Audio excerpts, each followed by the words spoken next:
Chapter 60. Kirby stood under the shower for a good 10 minutes, scrubbing his skin until it turned red. He washed his hair in the expensive shampoo and conditioner he'd bought on the way home. Then he switched off the water and dried himself thoroughly in the old towel that hung on the back of the door. Time to throw out the old and get in the new, he thought. No matter what he did with his hair, it refused to flatten down. So he just ran his fingers through the curls and decided they had won that particular battle. He took new boxers from the bag of clothes he'd purchased in Wilf's, along with what he thought was a white shirt, but now found to be a light shade of pink. At least it was new, with fresh creases. Amy would think he had ironed it specially for her. The black trousers were a perfect fit, and he'd been delighted in the shop to find he'd gone down a waist size. He conveniently ignored the fact that well-made clothes fitted differently to what he was used to buying in Primark. The new outfit was outside his budget, but Amy was worth it. He booked Amber Chinese restaurant for their dinner. Martina had recommended it, saying the ambiance was as good as the food. He thought she looked put out when he told her he had a date, but she'd rebuffed him so many times, he didn't feel any regret. Suitably attired, he cringed at the state of his bedroom. His overspent budget hadn't stretched to new sheets, but he made the bed and picked the clothes up off the floor. It was passable. Arriving early, he ordered a bottle of white. He'd have loved a pint of Guinness, but decided this was one night where he should be civilised. His life was due a dramatic shift, and Amy was the driver. He'd finished half the bottle and 2 rounds of prawn crackers before admitting she wasn't coming. He felt his whole demeanour deflate as he checked his phone for what seemed like the millionth time. No messages, no missed calls, no nothing. He'd been a fool.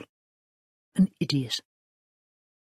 He'd been stood up, plain and simple. The petite waitress was at his table again, and the look of pity on her face almost did him in. He might as well eat. After he'd placed his order for curried pork and garlic fried rice, she still hovered. "Will you be eating alone, sir?" she asked, almost apologetically. "No, he won't." He peered around the waitress. Amy stood there, still in her supermarket uniform, her face flushed, hair askew. "I'll have whatever he's having, and bring another one of those." She pointed to the wine bottle in the ice bucket, and the waitress poured her a glass. "I don't know what to say." She shuffled out of her gilet and slumped onto the chair opposite Kirby. "I got held up. Hadn't time to call you. It was Luke, no, forget it. I don't want to talk about him. I hadn't even time to go home to shower and change. And look at you! You've gone to so much trouble, and I'm like the wreck of the Hesperus. I'm so sorry." She shook her head before taking a long swallow of wine. "Oh, I needed that." Kirby smiled with relief. "You look beautiful." And he meant it. Her eyes were so bright, the hazel flecks glinted like gold from the light of the centerpiece candles. "Bet you say that to all the girls." She grinned wickedly, and he let out a belly laugh. "Amy Corcoran, you are good for my soul." They lapsed into silence as she dived into the fresh basket of prawn crackers the waitress brought with the second bottle of wine. "Tell me about Luke," he said when they were alone again. "What did he do this time?" "He's just a jumped-up little prick, you know.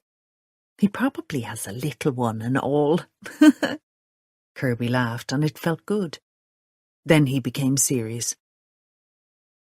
"Was it because of me at lunchtime?" He doesn't need an excuse to be a bollocks. She wiped her hands on the cloth napkin and sat forward. I was telling one of the girls that I had a date, and he overheard. Started making fun of me. Then this huge order of baked beans arrived, and suddenly the boss tells me I have to stock the shelves. We'd run out during the week, and we were waiting for the order. Mr. Rogers, he's a customer, was doing all our heads in. He must live on beans on toast. Anyway, I reckon Luke told the boss that I'd stock the shelves because he had this grin from ear to ear like the fucking Cheshire cat. He's a wrong one, that Luke. Why didn't you tell them all to take a running jump? She shook her head slowly. I couldn't do that. I need this job. I've been begging for extra hours for ages, and the one time I get them, they don't suit me. What could I do? You should have sent me a text. He bit his tongue once the words were out of his mouth. Her face dropped and she sat back in her chair. He wouldn't blame her if she got up and walked out on him. He quickly tried to rectify his error. But it doesn't matter. I'm here and you're here. I don't know about you, but I'm bloody starving. I could eat a horse. Her face brightened up, and he felt he had rescued the situation, maybe even saved the night. I want to know more about you, Amy. Tell me about yourself, he said, aware that she knew more about him than he knew about her. Do we have to do that? A darkness shrouded her face, and he looked around, half expecting to see the waitress standing there with their food. No, we don't. But I'd like to know a little, so that I don't put my big foot in it again. Like you did with Luke? Sorry, we've drawn a line under that. She took up her glass and stared at the glowing liquid. I told you I was once in a long-term relationship. It didn't work out. He's gone. A messy breakup, and it tore my heart out at the time. Oh, shit, Amy, I'm sorry. I've had one of those too. Mine was a messy divorce. Are you over it? He wasn't a nice person. But I can't put all the blame on him. There were two of us in the relationship, one playing off the other. And that was only going to end one way. Did he physically hurt you? She tightened her lips. I really don't want to go there. Safe to say, I often wished he was dead. The funny thing is, once we finally broke up, I missed him. I thought I was to blame for all the things he'd said and done to me. Please, Amy, don't blame yourself. You're free of him now. But am I truly free, Larry? I spent the best part of my 20s in that relationship, and I feel I'm damaged for life. He didn't know how to respond. Then the food arrived. This looks good, she said.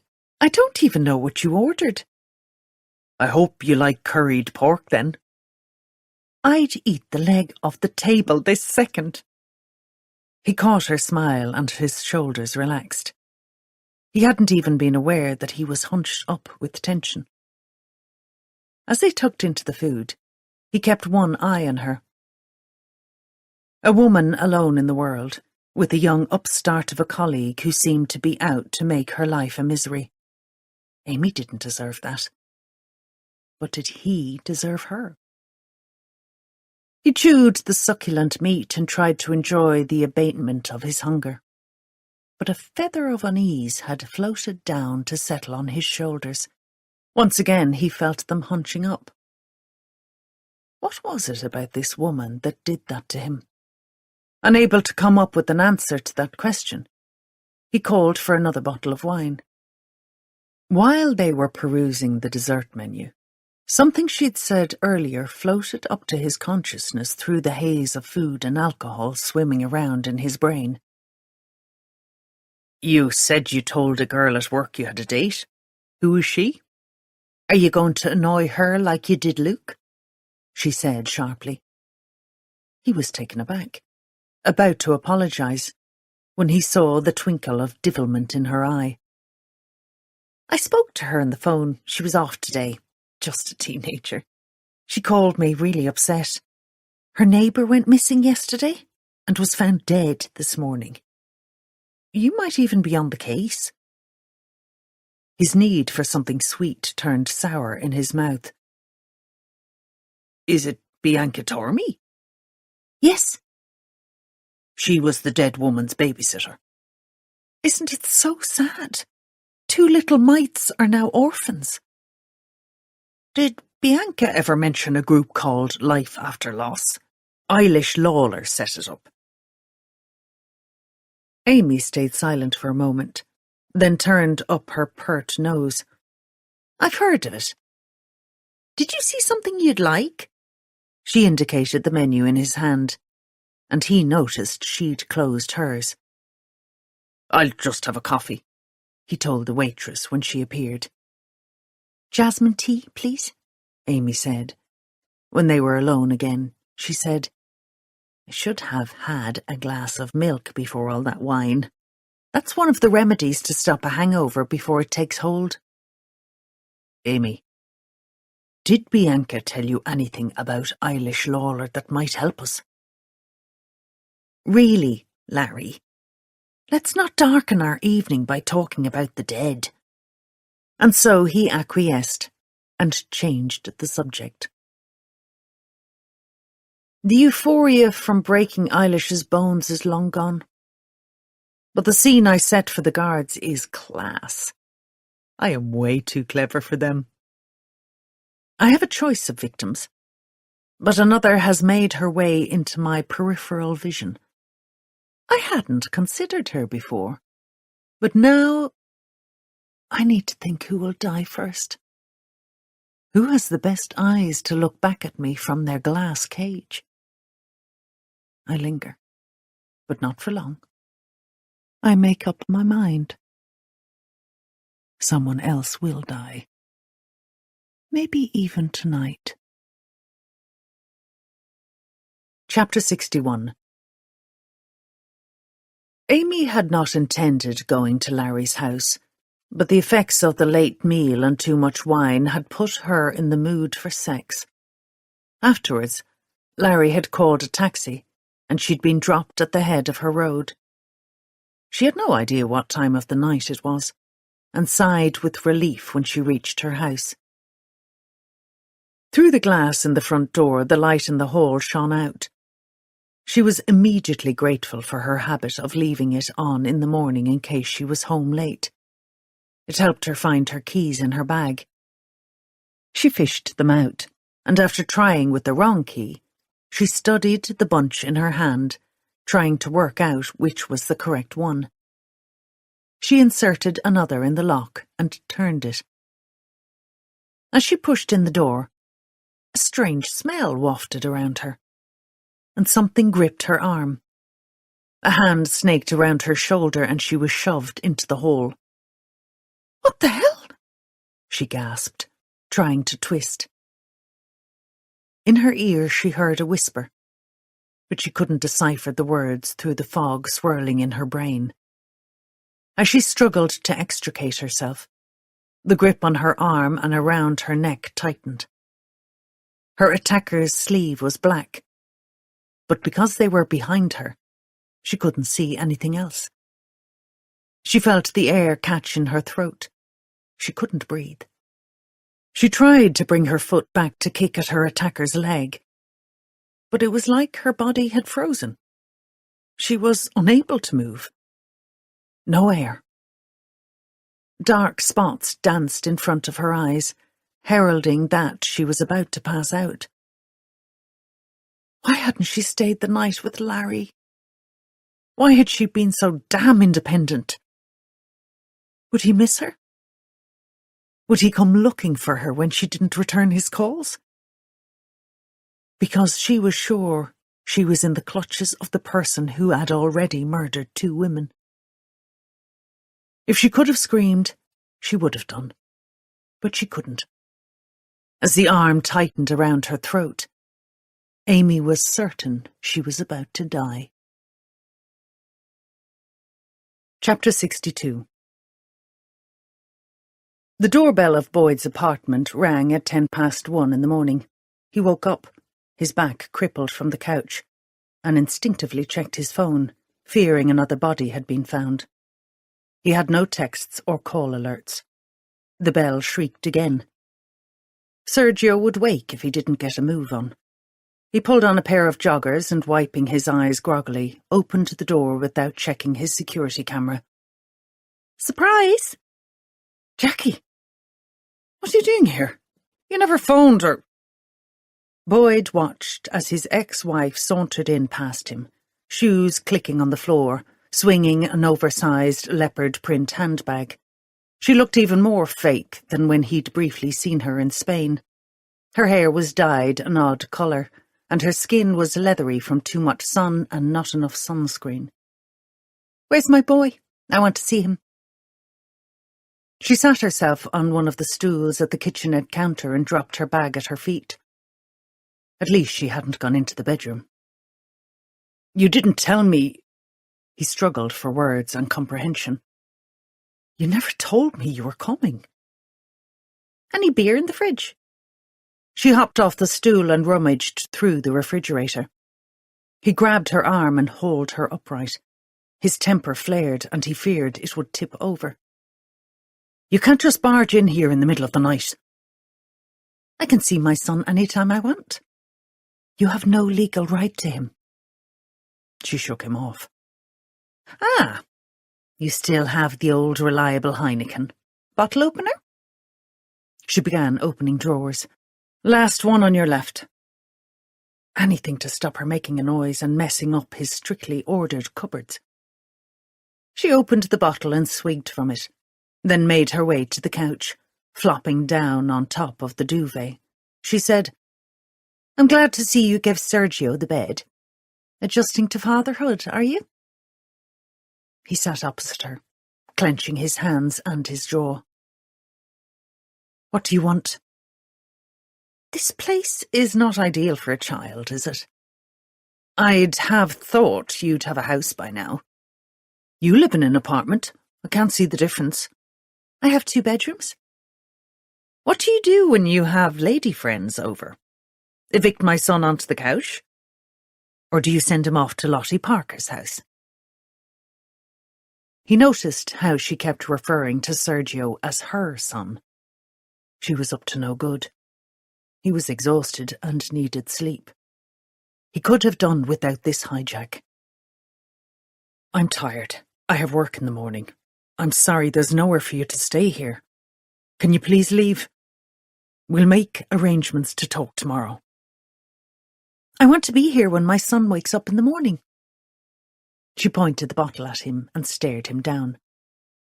Boyd felt adrenaline shoot through his veins. "You abandoned him in Spain. You'd never have told me about him if it hadn't suited you. Now he's with me, and I don't want to disrupt what we've built together. You made this mess, Jackie, not me. You can't just appear and make demands. I want you to leave." She stood and bit her lip as if she was thinking what to say, but he knew she had it all rehearsed. She was a calculating bitch.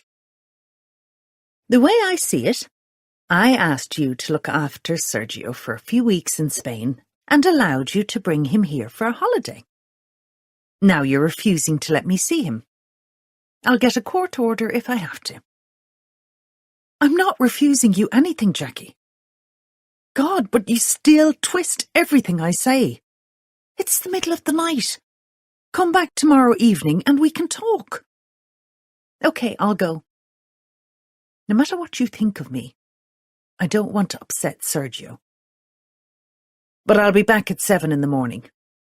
You can go to work and I'll stay here with him for the day. Then we can have an adult conversation when you get home."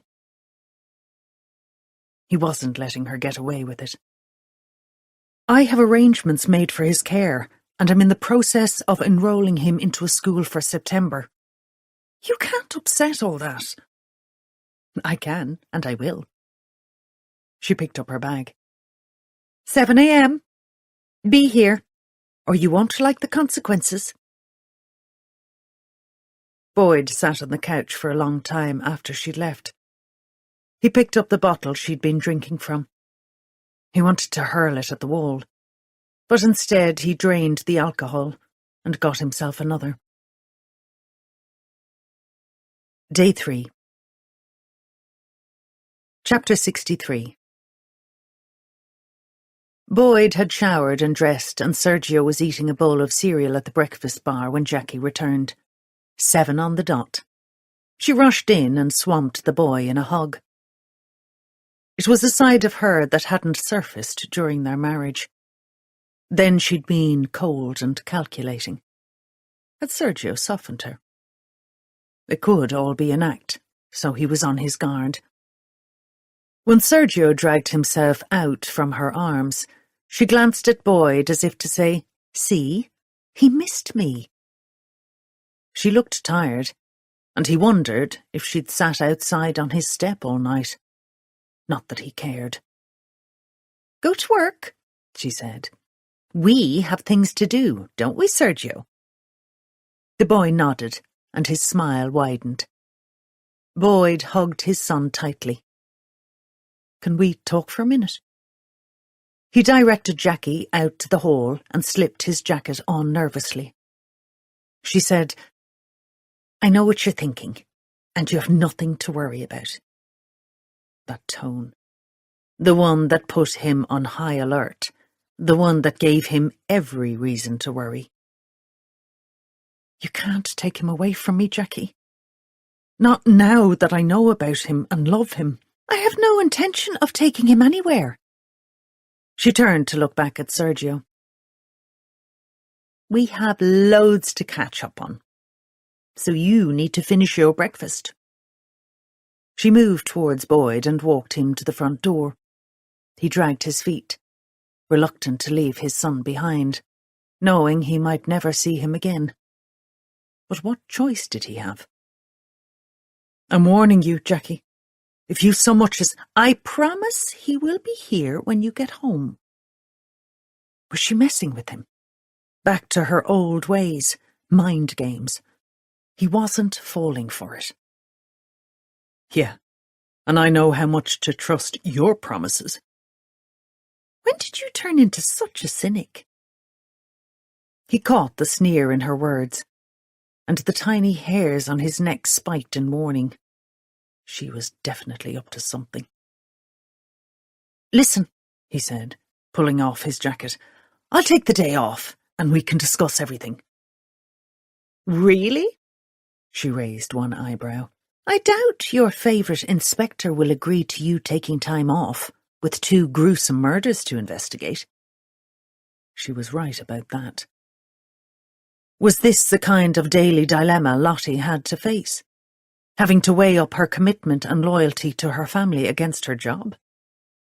In that instant, his admiration for her grew exponentially. "Okay," he conceded, against his better judgment. "You have my number. Ring me if you need anything." "And Jackie?" "What?" "Don't do anything stupid, because I'll hunt you down." "I don't doubt that for a minute. I've a proposition to put to you. I'm here to talk, that's all." With alarm bells ringing a cacophony in his head, he left. In the car, he patted his pocket, reassuring himself that he had Sergio's passport, then sent a text to Chloe informing her he wouldn't need her today. He hoped Lottie didn't find out about Jackie before he had a chance to talk to her. He loved her too much to lose her, because of his interfering ex-wife. And no matter what, he could not lose his son. He'd sort this out himself. It was his mess to fix. Chapter 64. The boss had asked for an update on whether Orla Keating or Helena McCall had been sighted since they'd left the council car park yesterday. Kirby, late again, slid in beside Garda Brennan as McEwen spoke up. I've trawled CCTV from the surrounding area. The car turned right out of the car park and headed towards the canal area. At the junction, it turned left. We got images from Millie's garage when it stopped at the lights there. Then it went straight on when the lights turned green. After that, I haven't got anything else. Neither of them were home when I checked yesterday evening. Send someone to check again. They can't just disappear into thin air. Any updates on the 2 murder victims? Lynch said, We have a lot of data in from the public. Garda Brennan and Leigh are coordinating the response and bringing me anything that might give us a clue. So far, not much to report. Keep at it, everyone. When Lottie entered her office and closed the door, Kirby rushed out to the yard and lit a cigar. He had texted Amy last night to make sure she'd got home okay, but she must have gone straight to sleep because she didn't reply. He texted her again now. Still nothing. Fuck it. He phoned her rather than texting. It rang out. He checked the time, recalling that she'd said she had the early shift this morning, which had been her reason for not staying the night with him. He stubbed out his cigar, but was unable to quench the sudden trickle of fear that shot goosebumps up on his skin. A murderer had targeted 2 women in the town over the last 2 days, and now he couldn't contact Amy. Was he right to feel unsettled? Or was he being totally irrational? Amy had known about the Life After Loss group, but she had shot down the conversation. He had to talk to someone. Back inside, he caught up with Lynch as she came down the stairs. There's another woman who knew about the Life After Loss group. Amy Corcoran? He paused to catch his breath before launching again. She mentioned it in conversation, though she didn't say she'd been involved. Bianca Tormey, Eilish Lawler's babysitter, works with her at Dolan's supermarket. I can't reach Amy this morning. Slow down. What are you talking about? So he told her about Amy and their conversation last night. She isn't a widow? Lynch stated. No, but she said she went through a messy relationship breakup. And what has that to do with our murdered women? Kirby watched Lynch lean against the wall, studying him. He wavered under her perceptive gaze. I told you, she knew about the group. I'm sure a lot of people know about it. If we're going down the route that women who were in this group are being targeted by the murderer, I think Amy might be in danger. You have no proof she was actually in the group, have you? No, but you're panicking over nothing. I called her taxi home late last night. I can't reach her. There's this guy she works with, Luke Bray. He's been harassing her at work. What if he's got her and he's our killer? Lynch pulled away from the wall and stepped into his space. He looked down at her hand on his arm. Kirby, I've known you for a long time. You are a pain in the arse, but I like you. We get on. We think the same way, most of the time. But this time you are making massive leaps where there's nothing to jump over. I have this weird feeling. Something isn't right. She might be at work and forgot her phone, or something as simple as that. She might not be allowed to use her phone on the tills, Kirby said. Okay, I get that. Tip down to Dolan's and see if she's there. If she's not, come straight back and we'll see what we can do. Deal? Sure, he said. But he didn't feel sure about anything. He rushed back to the office, grabbed his jacket and headed out. Dolan's supermarket was busy, despite the early hour on a Sunday morning. Kirby bundled his way inside, rushing past a group of jeans-clad older ladies who were discussing the joy of having a new young priest saying morning mass. He looked around for Amy. She wasn't at any of the checkouts, but he spied Luke Bray, his eyebrow piercing glinting under the harsh lighting. Skipping past the queue, he leaned over to the black-haired lad. "Is Amy around today?" "She didn't turn up. Boss is spitting fire. And I've to pull a double shift. She'll be on a warning after this." "Where does she live?" Kirby couldn't recall the address she'd given the taxi driver last night. Luke stood and leaned towards him, ignoring the shuffling line of customers. "You should know. You're the one fucking her, not me." Reaching out, Kirby grabbed a handful of the boy's t-shirt, drawing him in close. Luke didn't resist, but a sneer creased his face, turning his clear skin ugly. "You better wash your mouth out, pup. When did you last see Amy?" "Calm down, old man. She was here last night. Wanted to skive off early for a date, but she had shelves to stack. Meeting you, wasn't she? Maybe you were the last person to see her, if you know what I mean." Releasing the sweaty polyester, Kirby wiped his hand on his trousers and took a step back. "What are you trying to say?" "Women have been murdered around Ragmullin in the last few days. I hope Amy is safe and doesn't turn up like them." Feeling his rage bubble past boiling point and not wanting to risk his career by punching Luke Bray, Kirby backed out of the narrow checkout space and rushed towards the door marked office. He coerced Amy's home address from the accounts clerk and left as quickly as he'd arrived. Amy lived in a pleasant-looking house in a quiet area out on the old Dublin road. It reminded him of a house that a child might draw, a perfect square, with a door centred between two windows, with 3 windows above. The car screeched to a halt in the driveway. No sign of any other car. Amy had left hers outside the restaurant last night. Or had she gone back for it and headed off somewhere this morning? Whatever the scenario, he had a nagging feeling he shouldn't have let her go home. If she wasn't here, he'd check with the taxi company to ensure she was brought to the right address. At the front door, he leaned heavily on the bell before noticing that the door was ajar. The trickle of fear he'd been experiencing all morning rose in waves, crashing against the walls of a cracked dam within his chest. He stepped inside. "Amy? It's Larry. Amy? Are you home?" Glancing around, he noticed her handbag on the floor in the hall and a bunch of keys on top of it. "Amy?"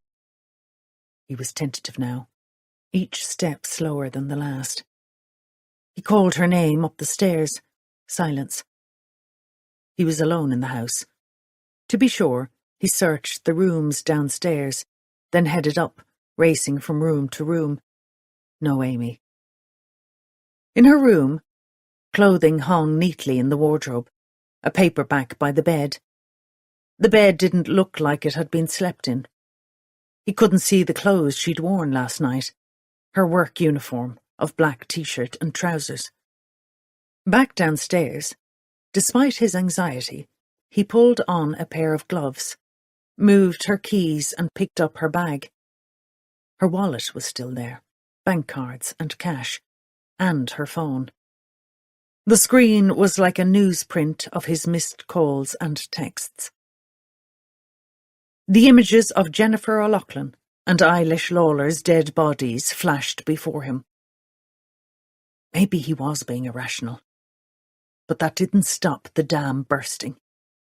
He rushed outside, where he threw up on the lawn, his body shaking with terror. Chapter 65. When Boyd arrived at work with his phone glued to his hand, Lottie called him into her office. "Shut the door." He pocketed the phone and sat. "Boyd, I need your undivided attention. You might pick up on something I miss, and vice versa. You have to be fully committed to these investigations. Are you giving me the boot? Will you grow up? She rubbed her eyes wearily. What's so engrossing on your phone that you've lost interest in helping me find this killer? I'm sorry, Lottie. I'm all ears. Concern crept into her tone. Jackie turned up last night, and again this morning. She insisted on staying with Sergio today. I'm terrified she'll disappear with him while I'm at work. And staring at your phone is going to help. I've an app linked to my home security. I need to check if she leaves the apartment. Then what? Are you going to go running around town after her? She felt her nostrils flare and instantly regretted her lack of empathy. But fuck it. She had 2 dead women and 2 other women who appeared to have disappeared off the face of the earth. Don't be angry, Lottie. Right now, the welfare of my son is more important to me than finding your killer. My killer? The killer, whoever it is. She let out a long breath of frustration.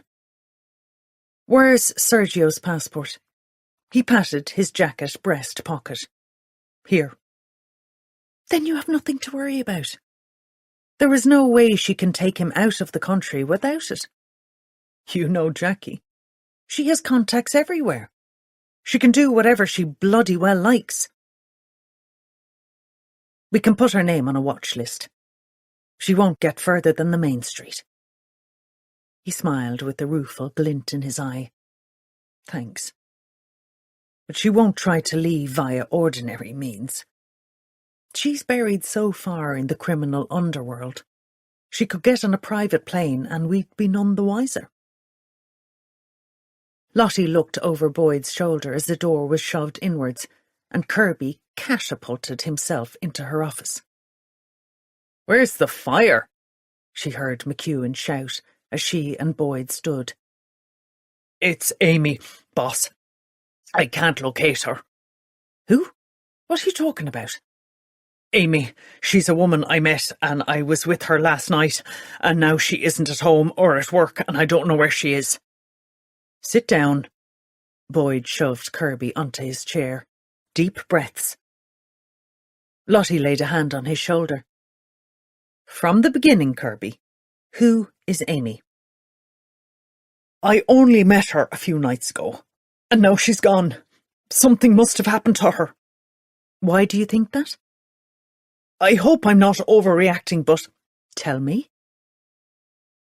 We were out for a meal last night. She came back to mine and, after a while, I got her a taxi home. Her car was left outside the restaurant. She wasn't answering her phone this morning and I went to her house. The door was open. Her bag, wallet, keys and phone are all there, but she isn't. She knew about the Life After Loss group, boss. She works with Bianca Tormey, Eilish Lawler's babysitter. This is similar to how Eilish disappeared, isn't it? He paused. It's just so... Has Amy got any family she might be with today? I don't know, to be honest. Try to find out. And once you locate her, I want you concentrating on these murder investigations. Thanks, boss. I'll see what I can do.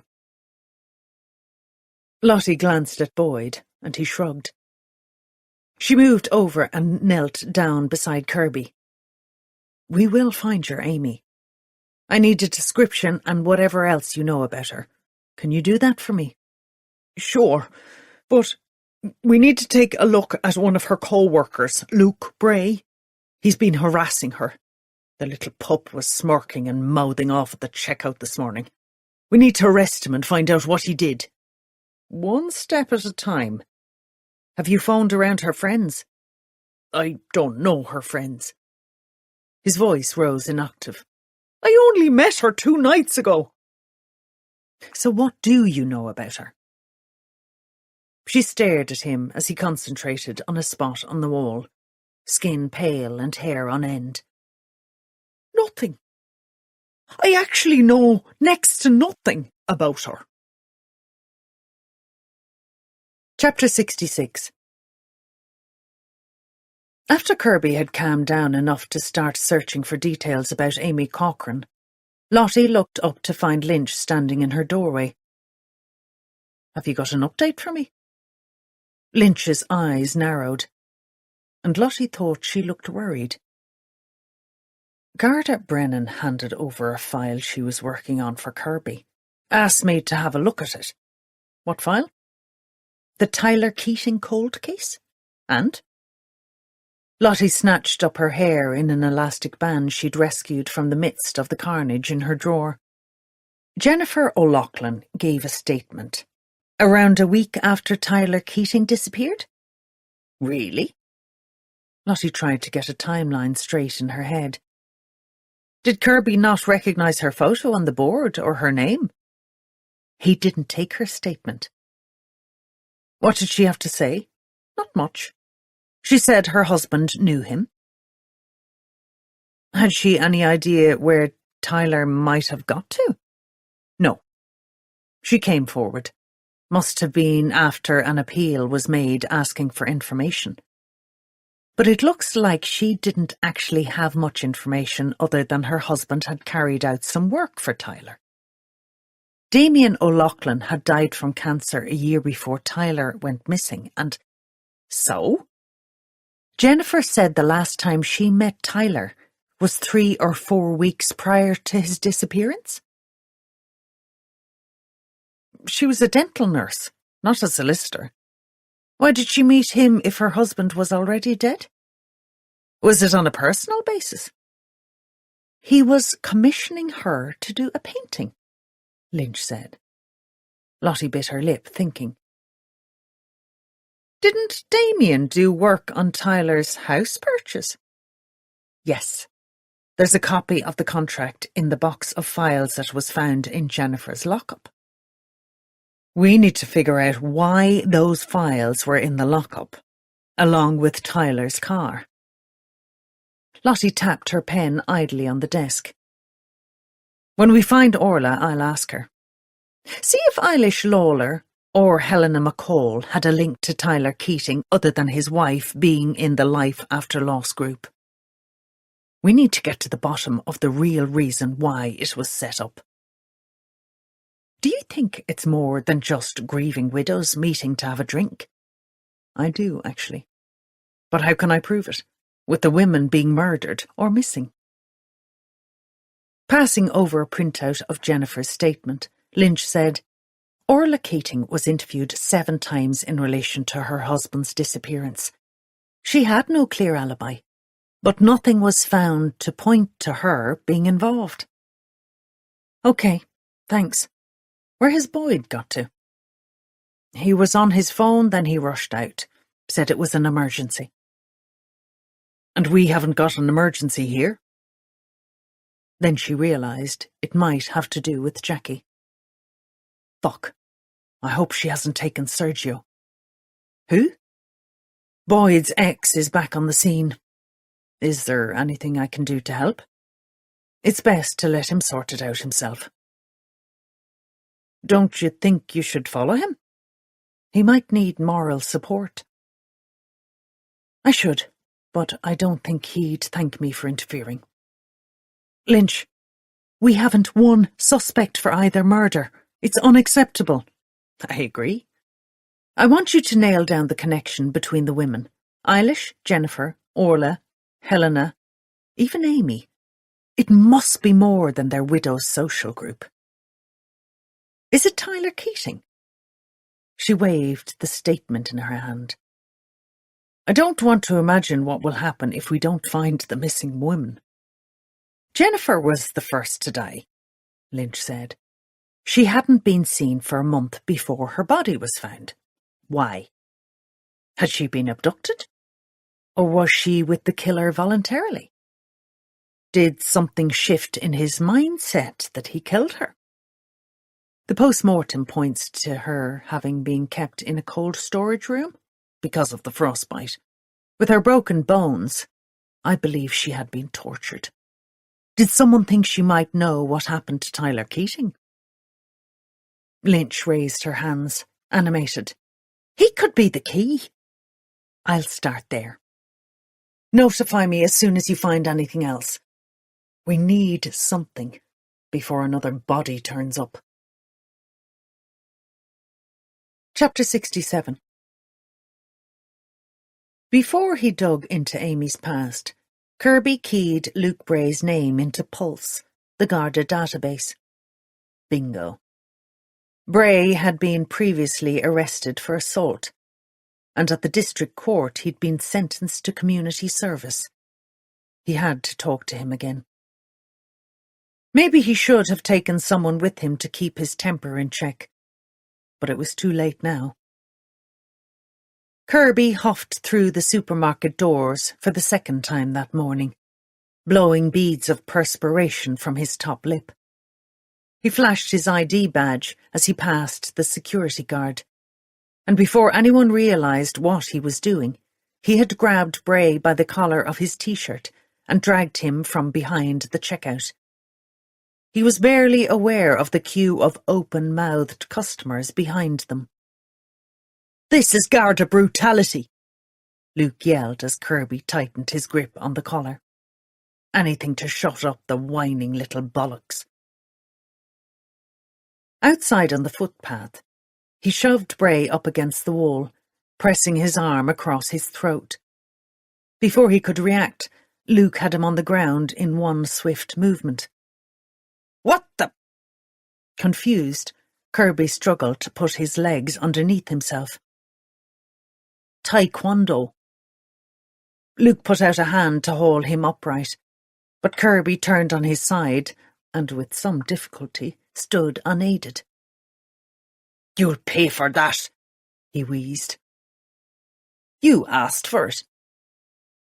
He watched as Luke took a crumpled pack of cigarettes from his back pocket and lit one. He then had the audacity to offer the pack to Kirby. "Stick them up your—" he grumbled. "I want to know your movements since you finished work yesterday evening until the time you clocked in this morning." "Why?" "Answer the question." "I was at home in bed all night." "Can anyone vouch for you?" "You could ask me mother. But she doses herself with sleeping pills and wouldn't hear the house being robbed, let alone if I went out." "No corroboration, then?" "No." Kirby wondered why Luke was so calm now. Maybe he was hiding something, or perhaps he didn't want to get in trouble for assaulting a detective. Whatever the reason, Kirby felt the kid was too bloody relaxed. That unnerved him. "You were arrested for assault a few years ago. I think the judge was particularly lenient with you."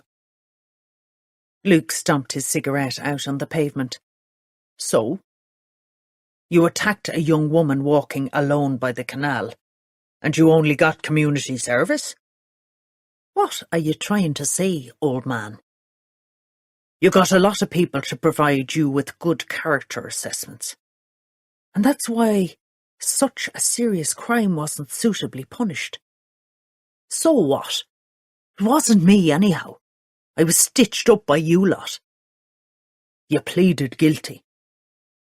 "I was 18, first offence, though it's none of your business." "Oh, it is my business, because your colleague Amy Cochrane told me you were harassing her." "And that's a lie. I wasn't harassing her."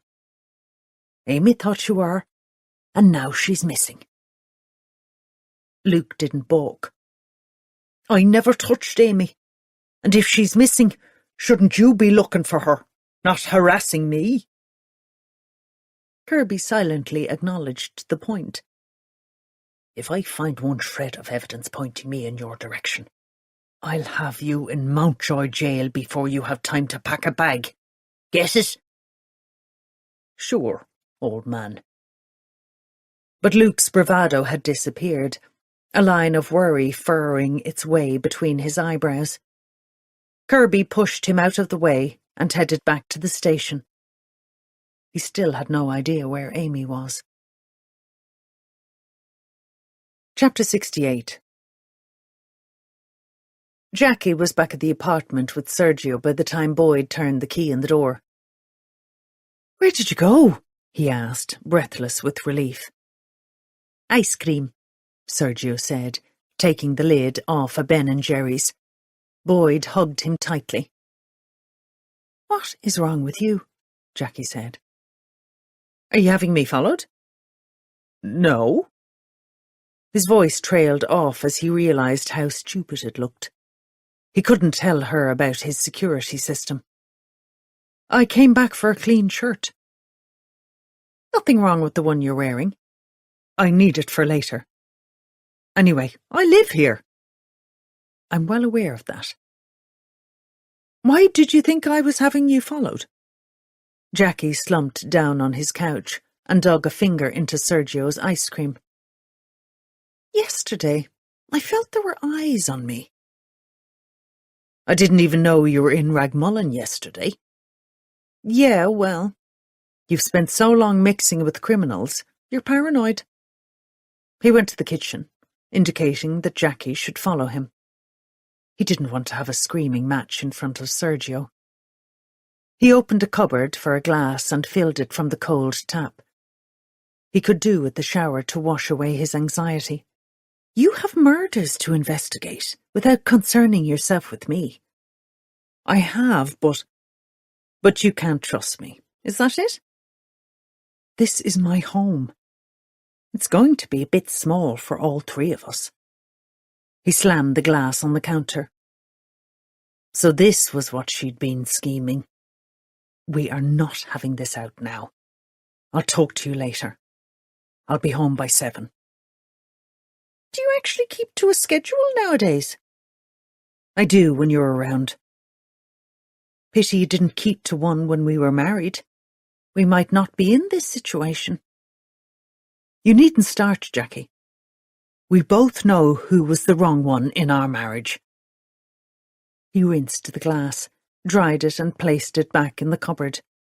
After folding the tea towel, he fetched a clean shirt from his wardrobe, hugged Sergio tightly, kissed the top of his head and left without another word. With no leads whatsoever to locate Orla and Helena, Lottie decided to talk to some that might count as tentative murder suspects. Because Smile Brighter was closed on Sundays, she headed to talk to Owen Dalton. The door to the Sun-Up studio was shut tight. She hammered on the glass, no answer. She did it again, harder and more insistent. Must be closed too. She was about to walk away when she spied Dalton's tall figure through the glass. "Come in." He stood to one side, and she bundled in by him, snagging the strap of her bag on the handle. He undid it for her, then locked the door behind them. "How can I help you, Inspector?" He sat heavily on one of the reception chairs. Sitting opposite, Lottie said, "I need to establish some facts, namely how well you knew Eilish Lawler and Jennifer O'Loughlin." "I only knew them as clients. Both professional relationships, I can assure you." "Really? You weren't tempted to get to know either widow a little better?" "No. Because I'm in a serious relationship. I had nothing to do with either woman." "And why should I believe you?" "Because I'm gay." "Right." Lottie took a moment to consider this. Shit. Was Owen even worth pursuing? "I can see the cogs whirring in your brain." "You can?" "It's the energy you're emitting. You're wired. And for the most part, it's negative energy. Result of the job I do." Why was she even sitting here with this man, talking about her mental health, when she had 2 murders to solve and missing women to find? but his soothing voice was lulling her into a false sense of security. She shook herself and turned towards him abruptly. "When did you last see Orla Keating?" "She was booked in for a class Friday morning, but didn't turn up." "And what about Helena McCall?" "You told me that she isn't a member. But do you know her?" "I think she runs that little herbal shop in town." "Is that who you mean?"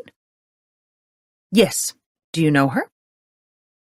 "Only to buy herbal supplements." "What time did you finish up here Thursday evening?"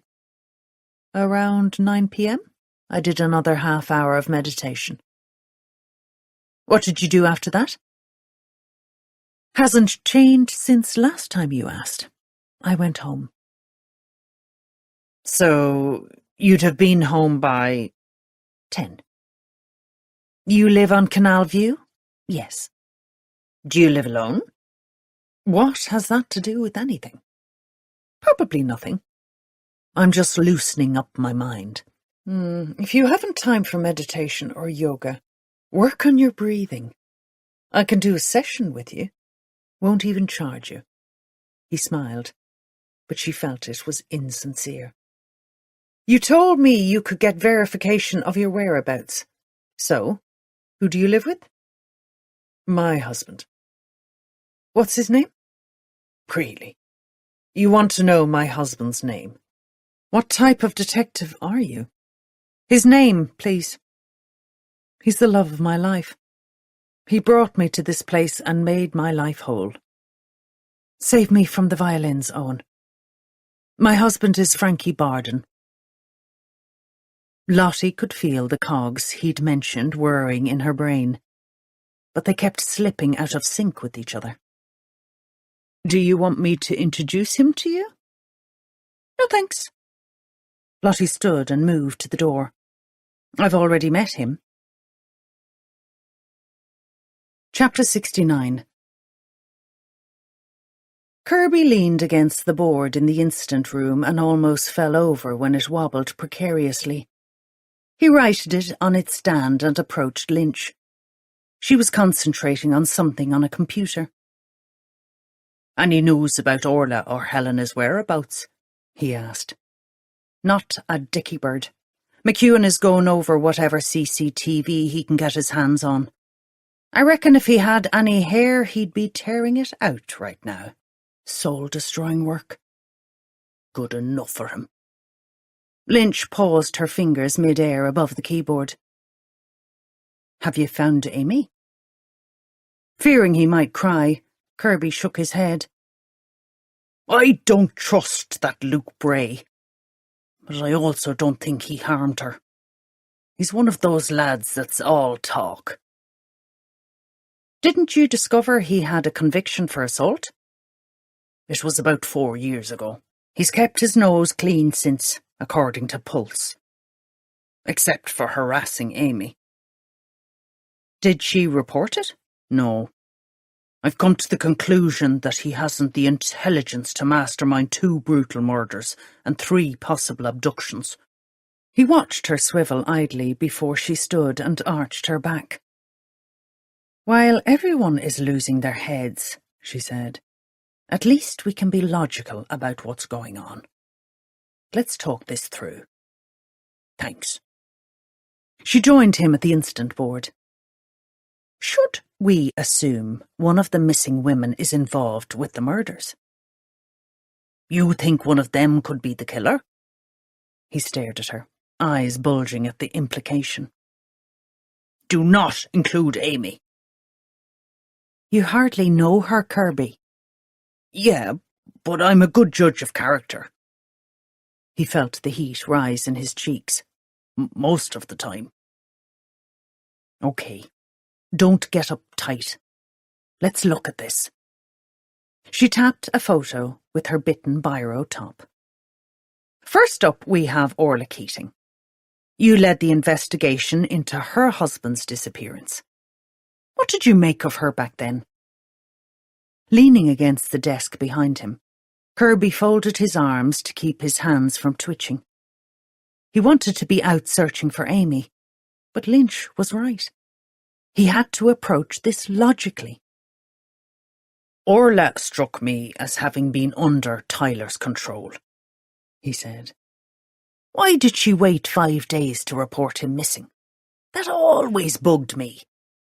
She told me she believed he was at a conference and she had no reason to suspect he was missing. And then when he didn't return home, she reported it. She'd tried to contact him during those 5 days, hadn't she? She phoned a few times, but the calls went unanswered. She said she assumed he was busy. I really think that marriage was on the rocks. Do you think she did something to her husband? Lynch queried. I honestly don't know. She said that when he didn't return home, she made inquiries and discovered he hadn't turned up in Liverpool at all. It's all a bit weird, to use your favourite word. She chewed the lid of her pen. What else struck you about her? She was calm enough in the circumstances. You said she struck you as being under her husband's control. Why did you think that? The house was shining when I visited the first time, but gradually she seemed to be losing her sense of how to keep it tidy. Not that I can talk. If you saw the state of my house, it's just an observation. It might also be because she was struggling without knowing what had happened to him. I don't think it was that. You think he was keeping her stuck at home as his little housewife, but when he was no longer around, she let things go. Maybe she felt a sense of freedom without him around. The statement from Jennifer O'Loughlin in the file, how did that come about? I've been thinking about that. When we went through Tyler's home computer, we found he had a lot of correspondence with Damien O'Loughlin, who worked at Bowen's Solicitors. I contacted his office at the time and was told he died the year before. They wouldn't give me any information regarding his work with Tyler. So I called Damien's wife to see if she could shed light on things. She agreed to make a statement. Did you not recognise her when we found her body? I didn't take her statement. Never met her. He looked away, embarrassed. He should have made the connection with her name. Since the night with Amy, his mind had not been fully on the job. In Jennifer's statement, she says she met Tyler 3 or 4 weeks before he disappeared. He commissioned a painting. But what was Damien doing for him, other than his house contract? He specialised in conveyancing and wills, that kind of thing. Orla claimed not to know anything about it, and Bowen's solicitors wouldn't reveal any specific information. Tyler was missing, not dead. But it's a year later. Maybe they'll tell you now. I can try. But I still have those files from the lockup. I need time to examine them in more detail. Lynch sighed. I found inconsistencies around timelines in the various interviews that Orla gave. I know she never had an airtight alibi. But first she said she was away the morning he was due to fly out. In another statement, she says she was in bed and didn't hear him leave. Did you notice that? Kirby walked to the window and looked down into the yard. Yes. And I asked her time and again about her whereabouts. She said she was so distraught that she kept getting confused. I grilled her as best I could, but in the end, I could never find any evidence to point to her having been involved in her husband's disappearance. And now she can't be found. Lynch sat down, pulling the keyboard close. So we can't ask her to explain. Why is Tyler's car in Jennifer O'Loughlin's lockup? Bleached and cleaned. That's a total mystery. Maybe she was more involved with him than just creating a painting for him. Whatever it was, Jennifer is dead.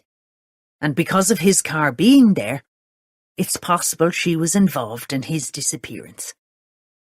Or his murder, Lynch said. He might still be alive. Do you believe that? Not really, no. Come on, Kirby. We need to find answers and find a killer. That too. Chapter 70. When Lottie arrived back at the station, Kirby called her to the incident room, where Lynch had updated the board with a bullet-point list of all involved. She added the information she'd just discovered. Jennifer O'Loughlin, dental nurse, part-time artist. Body found on waste ground at Ballyglass Business Park. Tyler's car found in her art studio. Eilish Lawler, interior designer. Worked on Jennifer's house. Established Life After Loss Widows Group. Body found at Ladystown Lake. Helena McCall, Herbal Heaven, group member. Missing since lunchtime Saturday. Mother claims she's a liar and is not married. Orla Keating, accountant, group member. Missing since Saturday. No clear date of when husband disappeared. Difficult to pin down an alibi. Amy Corcoran, Dolan's Supermarket. Last seen Saturday night. Tyler Keating, accountant, part-time lecturer. Disappeared 12 months ago. Car, bleached. Found in Jennifer's lockup. 5-day window for his disappearance. Possible retrieval of GPS data. Damien O'Loughlin, solicitor with Bowens. Jennifer's husband. Dead 2 years. Cancer. Correspondence on Tyler's computer. Work files in Jennifer's lockup. Kathleen Foley, retired nurse, Helena's mother. Claims Helena lies. Luke Bray, Dolan's Supermarket, colleague of Amy Corcoran. Harassed Amy? Conviction for assault. Bianca Tormey, schoolgirl, Eilish's babysitter. Works in Dolan's Supermarket during holidays. Frankie Barden, dentist. Employed Jennifer as a dental nurse. Married to Owen Dalton. Owen Dalton, Deluxe Yoga Studio. Eilish, Jennifer and Orla members. Married to Frankie Barden. Turning away from the board, Lottie asked, Did Amy Corcoran attend Sun Up or Smile Brighter? I'll find out, Kirby said. No, you're too close to this. Lottie patted his arm. He was shaking. With her belongings left behind at her house, she has to have been taken. It's too similar to Eilish Lawler's situation. I need to find her. Was she part of the widows group? She mentioned that she knew about it, Kirby said. I'm sure a lot of people knew about it. That's what I said. Lynch capped the marker noisily. Lottie glanced at the board. There are no definite signs that Orla and Helena have been abducted. Other than we can't find them, Kirby said grumpily. They were last seen driving off together in Helena's car. Maybe they're involved in the killings, Lynch said. Or one of them is, and abducted the other. The door shoved inwards as McEwen entered, waving a printout. I found where Helena's car went. Lottie turned with Kirby and Lynch to watch him march up to the board. ANPR at the M4 toll caught it travelling to Dublin yesterday evening, and it passed through again this morning at 2 a.m. And where is it now? Caught it on the bridge at Millie's garage heading downtown this morning. I checked all the traffic cams and figured it had returned to the council car park beside Herbal Heaven. I've just scanned that footage. It's there, parked by an end wall. And the women? I haven't gone down to look yet. Why are you still here then? McEwen flushed up to his scalp. Right, I'll go now. I'll go with you. Lottie grabbed her bag. Keep teasing it out on the board. Something will click. And Kirby, do more digging on that Luke Bray. Lynch, see if there's anything in Barden or Dalton's lives we need to know about. But before you do anything, find bloody Boyd for me. Lottie and McEwen approached Helena's car cautiously and tugged on gloves. She had tried calling Boyd on the short drive to the car park, but he hadn't picked up. Reining in her frustration, she peered in through the windscreen with McEwen at her shoulder. Empty, he said. I can see that. She moved to the driver's door. Unlocked. She leaned inside. The seats were clear, and though the footwell on the passenger side contained some fast food wrappers, nothing seemed out of place. Not a shred of rubbish in the back. Was it too clean? She pressed the boot lever. Empty. Not even a spare tyre. Go back over the security footage. She pointed to the camera at the entrance. I want to see who drove it in and who got out of it. Sure. Let's have a look around Helena's shop. The shop was right beside the car park, and she was surprised to find the shutters open. She glanced at McEwen, who shrugged. Inside, the little bell tinkled, and she held a hand to her chest in anticipation. What if the killer had taken Helena and had her displayed grotesquely waiting to be found? She heard a sound like a kettle boiling. Wait here, she told McEwen. She moved forward. Be with you in a minute. The voice came from the door at the back of the little shop, just before a woman stepped out holding a mug. The scent of coffee wafted towards Lottie. Oh, Inspector. Orla Keating slopped her drink on the floor. She stepped over the spillage, her white trainers avoiding it, though Lottie saw a splash land on her pink leggings. How can I help you? What are you doing here? Helena asked me to open up. She wasn't feeling well. And when did she ask you to do that? Early this morning. How did you get the keys? She has spares hidden out the back. Told me where to find them. Orla had moved to the counter and seated herself on the stool at the till. Her voice was calm. What is this about? Were you driving Helena's car? When? Orla, it's time to quit the bullshit. You were in Fallon's lunchtime yesterday. I have CCTV images showing Helena's car being driven through the M4 toll yesterday evening and back this morning at 2 a.m. It's now outside in the car park. Explain? Orla remained statuesque, cup raised towards her mouth, but her eyes belied her calmness. The amber flecks had darkened, making them almost black. Oh, right. Yes. After our drinks at Fallon's, she didn't want to go home. We decided to get out of this suffocating town for a few hours. I booked us into a hotel in Bowles Bridge. We had food and drinks, but she was restless and wanted to go home. I drove back, and she rang early this morning asking me to open up the shop. So here I am. Lottie huffed. There's been a full-scale search on for both of you. Why? You disappeared without letting anyone know where you were going. We're adults. And both of you were friends with 2 women who were murdered in the last 2 days. That's why we had to get away. We needed time to think and clear our heads.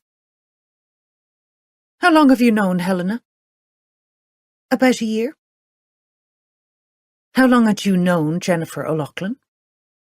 What has she got to do with me? Orla was defensive now, Lottie noted. Good. Come on, Orla. You knew her before you joined the Life After Loss group. Didn't your husband Tyler commission a painting from her? A painting? I've no idea what you mean. Lottie decided to rattle Orla's cage. Was Jennifer having an affair with your husband? Maybe you decided to get rid of him, and then her? The amber flecks in Orla's eyes flared like fire. The first flicker of anger. You are joking me. Tyler was a charmer when it suited him, but he was obsessed with me. He wasn't shagging anyone else. Do you know that for sure? She slumped back on the stool and placed her mug on the counter. Tyler was hard work, Inspector. He was infatuated with me initially. Then that turned to what I now recognise as coercive control. I couldn't do anything right. He had to be in charge. I was a virtual prisoner in my own home. I had to give up my office in town and work from the attic. I still loved him, and I believed he loved me in his own warped way. Lottie leaned both hands on the counter. I have 2 gruesomely murdered women and 2 now, who are missing.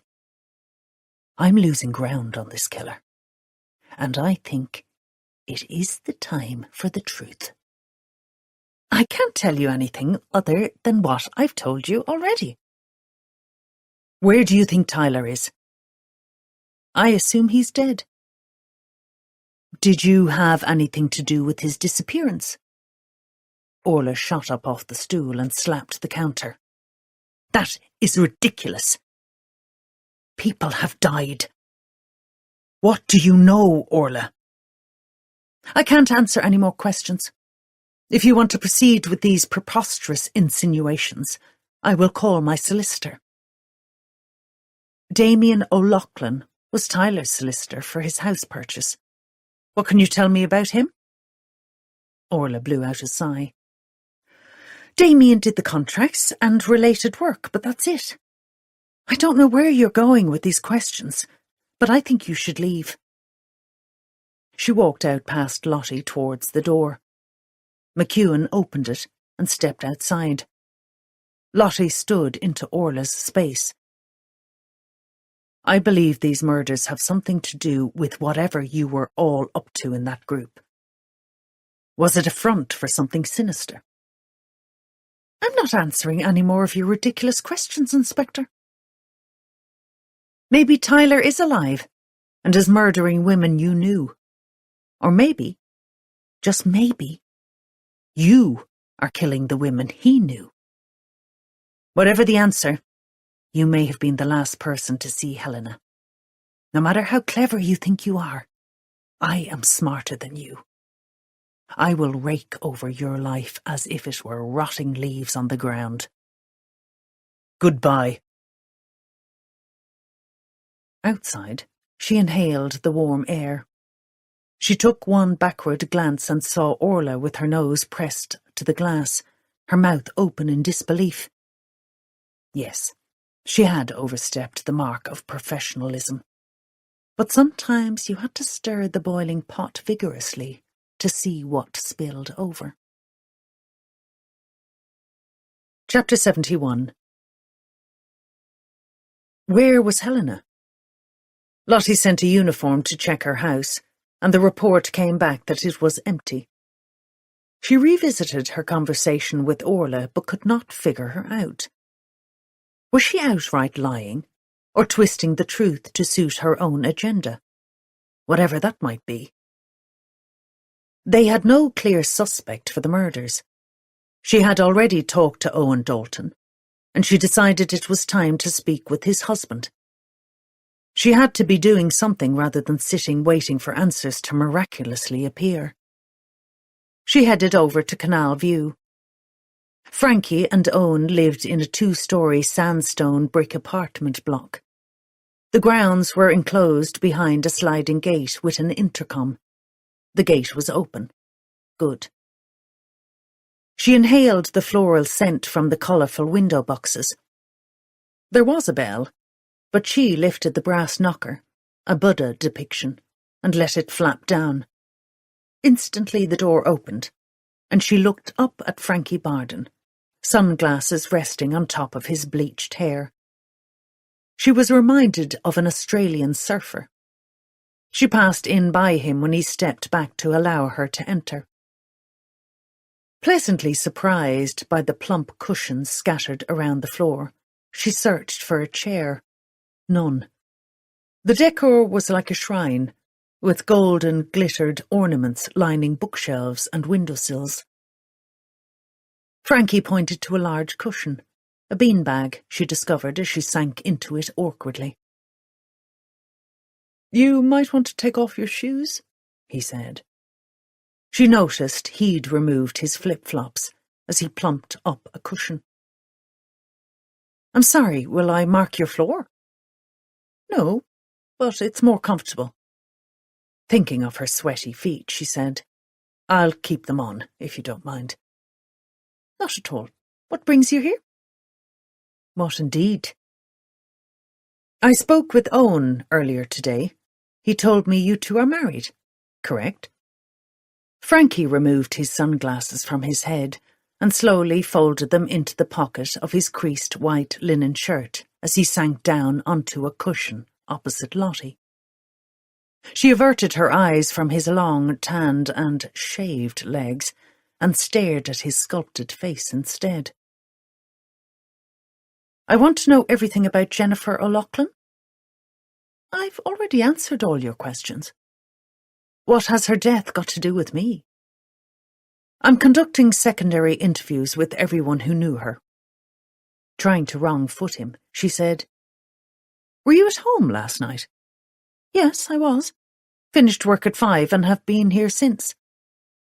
"What time did Owen get home?" She was grasping at straws, she knew, as she had no evidence to point her to either man having done anything illegal. "Why do you want to know?" "Just answer the question." "After 10.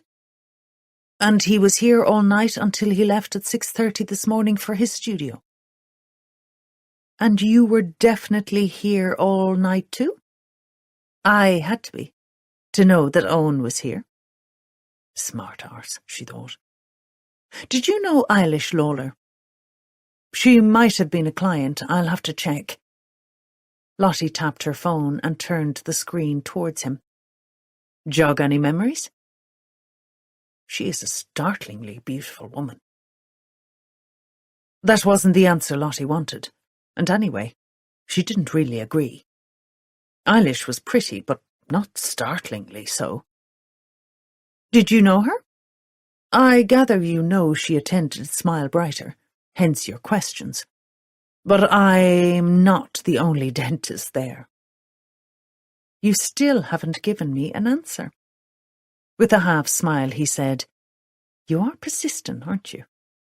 Lottie glared. He raised his hands before dropping them to his lap. "Okay, yes, I think I did some work on her teeth. I can't tell you when I last saw her, though. I'll have to check at the office. Is there anything else?" "Did you give her any advice like you gave Jennifer?" "I can't even remember the woman, so how would I know what we might have talked about?" "Tell me about Orla Keating." For the first time, he appeared unsettled, stretched out his legs and leaned back into his beanbag cushion. "I just worked on her teeth." He paused as if considering how much to reveal. "But I knew her husband, Tyler. Quite a bit of work he was." "Was? He's still missing, isn't he?" "How did you know him?" "He was a client of mine." "Why did you not like him?" This is awkward." He looked more unsettled than a moment ago. "Go on." "Tyler Keating was homophobic, if you must know. He heard about my relationship with Owen and asked to see a different dentist, because he didn't want to catch AIDS from me.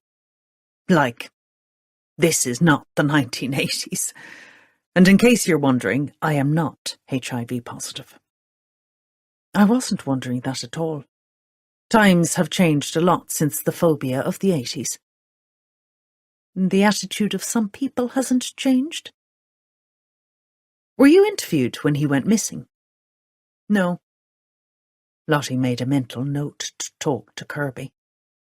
Did he succeed in changing dentists? I told him to grow up. It was me or no one. I bet that went down a treat. Frankie smiled, a joy to behold. He was in agony with an infected molar. Otherwise he'd have walked out. Did you see him on more than one occasion? I gave him a script for antibiotics with dates for follow-up appointments. I think I saw him 2 or 3 times in total. I can check when you get to the office. Do that. Where were you when Tyler disappeared? I don't know for certain, but it was this time last year, so I was probably in India. Yes, that sounds about right. Can you check it now? I keep my diary on my work computer, Inspector. Ring me as soon as you know. She waved a hand around the room. You have a lovely home. Did you decorate it yourself? Owen and I did it together. Why? You didn't hire an interior designer, did you? Owen had some great ideas. I agreed with most of his suggestions. But not all? You really know how to pick words apart. It's my job. To answer your question, we mutually agreed on the decor. Has Owen been to an ashram with you? Yes. He claims I dragged him along. He laughed. And you converted him. That sounds like I shoved him into a cult, he said with a half-hearted smile. No, he came to accept the way of life I proposed. Was he with you in India a year ago? No, I went alone. You say you got him to accept your lifestyle. Was he always a yoga instructor? Not at all. When we first met, he was a college tutor in Athlone. Lottie felt her jaw drop. Did he know Tyler Keating there? You'd have to ask Owen. I can't believe he gave that job up to teach yoga. Frankie rose to his feet like a lithe panther and held out a hand to help her up. Inspector, I can't make anyone do something they don't want to do. Owen was in a rut. He was trying to impart his wonderful knowledge to a bunch of uninterested students. He was almost suicidal when I met him. He was open to all I could give, including my love. I helped him build a state-of-the-art business. Lottie paced around the small apartment, lifting elephant and tiger ornaments and replacing them, noticing no dust around them. It made her realize that everything was pristine. Maybe Frankie could have a word with her kids. You told me that you know the Herbal Heaven shop in town, yes? I get all my vitamin supplements there, and the nettle tea is to die for. When did you last see Helena McCall, the owner? His body tensed. She isn't dead too, is she? I hope not. I was in there last week. She seemed fine then. Did she talk to you about any problems in her life? I'm not a therapist. But you tried to help Jennifer. Did you try to help Helena also? We only spoke about herbal remedies. When I was talking to you the other day, you mentioned you had lost someone close to you. Do you mind me asking who that was, and when? I do mind, because it has nothing to do with you or who I am now. I've put my grief behind me. I don't think you have put yours behind you, have you, Inspector? Like you said, it has nothing to do with you. She tried to read his expression, but failed. Unable to come up with further questions, she took her leave. At the door, she turned as she remembered something. "Did you know Jennifer was an artist?" She never said. "You didn't know about her studio? A lock-up," she thought, not a studio. She had a studio? Gosh. If I had known, I'd have encouraged her to take up art full-time. Perhaps I was blind to the full picture. And Lottie wondered if she was blind too.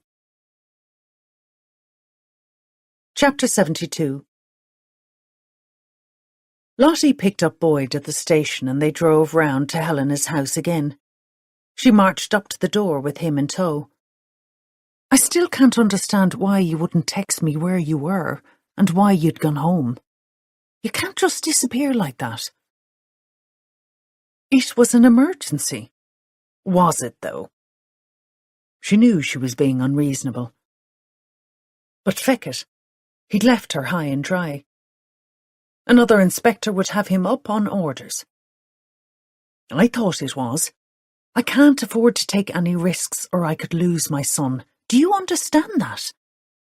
"I do, but Boyd, we have an active killer out there and we can't find him. Or her. Please give this your all while you're here. And if you have to leave, for God's sake, tell me." "I'm sorry. I didn't stop to think." Sockos had completed a quick sweep of the house yesterday, and it was now silent as a graveyard at midnight. "She's not here," Boyd said. "Her mother said she hadn't seen her for over a week, and she's not at her shop. Orla said she left her at home. Where the hell is she?" "She might have other friends to bunk in with." Lottie yelled up the stairs. "Helena!" "We're wasting our time here." "There is a back way in." She made her way to the kitchen, mindful not to walk on the specks of blood. The door was locked. Helena could well be our next victim, and Orla Keating was the last person to see her alive. She walked into the utility room and scanned her eyes around. Empty wine bottles in a bin, fresh bottles in a cooler. She tapped the walls. "What are you doing now?" "I want to make sure there's no false walls." "Lottie, you're losing your shit now. The woman is a pathological liar and could be anywhere." "Or maybe someone wants us to think that. She could be in mortal danger." "Or she could be a killer." "Has the lab come back with a DNA hit on that blood we found?" She pointed to the floor, where the blood had dried brown. "It's too soon." "Get onto them." As Boyd slouched off, she had a feeling of dread that Helena could be the next victim. She feared for the woman. It was obvious she was delusional, thinking she had a son and a dog, not to mention a dead husband. Had she become the latest victim of a crazed killer?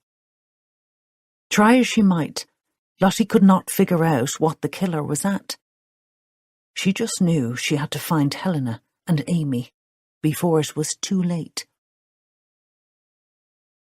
Kirby scanned the files for the names of everyone who had been interviewed with regards to Tyler Keating's disappearance.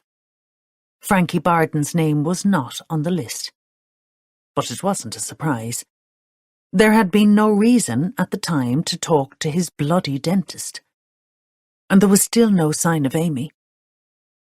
He tried to find any friends or family, but hit a brick wall and nothing had turned up on Pulse. He just didn't know enough about her. He phoned the supermarket office and requested her job application form or CV, but he was met with the usual GPD stalling. Get a warrant. He just hung up when the phone rang again. "Is that Detective Kirby?" "Yes." "This is Shauna. I work in Dolan's HR department. I overheard Mr. Cook talking, and I wanted to say I'm really scared for Amy." "Why so?" "She's under a lot of pressure. because of Luke. Do you know Amy well? Just here at work. She's a private person, but I know she tried online dating for a while. And she joined that Life After Loss group after a breakup. This was news.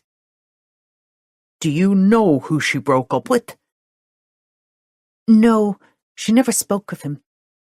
Shauna, is there any way you could email me her job application and whatever else might help me? I shouldn't, but I'm so worried with all these murders. I'll scan what I have and email it to you. Kirby rattled off his email address and said, I appreciate this. I just want to help. I sincerely hope Amy doesn't end up like those other poor women. He agreed, but felt choked up. Before you go, did she say anything else about the Life After Loss group? She only mentioned it briefly.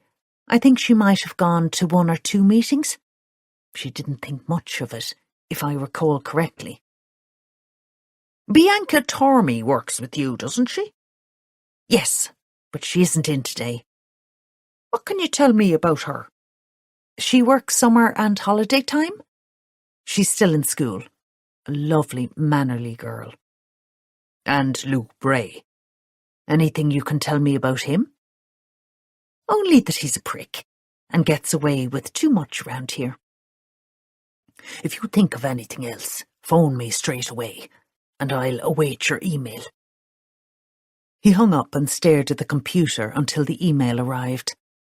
He opened the attachments and began to read. Chapter 73. As Lottie reached the corridor, her phone rang. She sat on a step at the top of the stairs and took the call from the state pathologist. Hi, Jane. What have you for me? I've completed Eilish Lawler's post-mortem. This might be nothing, but I thought it unusual. Go on. She leaned against the wall, thinking that if she didn't get back running soon, she'd end up wheezing like Kirby. Like your first victim, the dress on Eilish is 3 sizes too big. I'm sure you knew that. I did. And it's evident that the killer washed and dressed both women after he killed them. Plenty of twigs and leaves on Eilish's dress, but I haven't found anything there to link to a killer. Okay. What have you found then? Lottie knew Jane hadn't called for small talk, or to arrange to meet for a coffee. She was over the alcohol legal limit when I tested her blood. No evidence of drugs. I'll get the lab to do further analysis. Anything else I need to know? Cause of death? Heart attack. What? Probably brought on by shock after her bones were savagely broken. Eyes removed post-mortem. That's one good thing, in this swamp of horror. Any word back on the carpet fibres you found? Nothing yet. I'll follow it up again today. Jane paused. The sculpture where Eilish was placed, it's a depiction of Fionn McCool. She spelled it for Lottie. Pronounced McCool. I know that. I think you might want to dig into Irish mythology, because I did a little research and found that the area where Jennifer's body was dumped is listed on an ancient manuscript as the site of a fairy fort. Really? Isn't it supposed to be bad luck to disturb one of those? Lottie recalled this from her school days. Maybe the carnival being on site pushed someone over the edge. I don't know about that, but it got me thinking about the removal of the women's eyes. I thought of Oedipus from Greek mythology. Oh, you've lost me now. He blinded himself with 2 golden pins as an act of punishment because he was ashamed to realise he had killed his father and married his mother. Ah, Jane. That's gross. I know. But I think the locations where this killer puts the bodies might give you a clue as to the murderer. And that's coming from one who believes in science, not folklore. Lottie had to hunch up on the step as two guards came up the stairs. Those sights have been plaguing me. You've given me food for thought. Thanks, Jane. Chapter 74. Kirby was well aware that he had no legal right to read Amy's application form, but he was concerned for her welfare, even if she wasn't long enough missing to warrant such an invasion of privacy. Needs must, he thought, as he scrolled through the information. She had filled out the template form, answering standard scenario questions on being a team player, dealing with awkward customers, and what she thought were her best attributes relating to the job. All the usual stuff. He wasn't prepared for the shock when he got down to her employment history. It was short. One previous employer. Amy had worked as a legal secretary for Bowen Solicitors, the firm where Jennifer O'Loughlin's husband Damien had worked before he died. Why hadn't she told him? Had he even asked? He racked his brain, but their conversations were clouded because on both occasions he'd been drinking. Was it a coincidence? Unlikely now that Amy was nowhere to be found. An unexpected gust of wind outside rattled the windows, causing him to jump. What had caused her to leave a steady job 18 months ago to work in a supermarket? Did her messy breakup account for the change of job? All okay over there, Kirby? Lynch asked. Sure. Biting his lip, he scrolled down line by line on the application once again.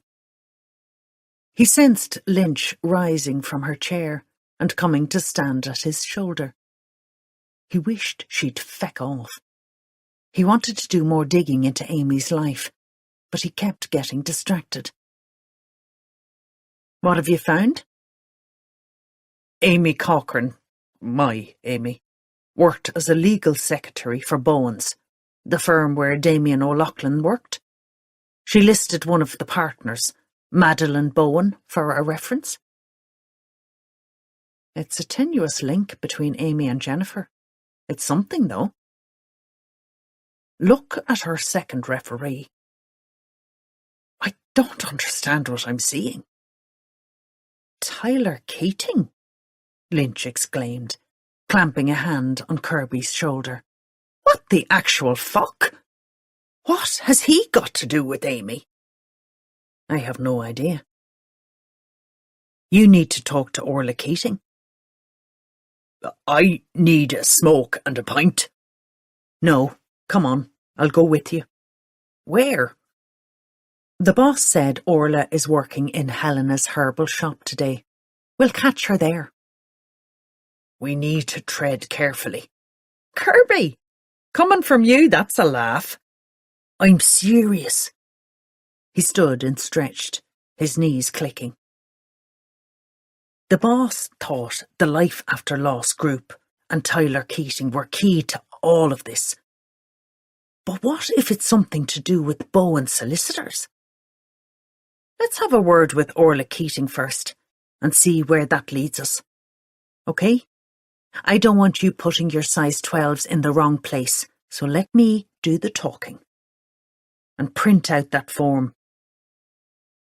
He hit the print button, and as the copier whirred in the corner, he shrugged on his jacket. The boss can't find Helena McCall, Lynch said as they got ready to leave, and according to her last known sighting, she was with Orla Keating. This should be an interesting conversation then. Just remember, I'm doing the talking, Kirby. We shall see. He pretended that he didn't see Lynch's eye roll. He had to find Amy, and he hoped the sinking feeling in the pit of his stomach didn't mean he was already too late. It's all getting a little cramped now. That Lottie Parker is no pushover. But I knew she would be a formidable opponent. The thing is, I don't want to be caught. Not yet. I have more work to do. More eyes to collect to help me see the truth of the world. Oh, there was a lot of terror in those eyes just before I took their owners' lives. Jennifer was weak with hunger and had almost given up. But there was a little fight left in her. Then Eilish was setting out to be a challenge until she keeled over and died on me. Shame. In my rush to dispose of her body, I hope I didn't leave any evidence behind. The water from the hose should have helped douse anything incriminating. And then the last one. That was a huge rush, and I was almost thwarted. I have to go back and finish the job. I know every contact leaves a trace, no matter how careful I am. I just hope to be so far ahead of the guards that it won't matter when they do find something. I have to make ready a new site for the next lot of broken bones. I move back to stand outside the padded living room, peering through the hole in the door. I see my latest captive has stopped trying to escape the tight binds. Fruitless. Waste of energy. There's no way they can bite their way through cable ties. And they can't run with broken legs. I grip the piece of timber tighter in my fist. Time to break the arms. And then I'm on to the exquisite part. Chapter 75. Lottie was still sitting on the stairs, digesting what Jane had told her, when Kirby and Lynch came bustling out of the office. The information from the pathologist was interesting, but was it really some warped fetish couched in mythology that was driving their killer? Anything was possible. "Where are you off to?" she asked. Kirby showed her the printout.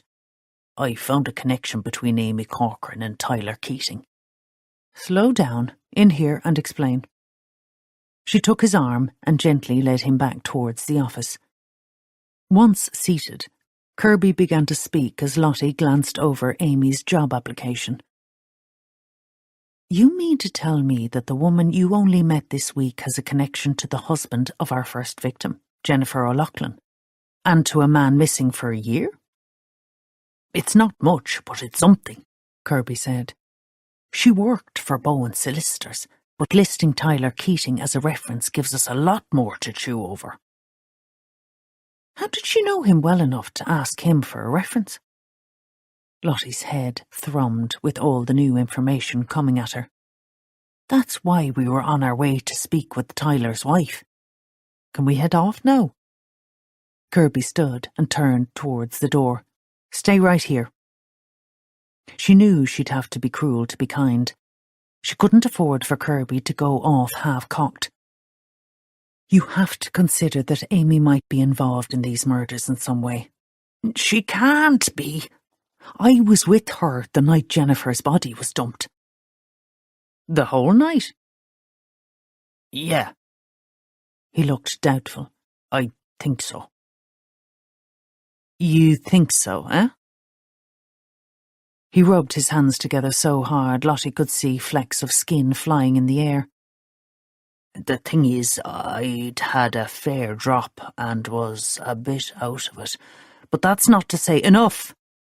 You and Lynch stay here. You still haven't thoroughly analysed those files from the lockup. They must be important. Boyd can come with me to talk to Orla." "He was following up with the lab about the blood found in Helena McCall's house," Lynch said. "Then he went to talk to her mother, Kathleen Foley, again?" "I'll bring Gardelay or Garda Brennan with me. Let Boyd know about Amy and then contact Bowen's solicitors to find out why she left her job." Gardelay was the only one who was apparently at a loose end, so Lottie nabbed him to accompany her to Herbal Heaven. At the shop, she pushed in the door, relieved to find it unlocked. She'd been worried Orla might have disappeared again. The bell tinkled as she stepped inside, Garda lay following close behind. "Gosh, the smell is awesome," he said. "Look at all those tubs of vitamins. I'd be floating if I took the half of them, and that's great. But I need you to be quiet." She moved quickly and immediately realised that the shop was empty. The door at the rear was slightly ajar. She crept forward. "Orla, are you here?" "Don't think she is," Leigh said. "I can see that." She flicked a switch. Light flooded the little shelved room and seemed to heighten the herbal scents. "That looks like ground-up leaves in that mortar bowl with the pestle." "How do you know that?" "Just do." She pulled on gloves, lifted a brown paper bag from one of the shelves and sniffed. It was the overriding scent in the room. She held it under his nose. He inhaled the scent. Lavender. Used as a sleep remedy? Returning the bag to the shelf, she noticed a narrow door between two cupboards. "Another storeroom?" he offered. "Or an exit?" She tugged the handle. No movement. She pushed. The door swung open. She stepped into a small alley. Empty, except for two wheelie bins, one for rubbish and the other for recycling. She lifted the lids to find they were both half full of what they were supposed to contain. Dropping the lids, she moved along the side of the building towards the street. "Anyone could come in this way," Leigh said from behind her. "Or leave." Back in the shop, she looked around to see if there was any evidence of a struggle. Not finding anything unusual, she tried Orla's number. Silence, except for Leigh's breathing. She figured he was trying to rein in his need to be constantly saying something. Orla didn't leave in a hurry. She rummaged under the counter. Neither her bag nor her phone is here. "Where do you think she is?"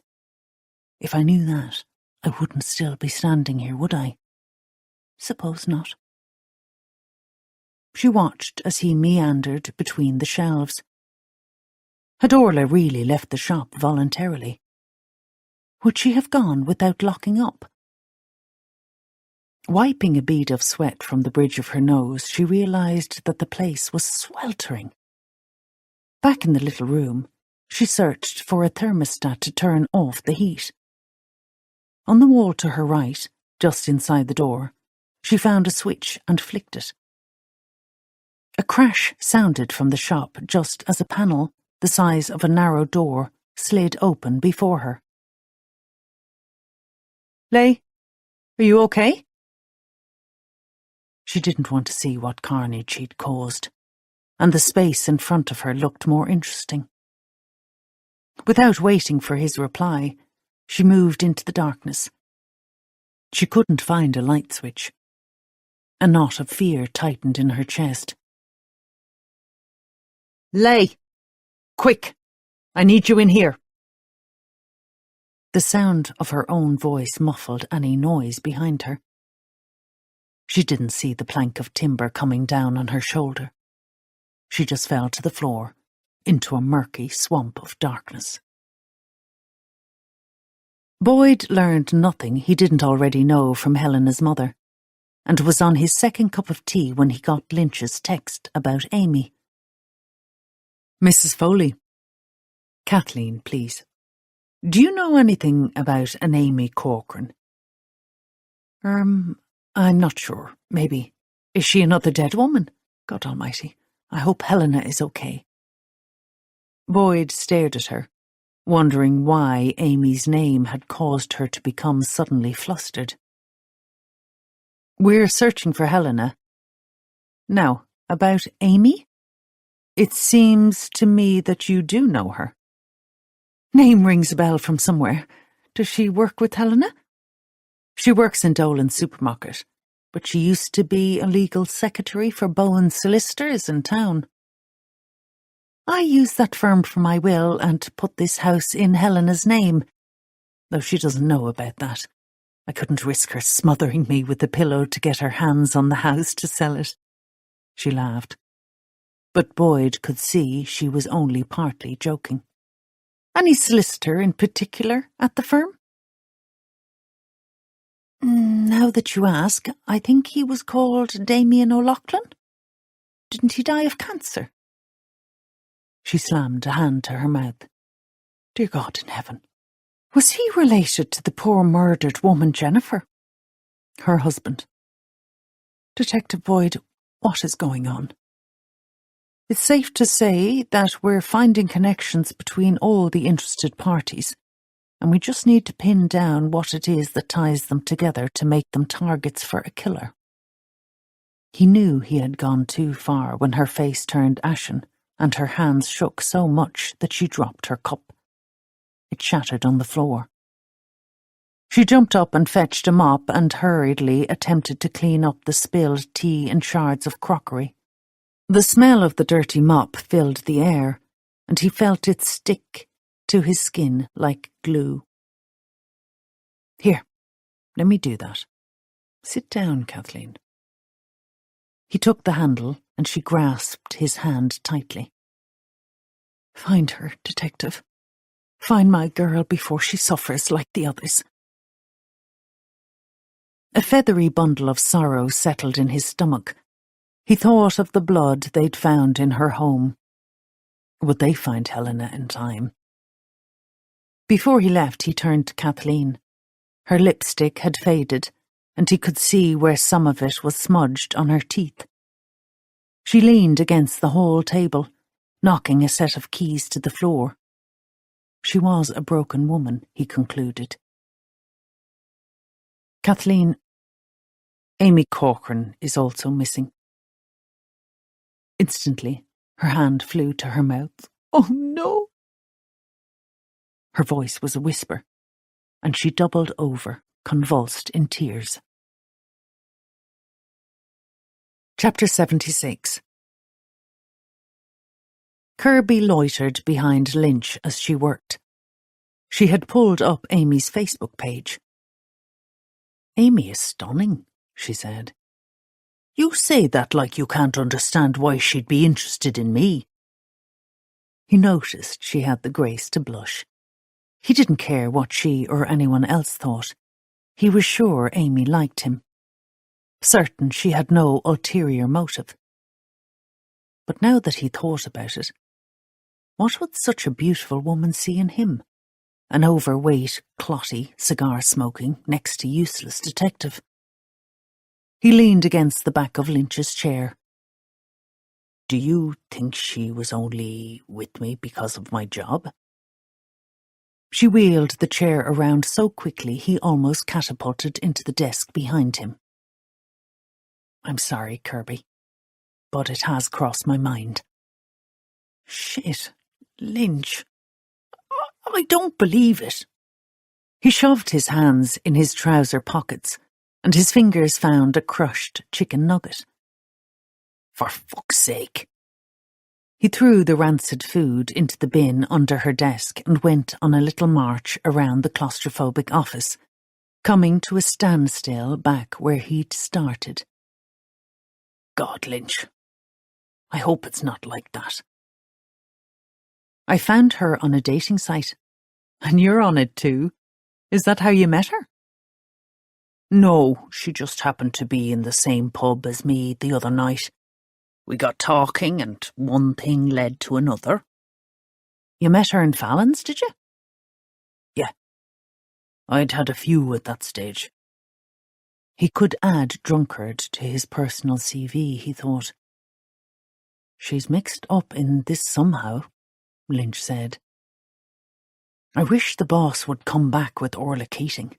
We need to advance this investigation and quickly. She's been gone a while. Ring her. She could be interviewing Orla at the shop. Or not. Lynch was tapping her phone when Boyd appeared round the door, tugging off his suit jacket. I've had the most interesting conversation with Helena McCall's mother. Has she any idea where her daughter might be? Kirby asked. No, but she knew Amy Corcoran. Broke down in tears. Apparently, she'd fostered Amy as a child. Helena was insanely jealous of the girl at the time. Kathleen was sure that jealousy had turned into hate. Kirby stood open-mouthed. I can't figure out if that's important or not. Kathleen also said she'd used Bowen solicitors. Damien O'Loughlin worked on her will and the transfer of some property. Boss isn't answering. Lynch pocketed her phone. I'm going there to see what's up, Kirby said. Hold on, Lynch said. Try Lay on the radio. You do that. I want to keep busy and I need the fresh air. I'll go with you. Boyd shoved his arms into his jacket again. Thanks a lot, guys, Lynch said as the two men disappeared out the door. Her head was thumping like a drummer in a rock band had taken root inside her skull. Lottie brought her hand to the back of her neck and it came away with blood on her fingers. Her shoulder thrummed with pain. Blinking, she looked up into Boyd's concerned eyes. What happened? He asked. Taking her hand, he raised her to her feet. Are you okay? No, I'm bloody well not okay. You need stitches. Later. Get me a cloth. She watched as he reluctantly left the darkened room. She vaguely remembered a panel sliding back in the wall and stepping inside. Then, nothing. This is all I could find. She took the balled-up kitchen paper from him and swiped it at the back of her neck. Let me do it for you, he said. I'm fine, stop fussing. Was Lay attacked too? Yeah. He has a bump the size of the harbour bridge on his head. But he says he'll be fine. I actually think he's delighted at being in the action. A few more knocks and bangs and he'll change his tune. She swept her hand around the small enclosure. What is this place? Looks like a cold storage room. That's what I thought. Jennifer had frostbite. Shit, Boyd. Do you think she might have been held here? We better call Sockos. Come on out. Just a minute. I want to take a better look. Is there a light? No. He switched on the torch on his phone and the room lit up like a Christmas tree. Holy fuck. Christ. What is going on, Boyd? She tried to ignore the throbbing in her head as she walked down the narrow room, careful not to touch anything but too curious to wait for Sockos. The room was designed like a galley kitchen, with cupboards on either side and a narrow stone-slabbed walkway between them. Only they weren't cupboards. They were chest freezers. At the end of the walkway, she came to yet another door. What is this place? This building is like a maze, Boyd said. Lottie remained tight-lipped, partly because she had a blinding headache, but mainly because of the large steel bolts screwed to the door with a series of padlocks and a combination lock. I don't think Helena was keeping a supply of nettles in there, do you? Doubtful. She leaned her ear close to the door, but there was no sound. What if there's someone in there? Do you think this door is dense enough to block out sound? I don't know what to think. Boyd lowered the phone and the door became a dark hulk. Fetch the big key to get us in there while I check the freezers. Like I said, we need Sockos. No point in using a battering ram when there could be evidence. Boyd, there could be someone in there. Helena and Amy are missing, and Orla seems to have evaporated into the ether. Any one of them might be inside, hurt, or dying, even dead. And any one of them could be a killer. He raised the phone again and scanned the area with the beam of light. It's hard to believe there's this much space. From outside, the shop looks tiny. The shop itself is small, but the building is like a warren. She raised her hand and hammered the door. Ouch!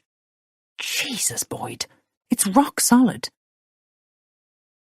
Listen. He moved closer to the door. What? I heard something. From inside? Yes. No, I don't know. He held the phone over his head, the light bumping all over the walls and ceiling. Maybe it was from the freezers. Shit. She bundled past him and began lifting the lids. Layer upon layer of dried flowers and herbs, boxes of green tea, so not all made from scratch by Helena with her pestle and mortar. Lottie, Boyd called. He'd opened the lid of the last freezer. What? It's empty. I know. But look right at the bottom corner. He shone the phone torch inside. Could be blood. Right. Sockos will have to confirm it. We found blood in Helena's house too. We just need a sample of her DNA to find out if it's hers.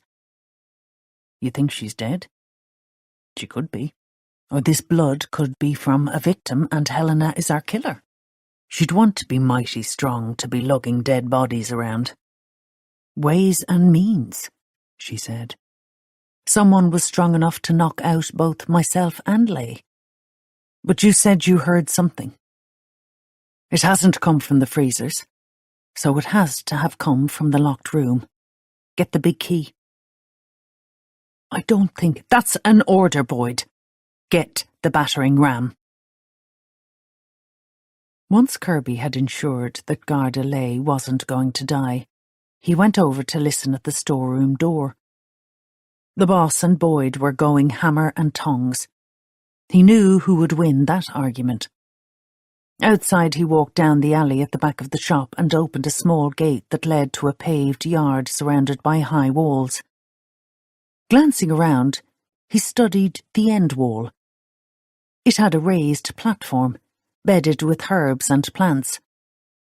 A wooden planter, full of peat, which appeared to have been recently disturbed. Why? He wondered. He began to dig in with his fingers, rewarded with little more than dirty hands. Nothing was buried there that he could find at the moment. Wiping his hands on the legs of his trousers, he stepped back and studied the building directly behind Helena's shop. It looked like offices, but he couldn't get the location straight in his mind. Spatial awareness was not one of his strong points. He took a series of photos on his phone. As he unlatched the gate to leave, something caught his eye. On the paved ground to his right lay a thick plank of timber, with what looked like blood on its tip. "Fuck me," he said with a whistle.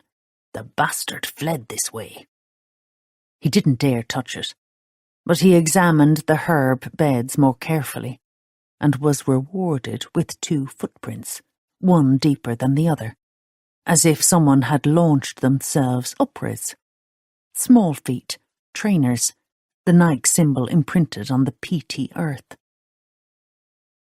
"There you are," Boyd said. "Look at this," Kirby said as he walked carefully around the small yard. "He came out this way." Someone did. Kirby felt like thumping Boyd for not respecting his powers of deduction. "There's a bloodied plank by the gate. Don't touch it." "Did you?" Now Boyd was really pulling his chain. Kirby pointed to the red brick building over the wall. "What's there?" "Apartments, I think. Shops on the ground floor and overcrowded residences above." Reckon the attacker lives in there?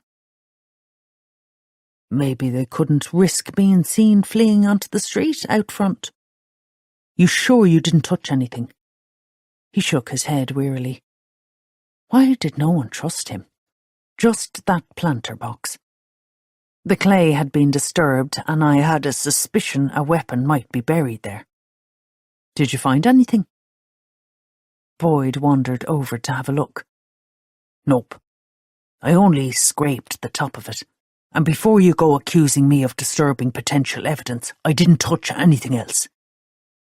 We need to be professional, Kirby. Is that a dig at me? Because if it is, you can go fuck yourself. Christ almighty, what's eating you? In case you've forgotten, my new girlfriend is missing, and I'm certain someone took her. He puffed his cheeks in an effort to keep control of his emotions. While we've been farting about, she could already be dead. Shouldering his way past Boyd, he was careful to nudge the gate with his sleeve. Shit. He'd opened it without gloves. Maybe Boyd was right to question his ability. But he had no time to waste feeling sorry for himself.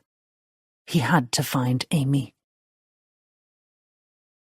It was a close call, but I have to put it behind me. I have to keep going. I stomp up and down the lake shore, small stones cutting through the soles of my shoes. Fists clench and unclench. Breaths long and deep. In, out, in, out. I have to calm down if I am to see this through. Will Lottie Parker and her team of misfits succeed in hindering the remainder of my plan? Possibly. The only saving grace is that they have no idea who I am. Luckily, I got to her before she found the locked room. I can breathe a little easier knowing I have removed anything that would have identified me. But the mystery of my identity is close to being solved. I must advance my plans at top speed. I look at the barrel with the body tightly crushed inside. I had to break the spine as well as the arms and legs to squash it in there. Even now I can see the forehead flush with the rim, loose tendrils of hair flying around in the rising breeze. No way can I drag it to the top of the hill. I'm not that stupid, and my muscles are aching. Tipping the barrel onto its side, I roll it across the stony shore until it rests at the bottom of the hill. I'm glad dark clouds have shadowed this beauty spot. Otherwise, there could be families picnicking and swimming, teenagers drinking and diving. I checked out the area over the last few weeks, and I know that most people gather at the diving boards a few kilometres away. I should be undisturbed here in finishing what I set out to do. Those who have attempted to interfere in my life have to suffer. They will learn that there is no life after loss. I hope you like the present I left for you in the locked room, Lottie Parker, because it was not what I planned. Sometimes I must accept that not everything works out. Chapter 77. Lottie knew her face was on fire with the rage boiling within. She'd sent Kirby to check out the apartment block behind the shop. But Boyd was dragging his heels getting the big key, and Gardelet was complaining like he was at death's door. If they wouldn't help her, she'd have to fetch the battering ram herself. She was about to flip open the car boot, wondering how she was going to lift the heavy piece of equipment, when the technical van pulled up behind her, and Grania Nixon stepped out. "I really need a break from all this," she said. "Is there another body?" "Not if you discount Gardelet." "What? He's not dead, is he?" "He thinks he is. Will you give me a hand here?" Lottie opened the boot. "No way am I lifting that," Grania said, stepping around her. "Not in my job description." "For crying out loud, not you too." Lottie growled. If she could get it to the ground, she'd be able to drag it inside. It was damn heavy, and she nearly let it fall on her foot, which caused Jerry, the Socko photographer, to come to her rescue. "Let me help you," he said. "One decent person left in the world," she mumbled, and followed Grania inside while Jerry laboured behind them. "Why do you need me here?" Grania said, tugging the hood of her protective boiler suit up over her voluminous red hair. "I'm still processing the scene at the lake. Looks like flecks of blood in one of the freezers. Needs to be checked. Whether it's human or animal is anyone's guess at this stage. We found a locked door through there." Grania flicked on a large torch. "I'll send samples to the lab. Could that door have any more locks?" Lottie waited for Jerry to get the key in place. Boyd thought he heard something inside. "I understand the urgency." Jerry was panting like he'd run a marathon. "Can you manage it?" "Sorry, no. You have to be trained how to use this? Give it here." She wrestled the heavy ram from him as Boyd joined them in the tight, dark space, the door now illuminated by Grania's torch. "I got a screwdriver. I think it's best to take off the hinges." "And how long will that take?" Lottie felt her shirt sticking to her skin, and if she didn't get a painkiller for her head soon, she was sure she would turn into a serial killer herself. The 3 people standing around her were in line to be her first victims. "Okay, let us at it," Boyd said, abandoning his screwdriver idea. He and Jerry manoeuvred the battering ram between them, and on the count of 3, they had the door in bits, hanging off its hinges.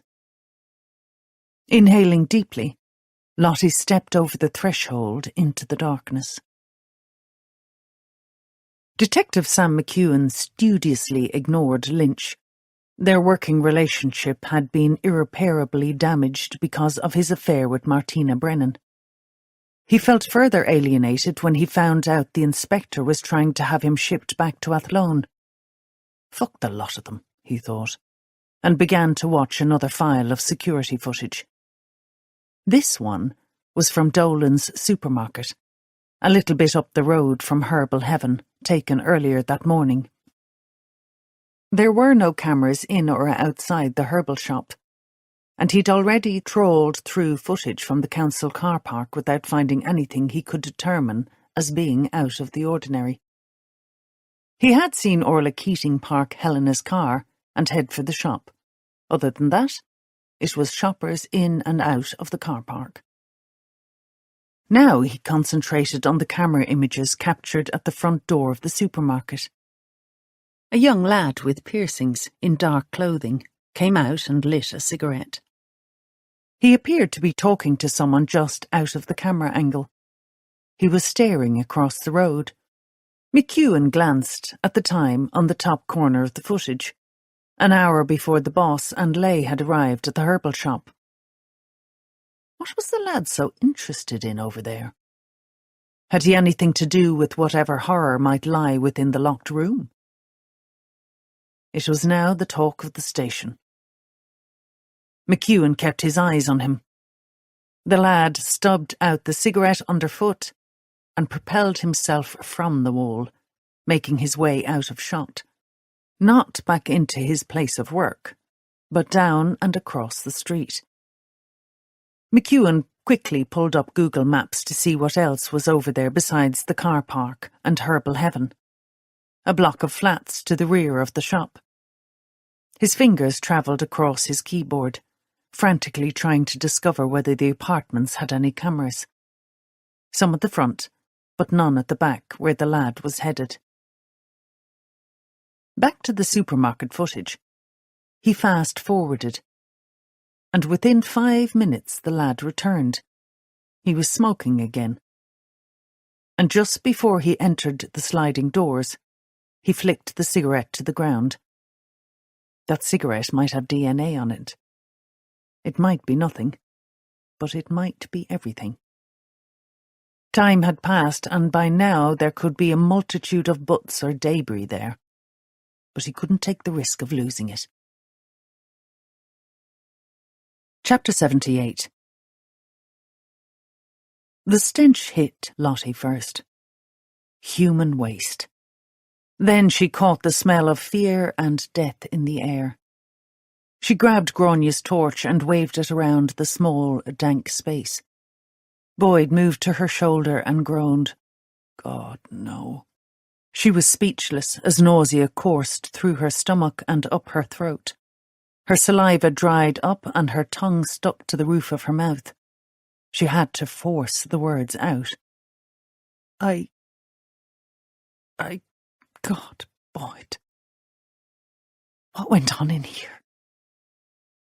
She moved towards the woman lying naked in a pool of her own blood and waste. Inspector, please don't contaminate the crime scene.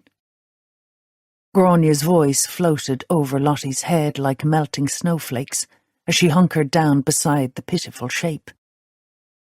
She could see a bone sticking out from torn flesh. The woman had her arms wrapped around her head.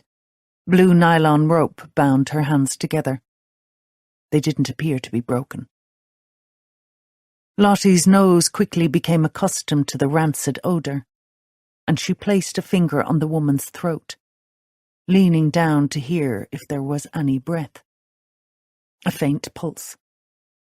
She's alive! Ambulance, paramedics, quick, now! Who is it? Boyd said after he'd shouted back for Garda Lay to radio for the required assistance. The Soccos had retreated to give them space. It's not Helena or Orla. It must be Amy Corcoran. Give me your jacket. She took it from him and covered the woman's nakedness. Her intention was to give her heat. She knew she was committing the ultimate sin of contaminating evidence, but her first aim was to save a life. Her eyes? Boyd whispered. No blood there. She carefully lifted one eyelid. Thank God. We need the paramedics! We can't let her die. And keep Kirby out of here. Too late. Her burly detective seemed to shrink within the beam of light as he dropped to his knees beside her. Is it... She was unable to continue. It's Amy, he whispered. Please leave her to me, Kirby. I'll take care of her. But you need to leave. He reached out a gloved hand and touched Amy's brow. Then he raised himself from the floor, leaning on Lottie's shoulder. He squeezed it and was gone. Kirby, she called after him. Don't do anything stupid. Lynch was pissed off at being left behind while the others got to do active jobs outside. She had to shake off her annoyance, though, because women were missing and women were being murdered. She had to do what she could by trawling through the mounds of information on her desk. If she was diligent, she just might find the needle in the proverbial haystack. Martina Brennan was busy with Tyler Keating's file, but looked up when Lynch banged her keyboard. We're missing something vital, Lynch said, frustration marking each word. Tell me, what did Detective Boyd say about Kathleen Foley and Amy Corcoran? Kathleen fostered Amy as a child, and apparently Helena was insanely jealous. Could Helena be behind all this? Well, according to her mother, Lynch said, Helena invented a son and a dog and a dead husband. Kathleen claims she might have been suffering abandonment issues following her biological father's lack of interest and the death of her stepdad. I can't see how having abandonment issues could lead to the murder of innocent women. But let's keep an open mind. Lynch began at her keyboard again and documented everything she knew so far about Helena McCall. She hadn't taken on the Foley name when her mother had married. Kathleen Foley had told Boyd that Helena's stepfather had never formally adopted her. According to Kathleen, her daughter suffered delusions. But was that actually true? They only had the mother's word for it. Something wasn't sitting right with all this. Something was staring her in the face. Something she just could not see. Damn. She went to the incident room and stared at the photos of the dead and missing women, plus Tyler Keating. Then she looked at the photos they'd added that morning of the main people of interest. Frankie Barden, Owen Dalton, Luke Bray. Kirby had added the last guy because he worked with Amy and had allegedly harassed her at work. That caused her to remember that she still had to follow up with Bowen's solicitors about the reason Amy had left the firm. And what about this Luke guy?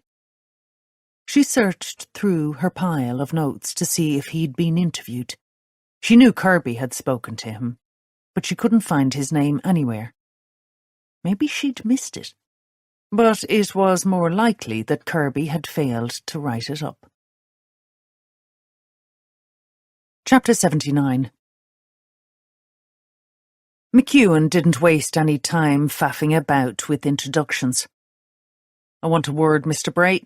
Outside. Now. His tone worked, because Luke dropped the oranges he was stacking and walked with McEwen out the back door. He shoved the lad up against the wall and held him there, his forearm tight to his chest. If you don't tell me what I want to know, I will personally extract each one of your piercings with pliers. And then I'll start on your teeth, braces or no braces. What? What are you doing, man? Is it not enough one geek manhandles me? He has to send another one. Tightening his grip, McEwen said, Only speak when I tell you to speak. Got it? Eyes wide, Luke remained silent. You went out front earlier today to have a smoke. Nod, if that's true. Luke nodded. You met someone there? Another nod. You went across the road to Herbal Heaven. A hesitant nod. Who did you speak with? An imperceptible shrug. McEwen loosened his hold slightly. You can talk. After a few gulps, Luke said, I can't say. If you don't want to end up in jail for murder, you better tell me. Murder? Hey, no way, man. I didn't kill anyone. Who did you speak with? I could end up dead. That's a risk you have to take. McEwen breathed deeply. He knew that what he was doing was intimidation, but he'd heard that Amy Corcoran was fighting for her life. Luke shook his head, and his eyes sprouted tears. Man, you're giving me a death sentence. Who the fuck did you meet? She said it was nothing. She gave me €50, said to tell no one. Who did? I don't know who she was. €50 is €50 when you haven't got it. What did you have to do for your measly 50 quid? I had to walk into the shop and unlock the back door. That's all. Who was there when you went in? No one. It was empty. She could have done it herself. Did you wear gloves? Luke's jaw dropped, and McEwen saw the realization dawning on the lad's face of what he had walked himself into. No. Shit. Whatever happened there, my prints will be all over the gaff. Fuck. Not so clever after all, are you? Shit. Fuck. I want a description of the woman. No way, man. She said that if I talked, I'd end up in the bottom of Loch Cullen. Said her boss would break my legs, and then my arms, and gouge my eyes out. Gruesome shit. Now it was the turn of McEwen's jaw to drop. The lad had described how the 2 murder victims had been found, information that had been withheld from the media. He stepped back, releasing him. She said all that? Yeah, fucking head case if you ask me. And still you did it. 50 quid is... 50 quid, I know. You're coming with me to make a statement and to look over some photographs. What about my shift? Should have thought of that when you took blood money. Blood money? What are you talking about? I only opened a fucking door. You let in a killer, and now a young woman is taking her last breath in this world because of you. Luke had the sense to keep his mouth shut. Your good friend Amy Corcoran is almost dead, and you set her up to be murdered. He wasn't prepared for the lad to take flight, and the kick to his shin hurt bad. But McEwen was bigger and faster despite the shock. He caught Luke, and this time he handcuffed him. Now I have you for evading arrest.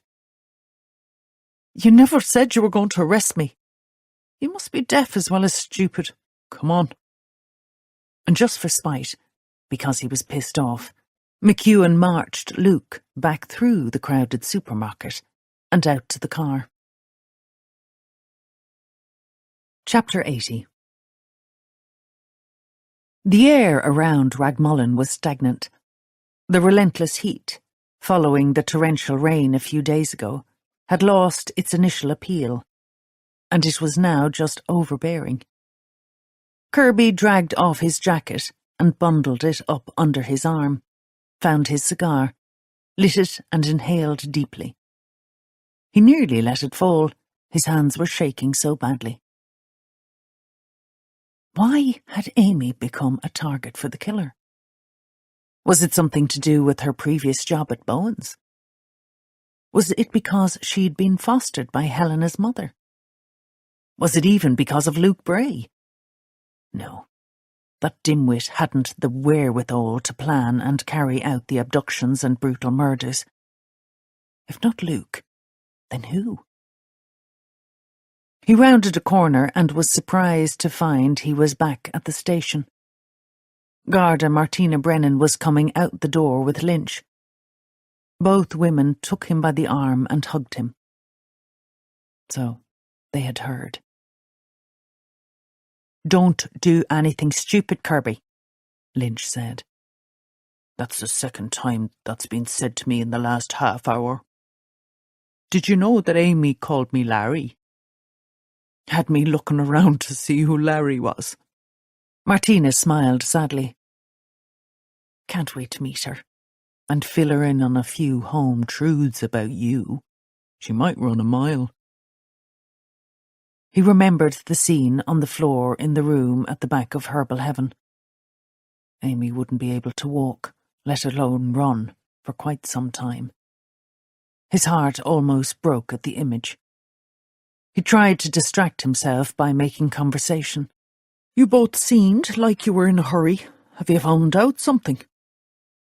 Martina looked sheepish. Lynch straightened her shoulders and said, Boyd called. Said the boss told us to find you and sit on you. Kirby sat down heavily on the step, reluctant to go inside. He couldn't face any jibes from McEwen. Not today. I saw her, lying there. She looked like a broken doll. So damaged. How can someone do that to another human being? Because they're pure evil, that's how. Martina sat beside him and gave his arm a squeeze. He resisted the urge to put his head on her shoulder and cry. Come up to the office, Lynch said. We need to work every hour in the day. Why are we still out here then? Come on. He shook himself and stood. He took Lynch's outstretched hand, clasped it firmly. As they reached the corridor to the office, McEwen came towards them, his face pumped. "I have someone in the interview room who may have met the killer." Kirby stalled. Then, before Lynch could stop him, he hurried along with McEwen. "Let me at them." Luke was sitting in interview room 2. Kirby had asked McEwen why he hadn't put him in the newer interview room. His tall, shaven-headed colleague had smirked. "The little shit doesn't deserve any comfort." Kirby squeezed in beside McEwen while Luke sat on the chair with the burst leather seat and protruding springs. He hoped they tore another arsehole for the young prick. Unable to hide his distaste, he said, "I knew you were a bad one when I first heard about you. You know nothing.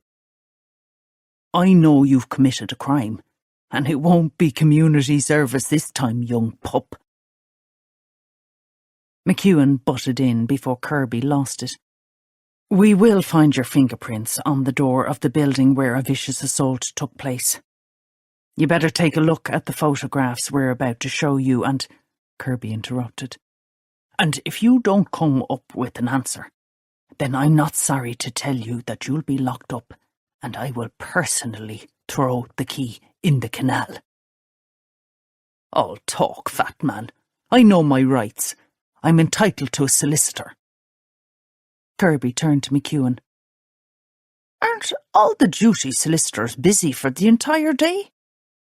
Rhetorical question. He glared at Luke. "You'll have to spend a night in the cell waiting for one." Okay, show me the photos." McEwen opened the slim folder and proceeded to place 6 photographs in front of Luke, whose braces clicked as he ran his tongue around his teeth. Keeping his eyes firmly locked on the young man's expression as each photo landed on the desk, Kirby was certain one image had evoked an even louder click. "No, sorry. Don't know any of them. Can I go now?" "Liar.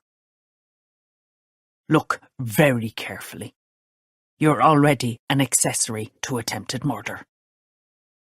"I'm what?" "Go on. You're making an idiot out of me. I never did anything." "You opened a door to let in a killer. That's accessory in my book. Is it in yours, Detective McEwen?" Kirby was relieved when McEwen played along. "All the way."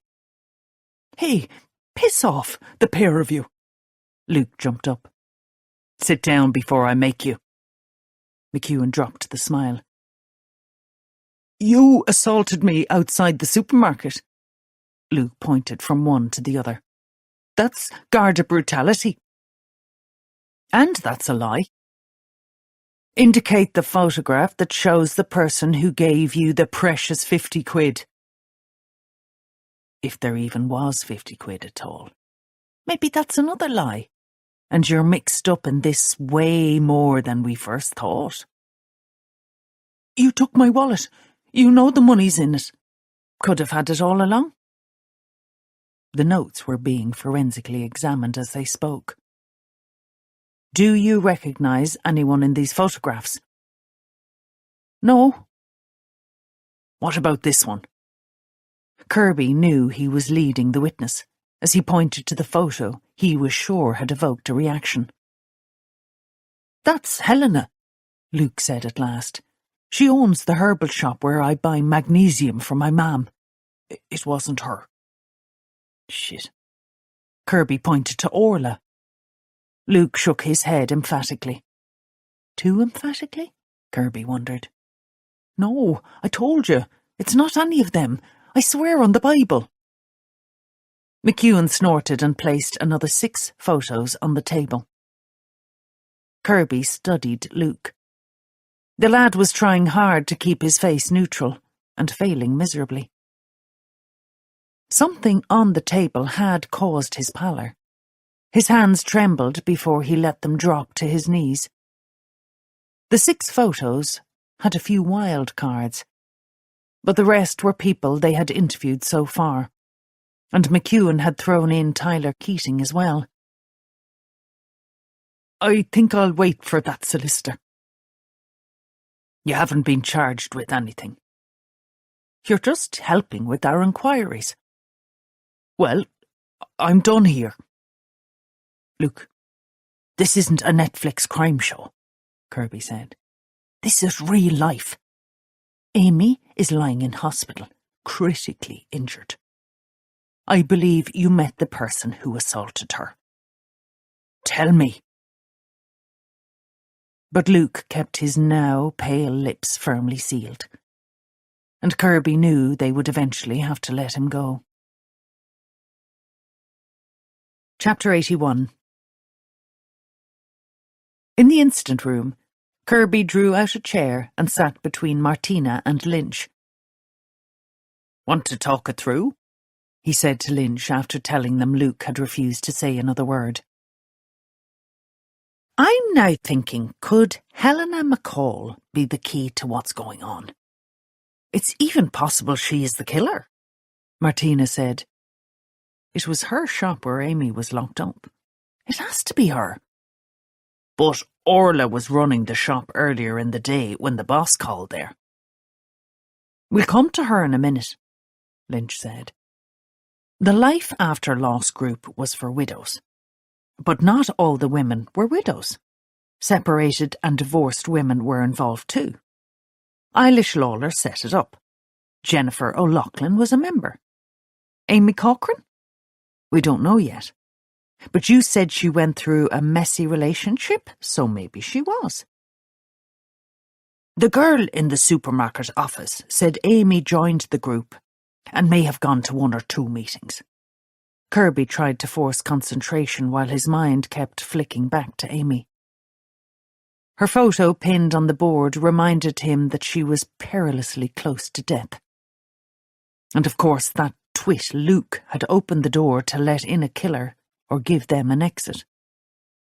"We still can't figure out a motive for the murders and attempted murder," Martina said. "If we forget about Life After Loss and concentrate on the women," Lynch said, "we might find something else." "Like what?" Kirby asked wearily.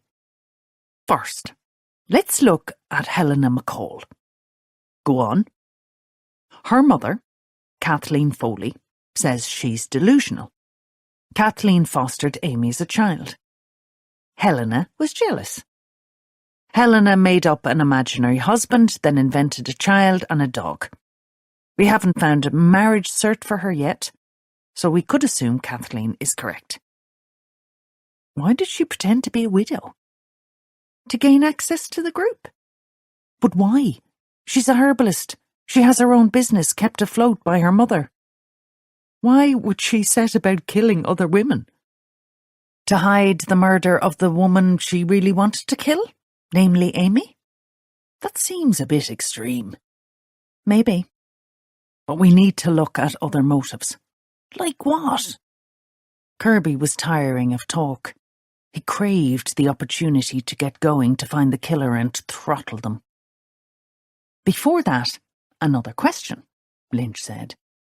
"Why take the eyes?" Jane the pathologist mentioned Oedipus to the boss. Kirby looked at her blankly, and she explained about the Greek mythology. "So now you think Helena killed her father or something?" "Don't know what to think. Look, I collated all the intersecting characters and cross-referenced their statements. Some are just notes, but 3 interesting characters come to the fore. Orla Keating, obviously, because her husband disappeared mysteriously a year ago. Plus, she has a connection to most of the women.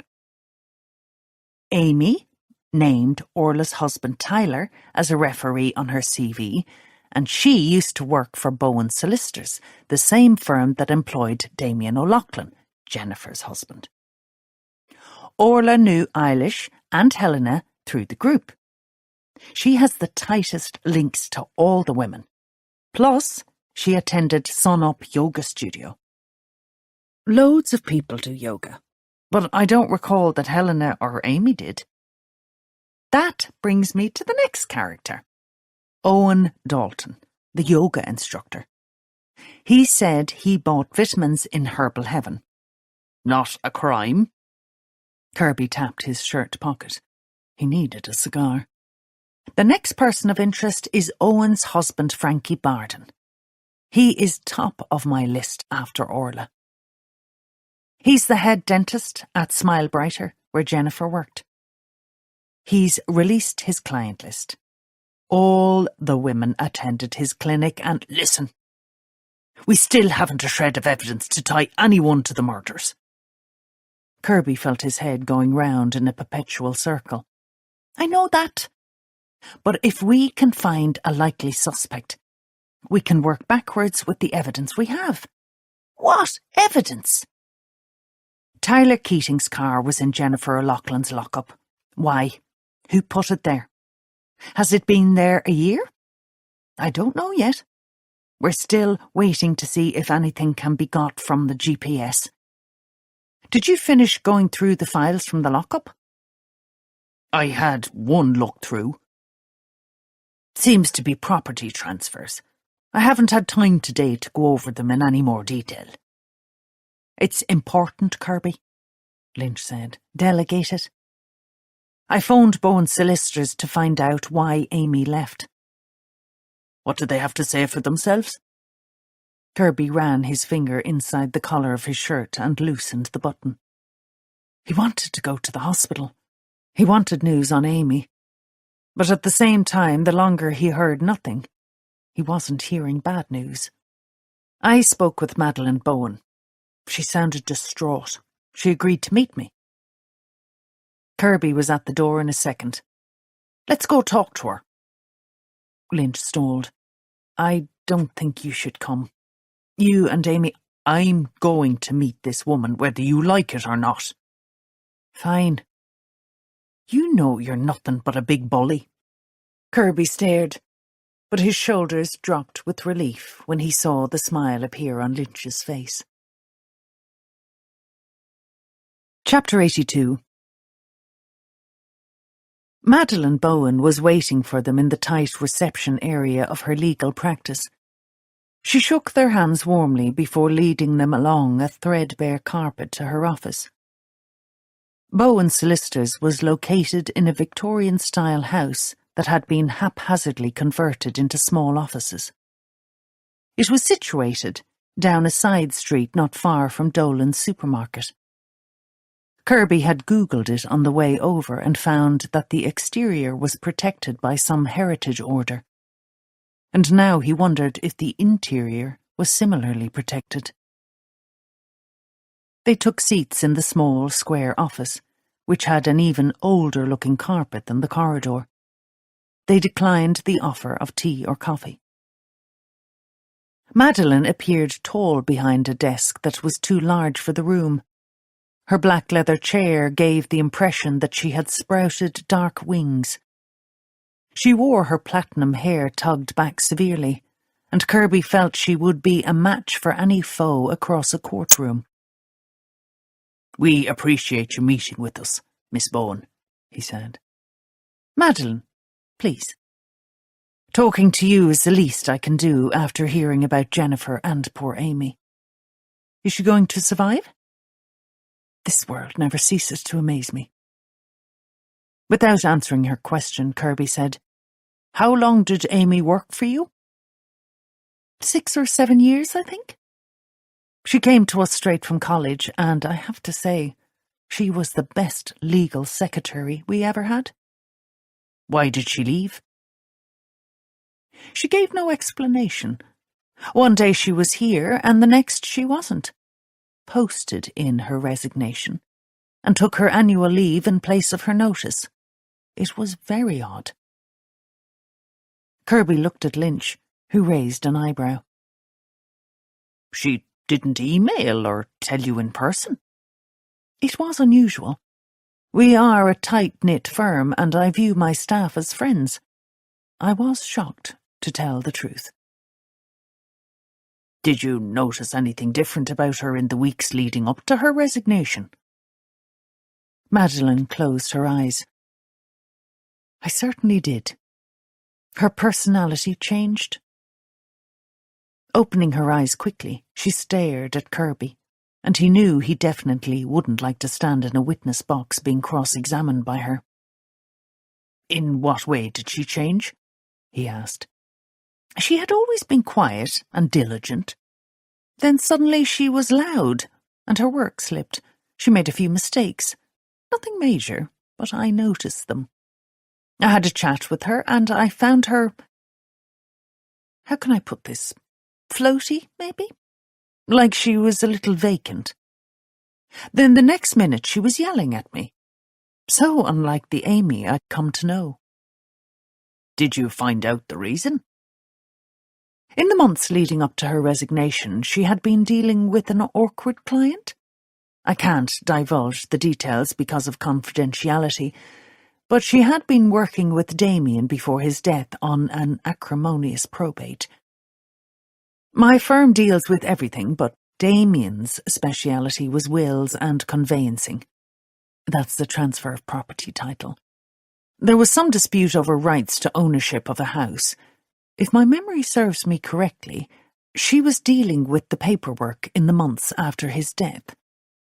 Then she quit. What was Amy's exact role here? She was Damien's legal secretary. She kept his diary, sat in on meetings, took notes, located title deeds, liaised with the land registry office, that type of work. Can you tell me the name of this awkward client? No, I can't. And I don't know how our client could have anything to do with her attack this morning.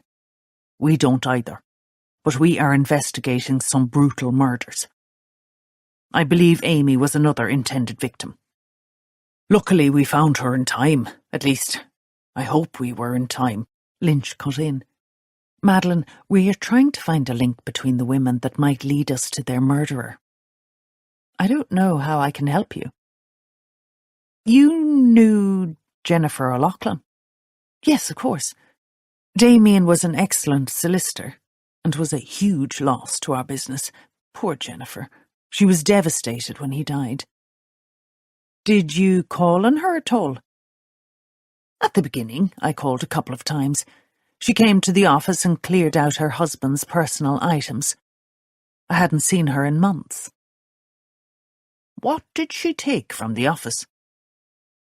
Madeline looked from one to the other, an eyebrow raised. What do you mean? Do you know exactly what she removed? I didn't oversee what she did.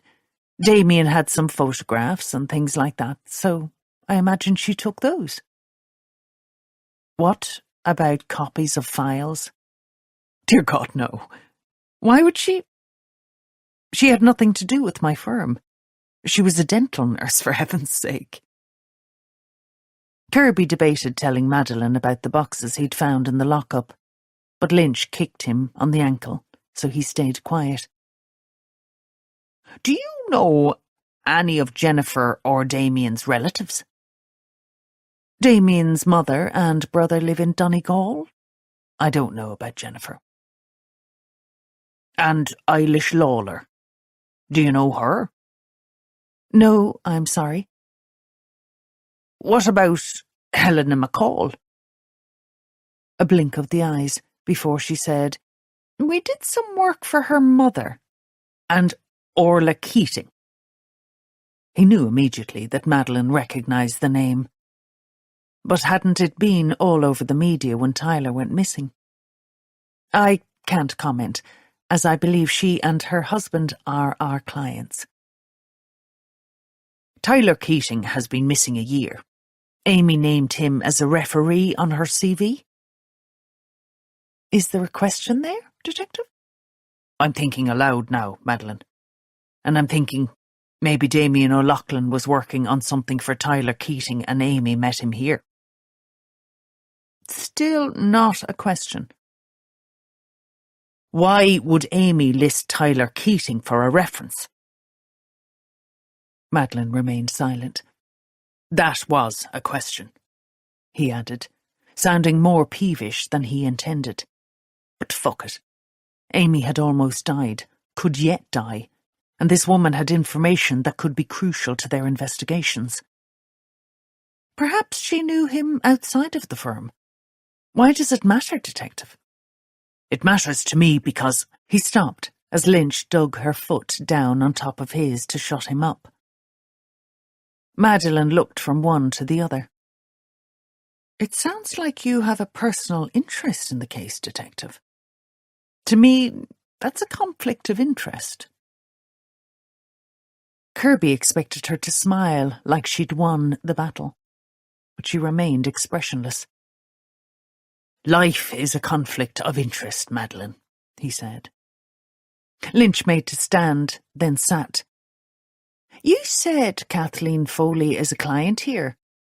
Did you know that she once fostered Amy? That was when Kirby saw Madeline's expression change. Her mouth drooped and her eyes darkened.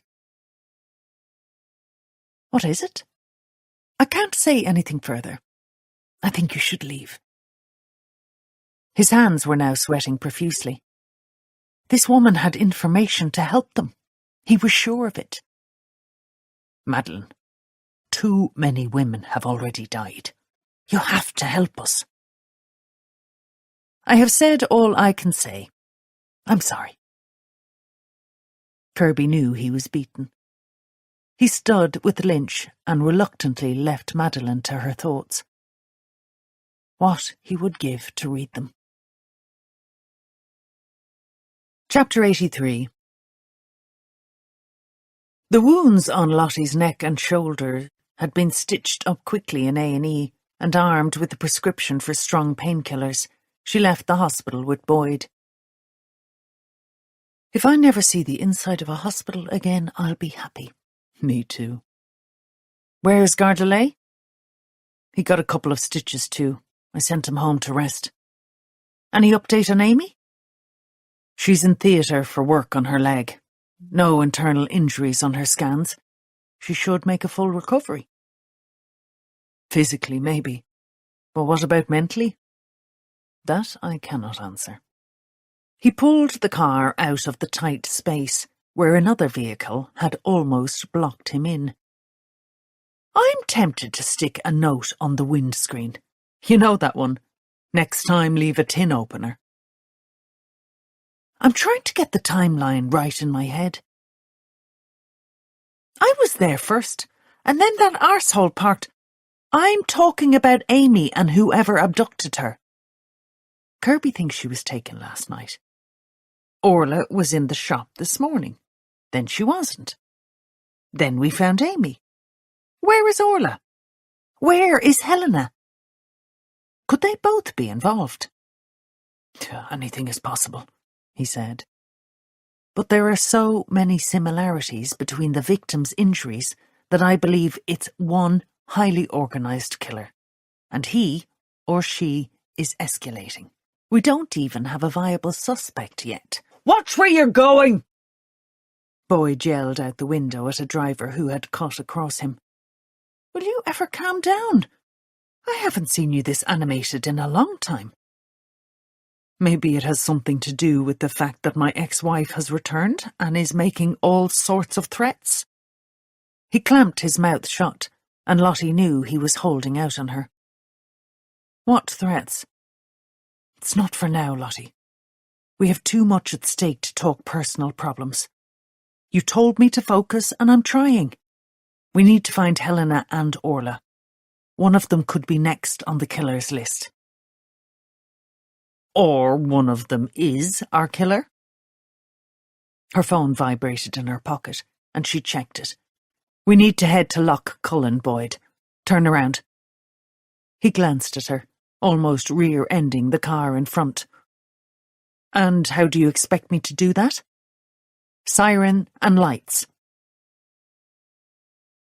A group of teenagers, lathered in something like baby oil, stood congregated beside a squad car. Garda Thornton was leaning against the car, notebook in hand. Lottie walked gingerly towards them, still feeling the effects of being whacked across her shoulders and neck.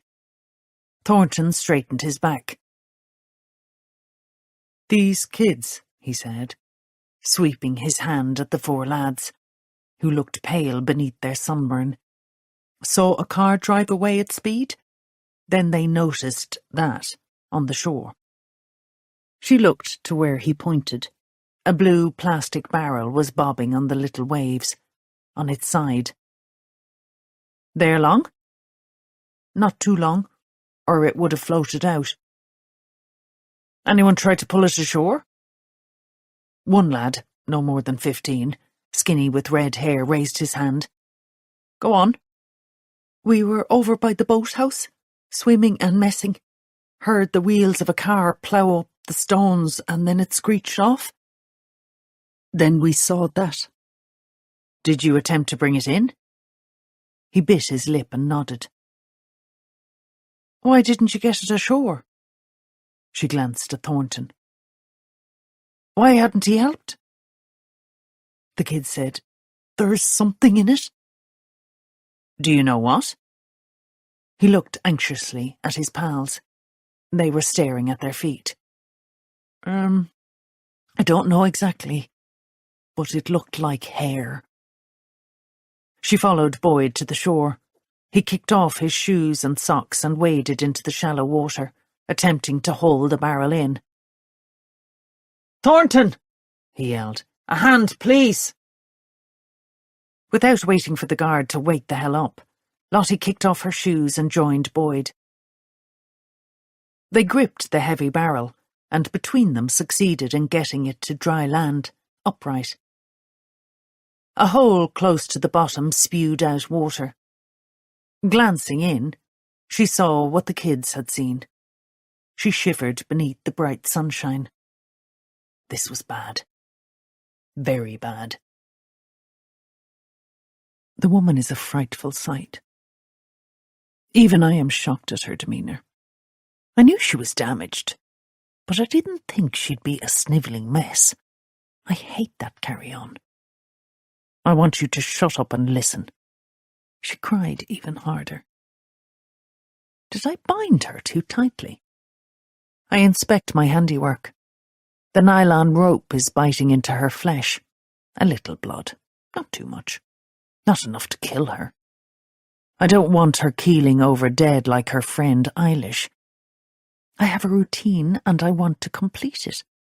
I need to act even faster than before. I tightened the zip on my new overalls, then pulled the mask tight on my mouth and nose and tug up the hood. I am careful. I don't want any evidence left on her. At least the lake water will have contaminated anything that may have been left on the other one. I was too annoyed to be careful. Maybe I shouldn't have been so cocky, leaving Amy before she died. I thought she was too far gone to survive. My miscalculation, because reports say she is alive. In a serious condition with life-threatening injuries. I do hope she dies. She would be the ultimate loose thread that could string me up and hang me, and I don't want that to happen until I have completed what I set out to do. I turn my attention to my latest captive. When I finish with her, I have one more to deal with. Then I can rest. Now, crybaby, I need you to cooperate. I pick up the bloodied plank and walk towards her. Her crying turns to a strangled scream as she sees what I'm holding. I can't help the smirk unfolding behind my mask. Don't worry. You won't see anything at all after I'm finished with you. Chapter 84. In the instant room, Lynch wrote up her notes on the meeting with Madeline Bowen, occasionally glancing at the photos on the board. Busy? Jesus, Lee, don't do that. She hadn't even felt the presence at her shoulder until he spoke. What? Creep up on people. I thought you went home to rest. To stare at four walls. Might as well help out here. Who is that guy? Owen Dalton. He owns a yoga studio, healthy living and meditation shite. He doesn't look very healthy. Lynch noted Dalton's thin face shrouded by a mane of dark curls. And those eyes. God, they were like glass marbles, an extraordinary pale blue. She dragged a strand of hair out of her own tired eyes. They knew so little about any of their potential suspects. We need to do a thorough search on his life, his studio, and Frankie Barden, his husband. Sure. She tapped open the studio's website. After a few minutes, she'd gathered little information. Everything seemed to be window dressing. That made her think of Eilish Lawler, interior designer. She opened Eilish's website and scrolled to the testimonials. Sure enough, Owen Dalton had written a glowing review for how she had transformed the studio space. She had also worked on Jennifer's house, and Tyler Keating's car had been found in Jennifer's lockup. There are too many crossover threads with little to solidify them into a motive, she muttered. Look at this, Leigh said from the corner of the room. Lynch gladly rose from her chair to join him. Dalton set up a company, so his accounts are public. I just thought I'd have a look at how he financed it. Leaning over his shoulder, she peered at the screen. Good work. What does it mean? It's another thread. But eventually they'll all come together. Back at her desk, she wondered why Tyler Keating had been one of Owen Dalton's initial investors. The soft ripples on the lake were making Lottie's head swim. The body was still in the barrel. Grania insisted they had to wait for the state pathologist before removing it. A tent had been erected around it. This is ridiculous, Boyd, she said, shivering with her wet jeans sticking to her legs. We have to get the body out. Garda Thornton had found him a pair of uniform trousers in the boot of the squad car, and navy fleece jackets for both of them. The trousers were halfway up his legs, showing off bare ankles. At least he was dry, Lottie thought with another shiver. I suppose so, he said. We need to know who it is. Right, let's do it. She marched towards Grania, fighting the growing vertigo in her head and the crushing ache across her shoulder blades. Grania, we need to release the body from the barrel. I still say wait for the state pathologist. Maybe you should call Superintendent Farrell first. My decision, Lottie said, hoping it was the right one.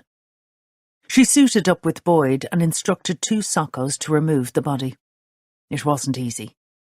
They had to cut off part of the upper rim to allow it to be dragged out. Standing to one side, half afraid to look, Lottie watched as the naked form slid into view. The curls were long and dark, the face deathly pale. She'd been full sure it was going to be either Helena or Orla. It was neither. What the hell? Chapter 85. McEwen had just about finished up with his report on the Luke Bray interview when an email shot up on his screen. He read it and looked around for someone to tell. His eyes landed on Kirby. Tech have succeeded in restoring some of the GPS data. Tyler Keating's car was moved to the lockup only 4 weeks ago? Really? Where was it before then? Kirby asked. I'm checking it on Google Maps. It's a location very close to where Helena McCall's mother lives. Kathleen Foley? Yup. McEwen rubbed his head and creaked his neck. What do we have on Mrs. Foley? Not much, Lynch piped up. Retired nurse, she fostered Amy Cochrane as a child for a time. Not much else. Give me a minute to check pulse, Kirby typed furiously. No, she hasn't come to our attention for anything. If Helena had something to do with Tyler's disappearance, she could have hidden his car at her mother's house before moving it to the lockup, Lynch said. Why, though? I can't see how it fits in. Kirby leaned back in his chair. Nothing fits at the moment. Want to do a brainstorm? Lynch suggested. Wait until the boss gets back, McEwen said. She's out at Loch Cullen with Boyd. Another body. Foul play? Lynch and Kirby asked together. If you mean, is a body stuffed in a barrel and shoved into the lake foul play, then yes. Same killer? Kirby felt a shiver down his spine thinking of Amy's close call. He slammed his fist on the desk. Each one of these sites is different. Even his methods of killing are different. We need to catch this fucker. I second that. Lynch went back to what she was doing, namely, following up on the list of the sun-up investors after Lay's discovery. It might be a dead end, but she couldn't leave the job unfinished. Frankie Barden's name was there too, but that was to be expected, as the dentist was married to Owen. Why wouldn't he invest in his husband's business? After 15 minutes, she shouted at McEwen, I found something. Sun Up might have been about to go under. The studio has been making a loss for the last 3 years. Dalton had paid back some of the investors, but 3 remain. Who's still to be paid?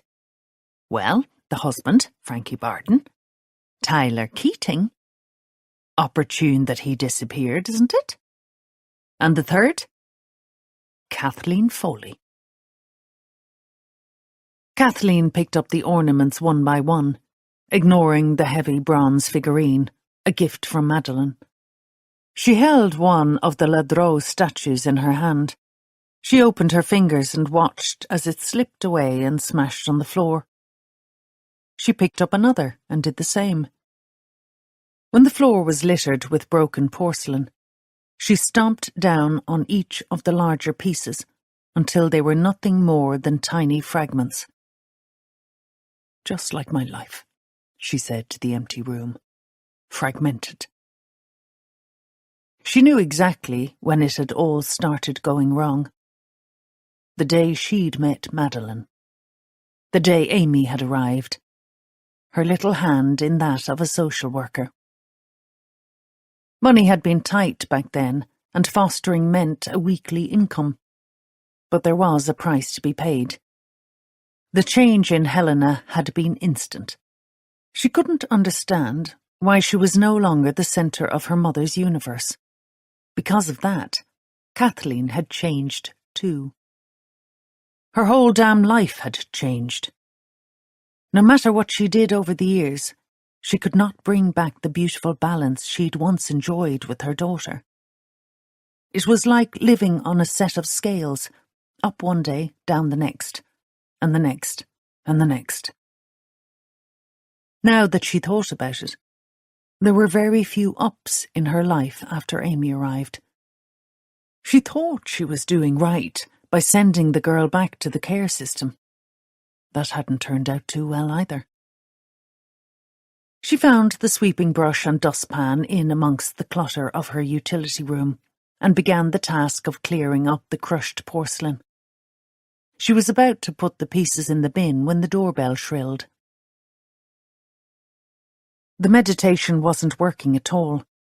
Too much unwanted information floating around in his head. He needed a shower, and he needed to eat, but he didn't want to do anything. His energy was off today. He knew why, but he didn't want to go there. He abandoned the meditation. There were just some things he could not allow to invade his mind.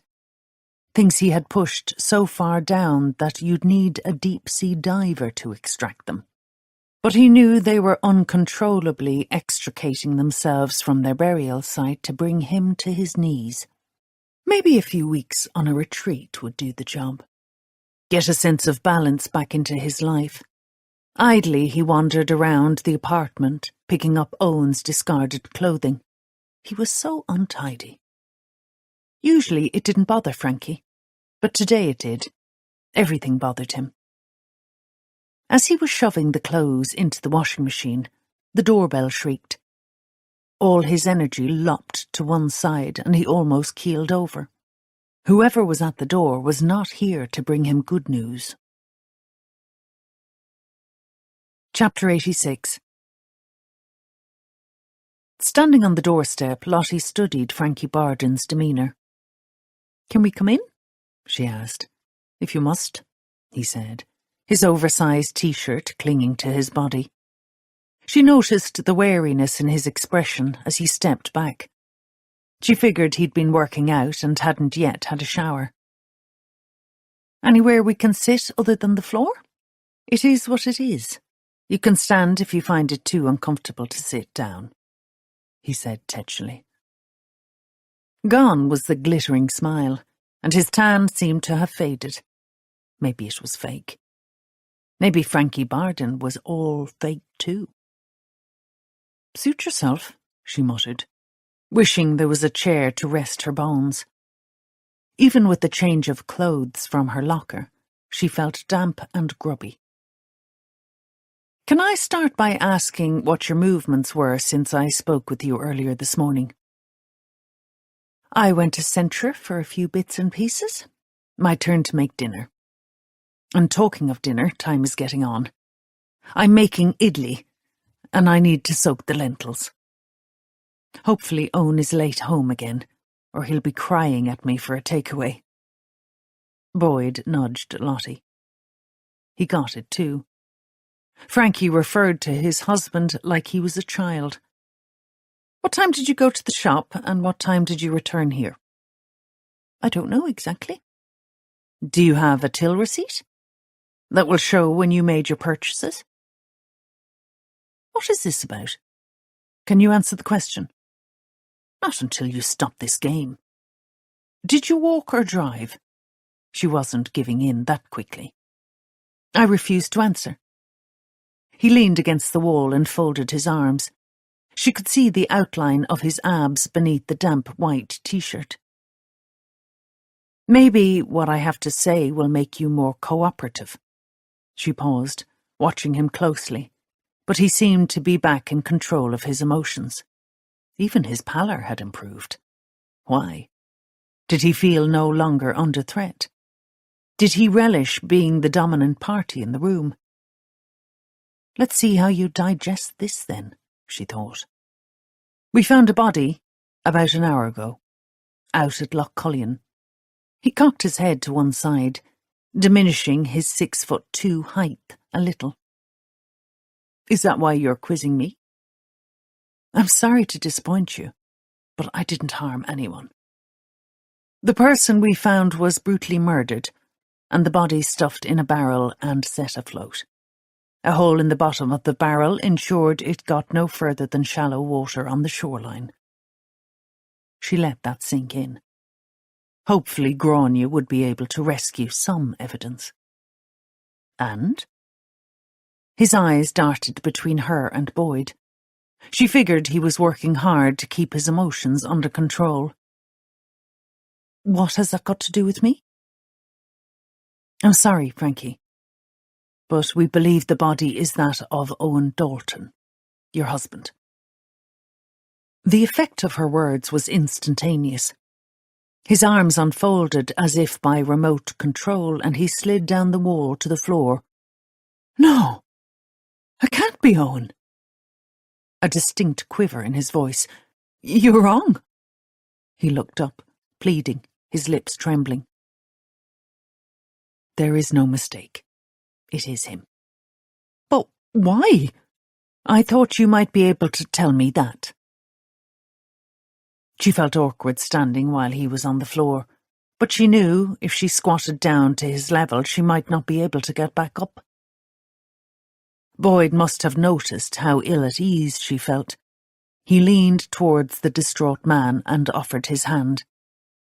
"Here, Bud, you need to stand up." Frankie took the hand and Boyd hauled him upright.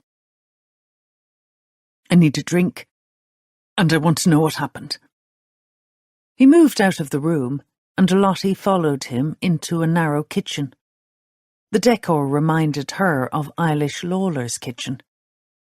As he ran water from the tap into a silver goblet, she said, "Did Eilish Lawler advise on your kitchen design?" "I don't know. Owen organised all that." "I can't believe it. He can't be dead." She waited while he refilled the goblet and gulped down the water with much the same speed as the first glass. Pulling out one of the 2 stools at the counter, she indicated for him to sit. She felt instantaneous relief, as at last she took the weight off her feet. "What can you tell me about Owen that might have caused someone to kill him?" "Did you stop to think you are dealing with a psychopath?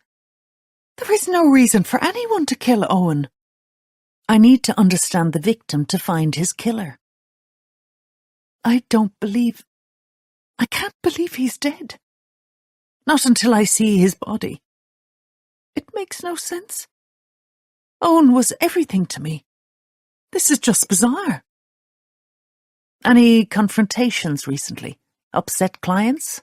Money troubles?" "None that I know of." "Why is this happening to me? First Jennifer, now Owen." "You worked with her and have a kitchen that seems to have been designed by Eilish Lawler. Both are now dead. We have another injured woman and 2 missing." "Who?" "Orla Keating is one. She is also a member at Sunup. You treated her and her husband Tyler. Then there's Helena McCall, who runs the herbal shop where you buy your vitamins. Everything leads back to you and Owen. And now Owen is dead. Did I do something to cause this to happen?" "You tell me." Lottie wondered at his self-absorption. His husband was dead. Was Frankie Barden the killer? She shivered and looked around for Boyd, who was conspicuous by his absence. She heard him on the phone in the other room. At least he was close by. "I see that look on your face, Inspector. That's why you asked where I was earlier. You think I'm a murderer?" "Everyone is a suspect until they're not. Yeah, tell that to the innocent guys on death row. I think I better stop talking to you now.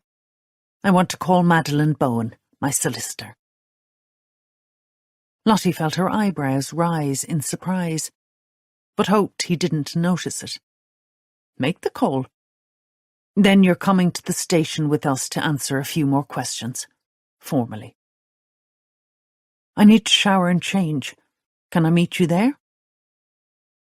"We'll wait here." She watched him amble off, bowing his head under the low lintel. Glancing around the kitchen, she noticed no sign of newly purchased groceries on the worktop. Hadn't he said he was about to prepare dinner? She had no idea what idli was. She opened the refrigerator. It was sparse. On the counter she saw his phone.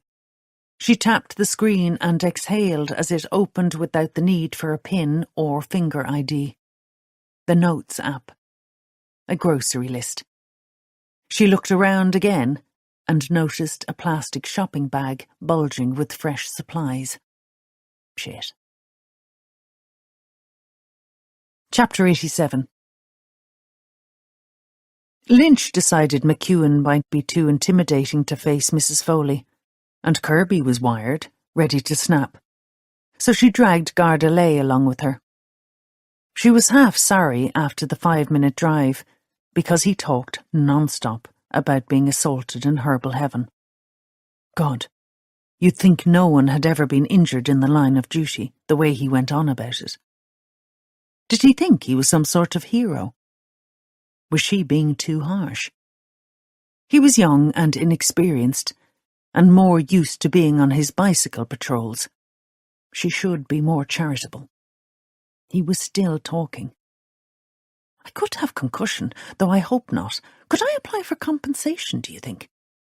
Lay, I'll be applying for compo if you don't quit moaning. I wasn't moaning. Oh, was I? Sorry, didn't mean to. You know the way it is. I don't. But I want you to observe in silence as I do the talking with Mrs. Foley. Sure, no problem at all. I'm not one to talk too much normally, am I? Instead of answering him, Lynch hid an eye roll and rang the doorbell. Wonder where Tyler Keating's car was stored, seeing as the GPS placed it somewhere close by, she said. God only knows, Lee said. Garden could do with the run of a lawnmower. Did he not know when to shut up? The lime green door opened after she pressed the bell a second time. Mrs. Foley, I'm Detective Maria Lynch, and this is Garda Lay. Can we come in for a moment? Have you located Helena? I can't stop worrying about her. Come in. In the living room, Lynch found the lack of space overwhelming. She glanced at Garda Lay, silently urging him with her eyes not to mention the mess. Nice room, he said. Kathleen lifted a basket of laundry from the couch. It's hard to keep on top of things in a large house. Too big for me. I'm thinking of selling it. Really? Lay said. It's gorgeous. Lynch elbowed him in the ribs as they sat on the couch. We have no word of Helena's whereabouts, Mrs. Foley. Are you certain you've no idea where she might be? The woman shrugged, her face seemingly a lot older than her 50-odd years. The worry of having a liar for a daughter? Or was it the result of hearing about the assault on a woman she'd once fostered as a child? I don't know where she is, I'm sorry. When was the last time she was in contact with you? 2 mornings ago, I think it was. She rang in a bit of a stupor. I reckon she was in the midst of a roaring hangover. I regret to say, I hung up on her. And you haven't seen or heard from her since? I haven't. Can I ask you about Sunup? What? It's that fancy yoga studio in town. Oh, right, that place. Do you know Owen Dalton? Who? He's the owner of the studio. Okay. How do you know him? I don't. Lynch shifted to the edge of the uncomfortable couch. Mrs. Foley, may I call you Kathleen? Sure. Kathleen, we know you invested in Owen Dalton's studio. Invested? You must be mistaken. We know you haven't been paid back. Foley bit the inside of her cheek. Lynch could see her tongue running around her teeth. That's none of your business? It is, actually. We're investigating murders, not petty theft. Everything is our business until we find the murderer. Well, Kathleen said huffily, my financial affairs have nothing to do with you or your investigations. You should be out searching for my daughter. What would you say if we told you Owen Dalton has just been found murdered? Kathleen's face hardened, accentuating the sharp lines around her mouth. I'd say good riddance. I thought you didn't know him. I know he's a money-guzzling rat. Why did you invest in his business? A look of defeat shadowed Kathleen's expression. Or it could have been a cloud blotting out the sun outside the window. Lynch waited, and hoped Lay had the sense to wait also. Amy asked me to invest. Amy? Why would she come to you? You're aware that I fostered her for a year when she was a child. I kept in contact. I couldn't say no to her. Lynch was wondering about the bond with a girl who'd only been in Kathleen's life for a short time about 30 years ago. What was her connection to Sunup? Lay said. I I don't know. Talk to Amy about it. I could tell she was afraid.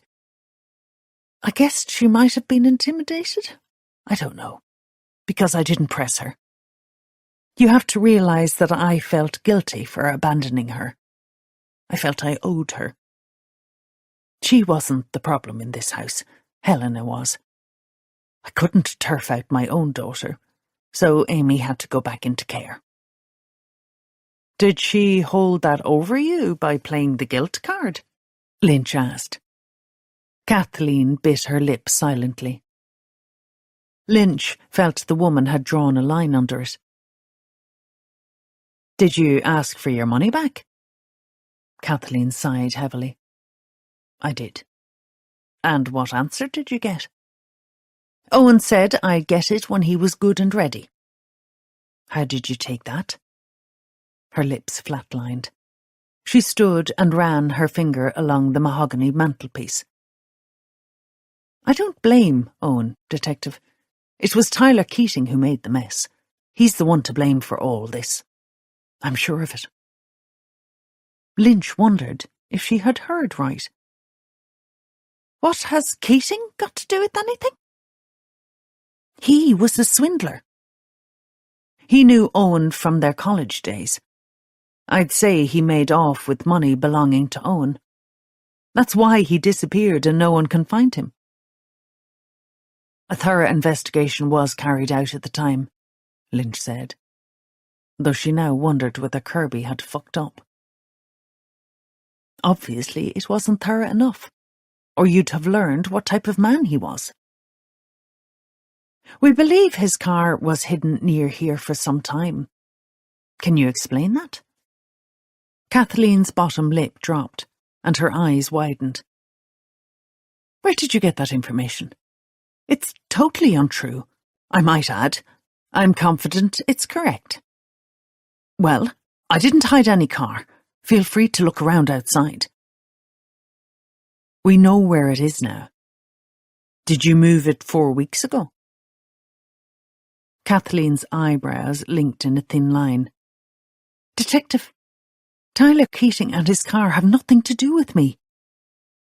Why did you move the car? Like I said, it has nothing to do with you. Right. Leigh folded his arms. Lynch changed direction. Kathleen, how did you know Jennifer O'Loughlin? I didn't know her.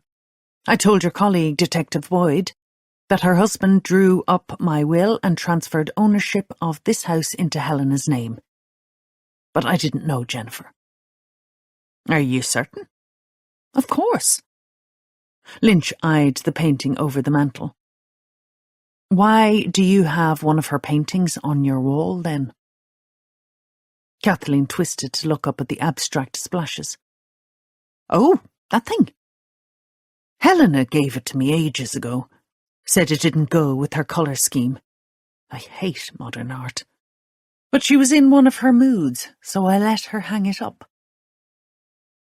She seemed to have an answer for every question she deemed fit to engage with.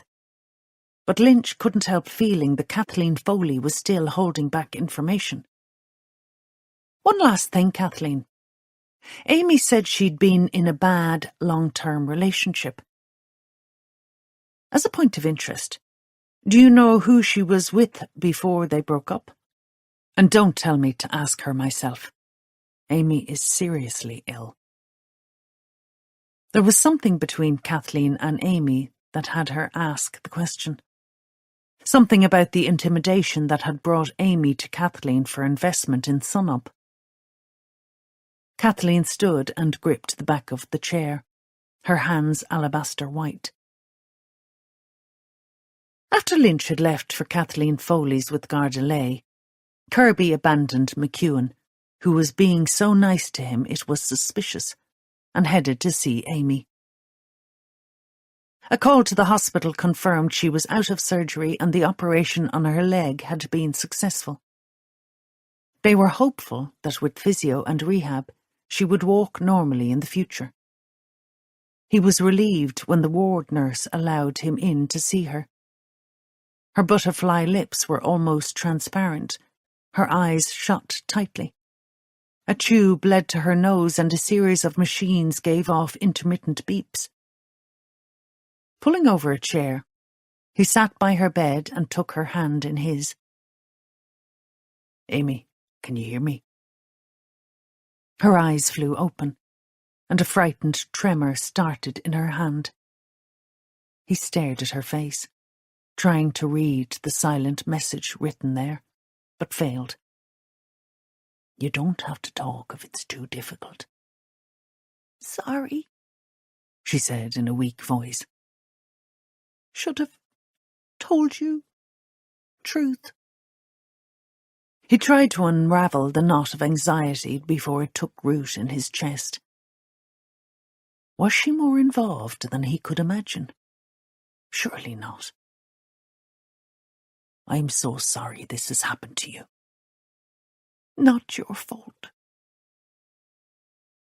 "You don't have to talk now, Amy. But Orla Keating and Helena McCall are missing. I need your help." She remained silent. "I think whoever abducted you might have taken one or other of them. Can you tell me anything about the person who took you?" She shook her head slowly and a loud beep emanated from the machine by the bed. "I didn't see anything." "Were you brought to the shop straight away?" Her eyes drooped, lids heavy. "What shop?" "Herbal Heaven. That's where you were found?" "Don't remember, sorry." He noticed tears gathering at the corners of her eyes. "I don't want to upset you, Amy. You've been through such a horrific time. But I need to find those two women. Did one of them do this to you?" "Can't help. Don't understand. What happened?"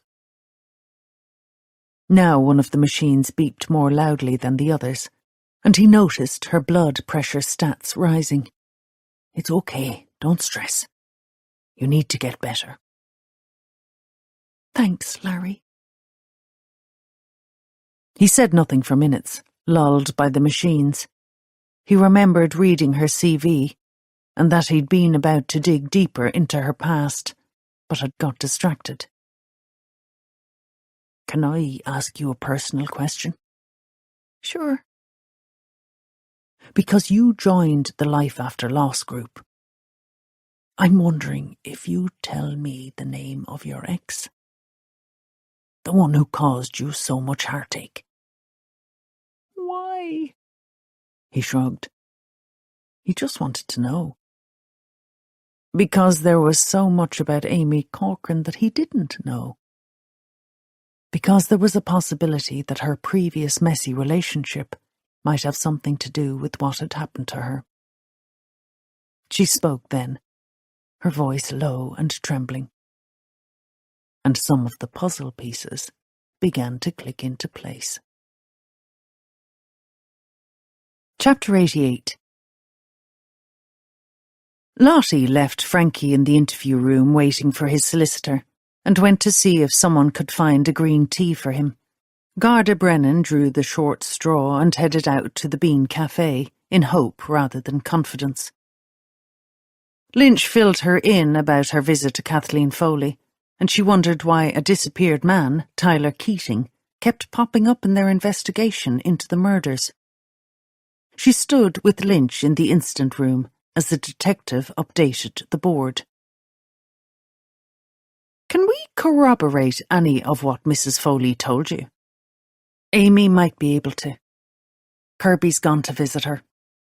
Kathleen thinks she was intimidated. When I find out who Owen Dalton's accountant was, we might get to shed some light on his current financial status and why some investors were left unpaid. Could be a motive there." "You could search his finances yourself."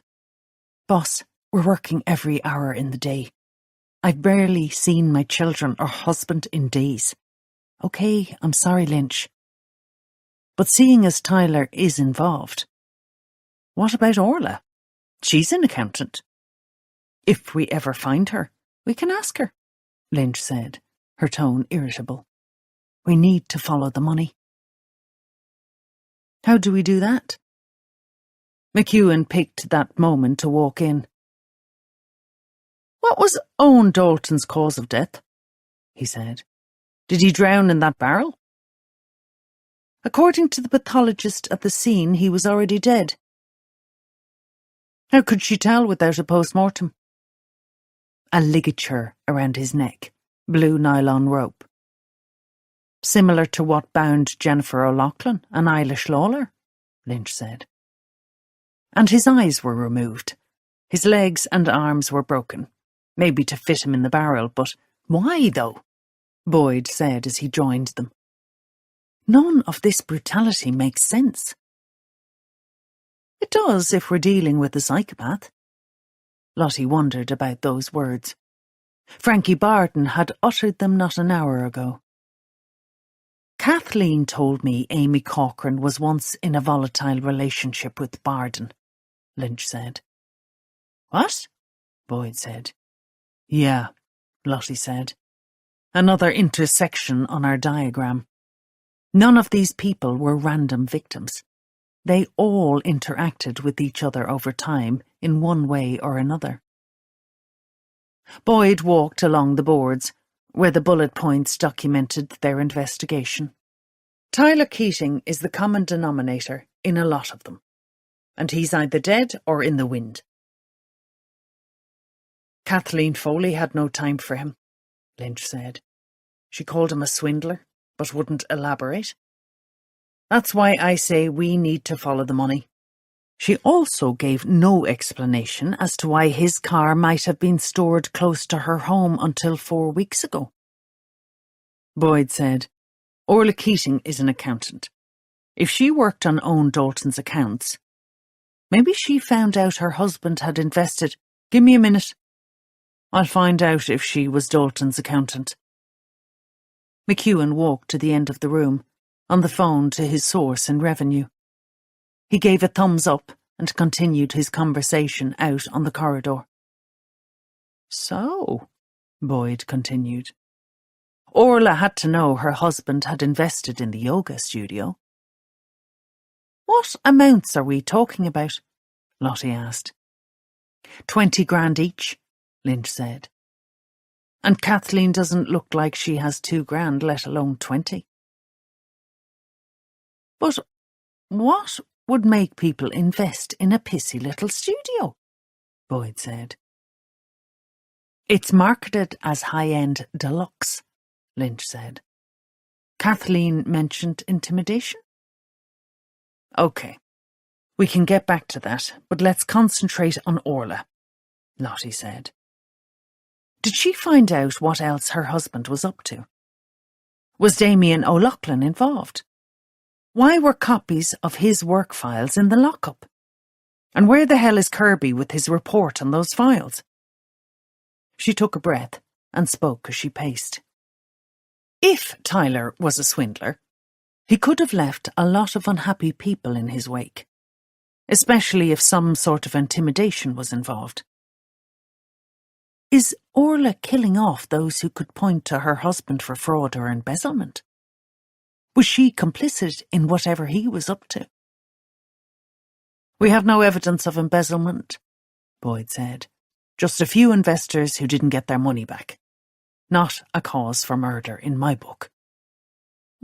People have been killed for less. Who wants this slop? Garda Brennan appeared holding a cardboard cup of steaming liquid. I'll take it, Lottie said. Frankie Barden must know more than he's already told us. Frankie had been crying. Lottie could see the tear stains on his cheeks. I'm trying to contact your solicitor. But we need to go over a few questions now. I know you want space to grieve for your loss, but time is slipping away, and I have to find Orla Keating and Helena McCall. I can't help you. I have nothing to do with them. I barely know them. Did you ever meet Orla Keating outside of your clinic? A couple of times, at Owen's studio. She did his accounts? What was your impression of her?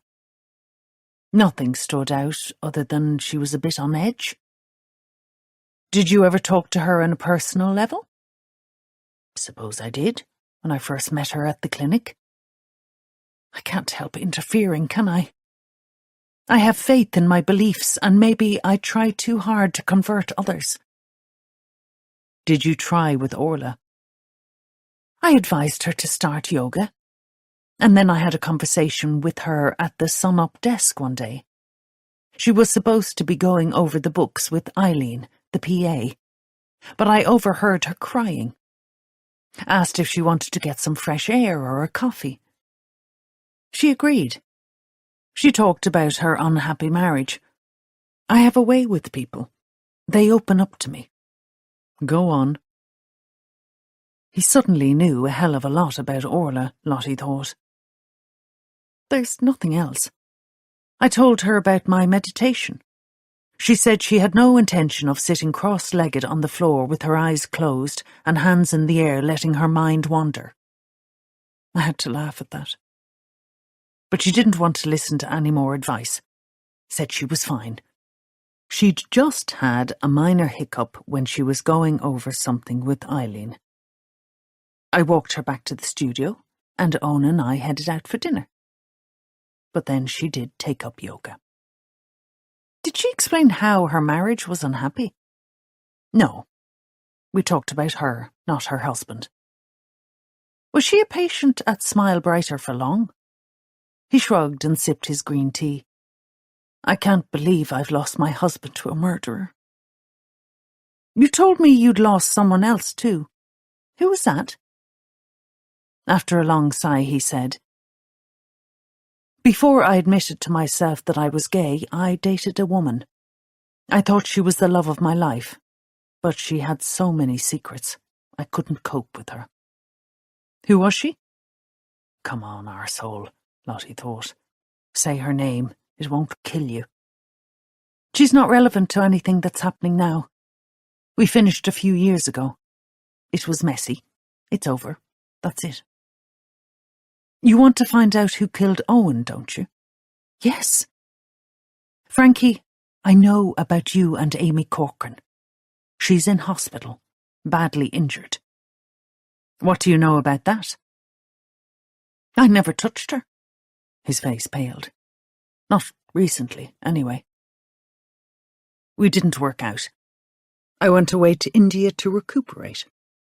I really don't want to talk about Amy. Did you intimidate her into asking Kathleen Foley to invest 20 grand in your husband's studio? I haven't spoken to her in years. We didn't last long together.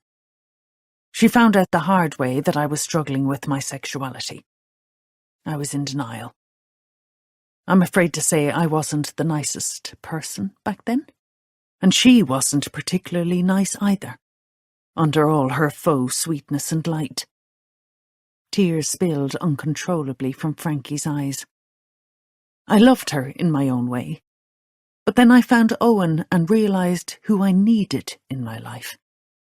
Amy couldn't understand it. I don't blame her. And the worst thing is, I think I still love her. God, I'm pathetic. And are you also a murderer? Lottie wondered. She couldn't see anything, such was the depth of darkness. She realised it had been some time since she'd sensed anyone in the room. She tried deep breathing in an attempt to ward off the pain in her legs. One was broken, she was certain, but somehow the other was more painful. Was her captor the one who had killed Jennifer and Eilish? She couldn't let that image invade her brain, or she would give up there and then. To picture where she was being held, she tried to use her other senses. The room smelled old and fusty, mouldy. She knew she was lying on plastic sheeting, but a bristly carpet lay underneath, pricking her through the plastic. She couldn't use her hands because they were bound tightly, but she could listen. The tick of a clock. In the room? Probably. She had the feeling she was in a room in an old house. Where was it? She fell back against the sheeting and gritted her teeth. She wasn't gagged. Did that mean there was no one to hear her? She must be somewhere remote, then. Somewhere far from other human beings. She wept with frustration, terror, and pain. A feeling of despair washed over her. No one would hear her. No one would find her. Because, and this caused her the greatest grief, no one would look for her. No. She was not going to die. She could fight back again. Her desolation was not total. Despite the horrific pain in her legs and a growing thirst, she had to work to keep her focus. If she was to get out alive, she could not lose hope. Chapter 89. Frankie Barden had shut up then, and Lottie had to leave him to await his solicitor. Kirby bustled into the incident room and flung himself onto a chair.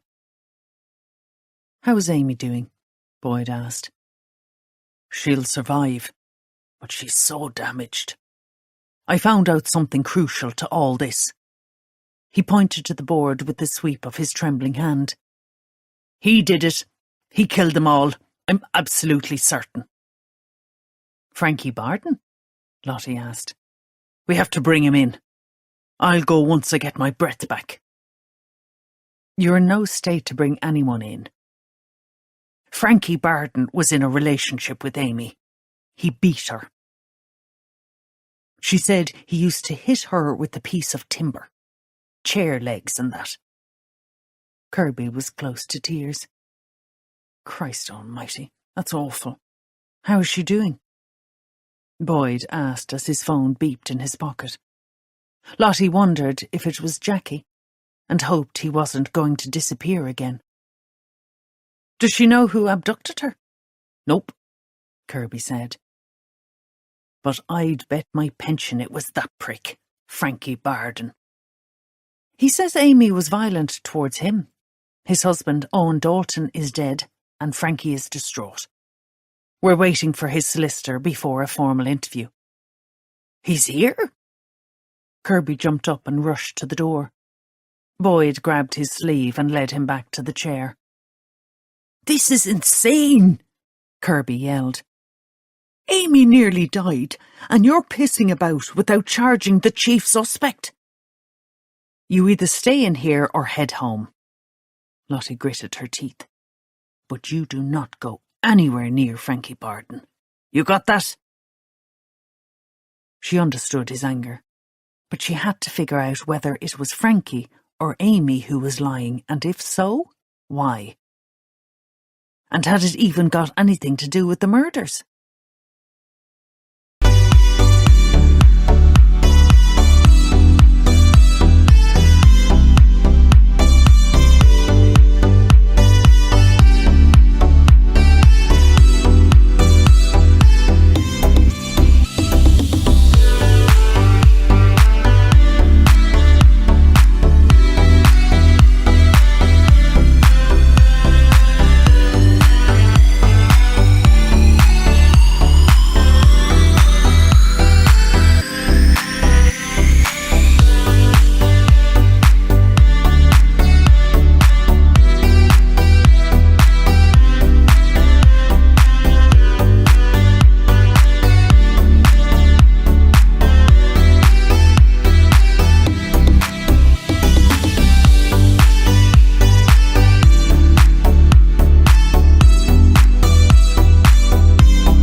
There was still no sign of Madeline Bowen, and Frankie was refusing to talk further until she arrived.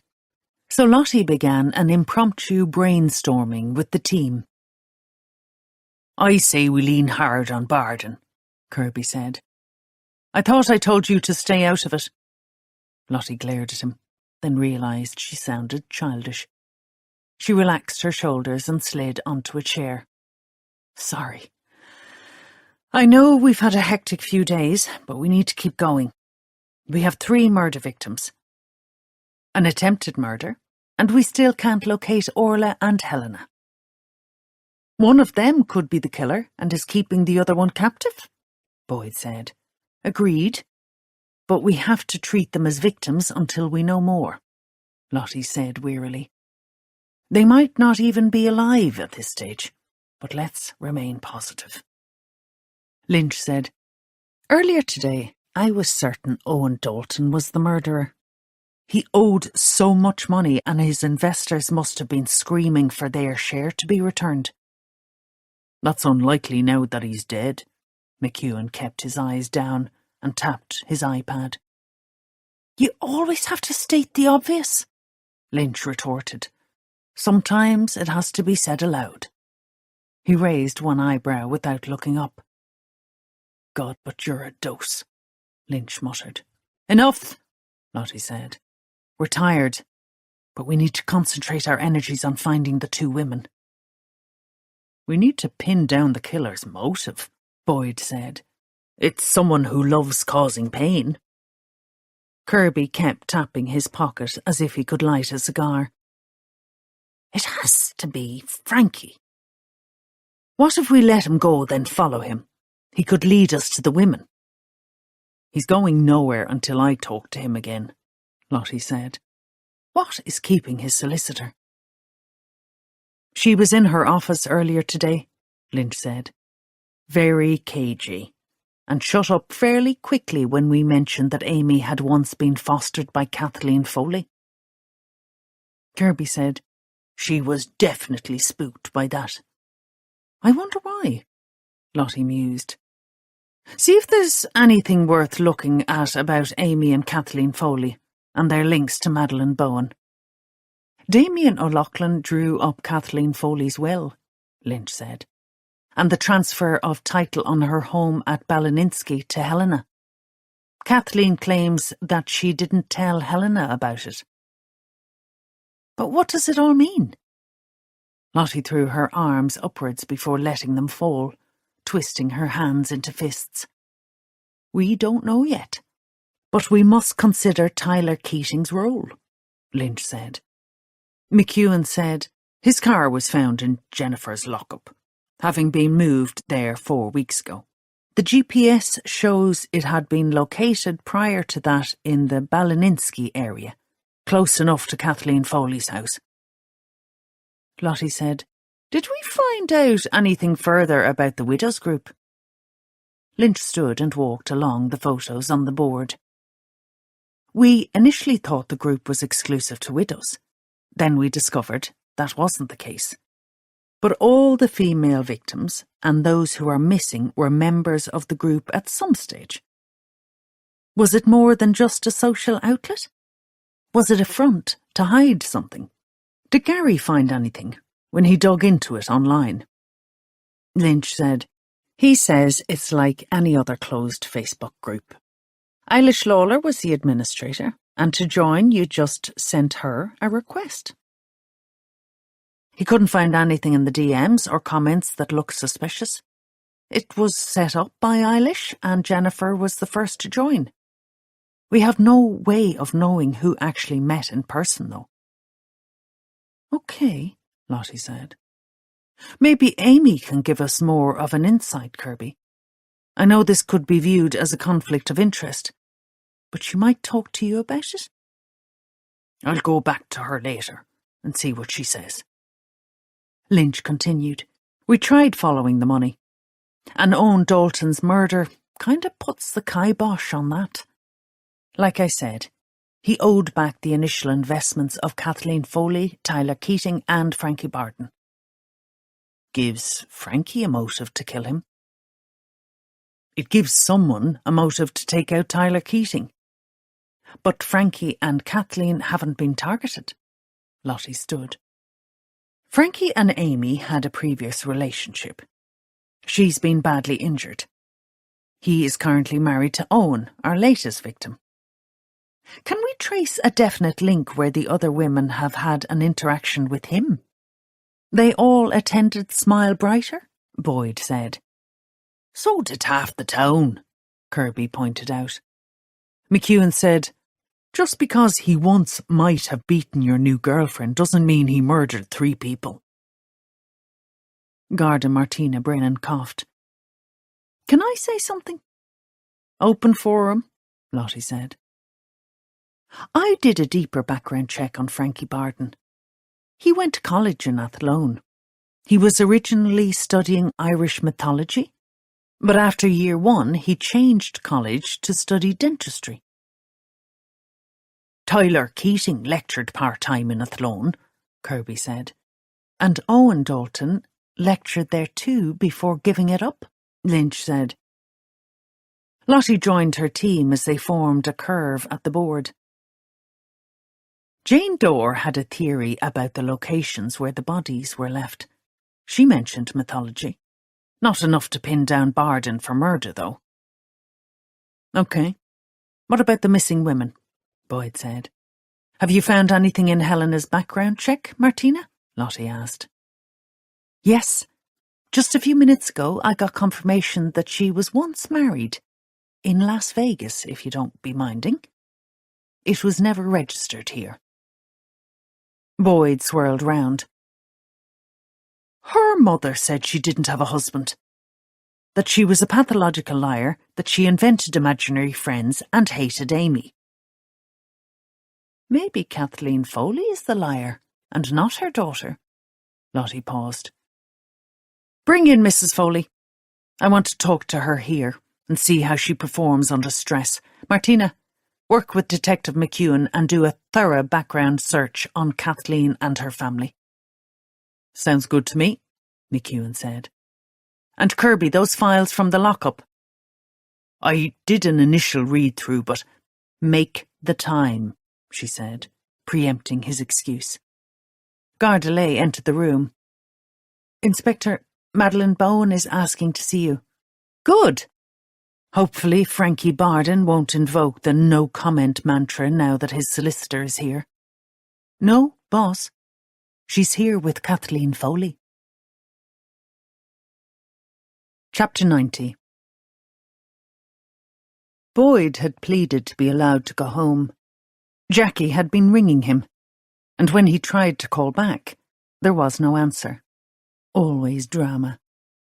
With her team knee-deep in work, and against her better judgment, Lottie brought Kirby to the interview room.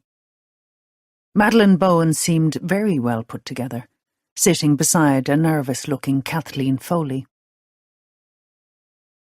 I thought you were Frankie Barden's legal representative, Lottie began without preamble.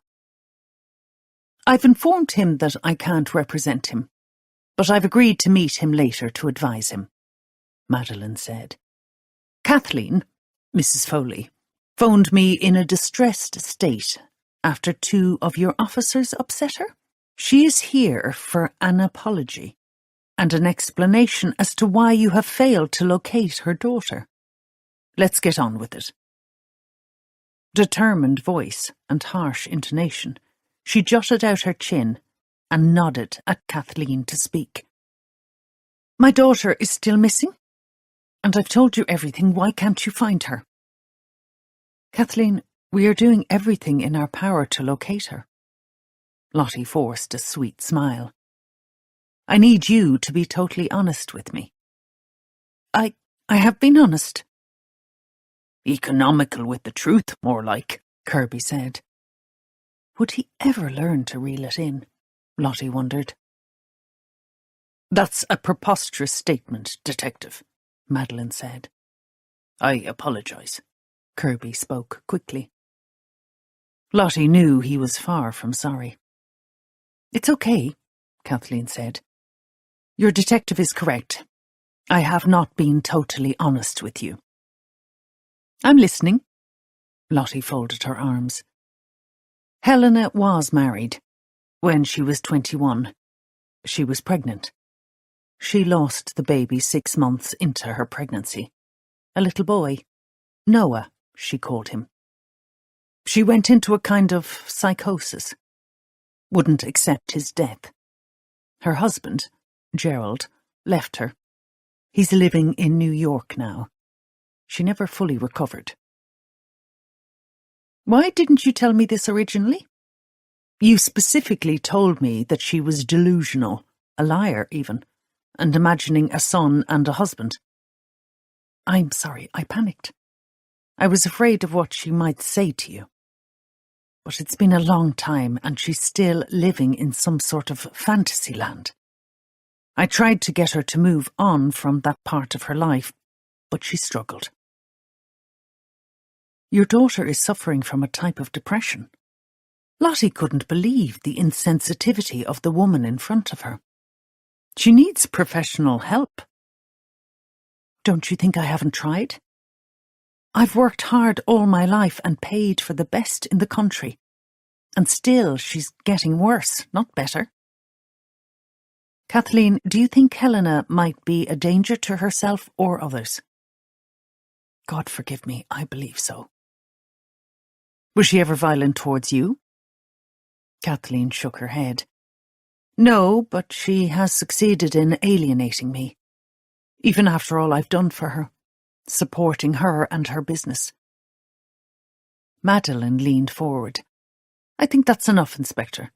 My client is distressed. I'm just getting started.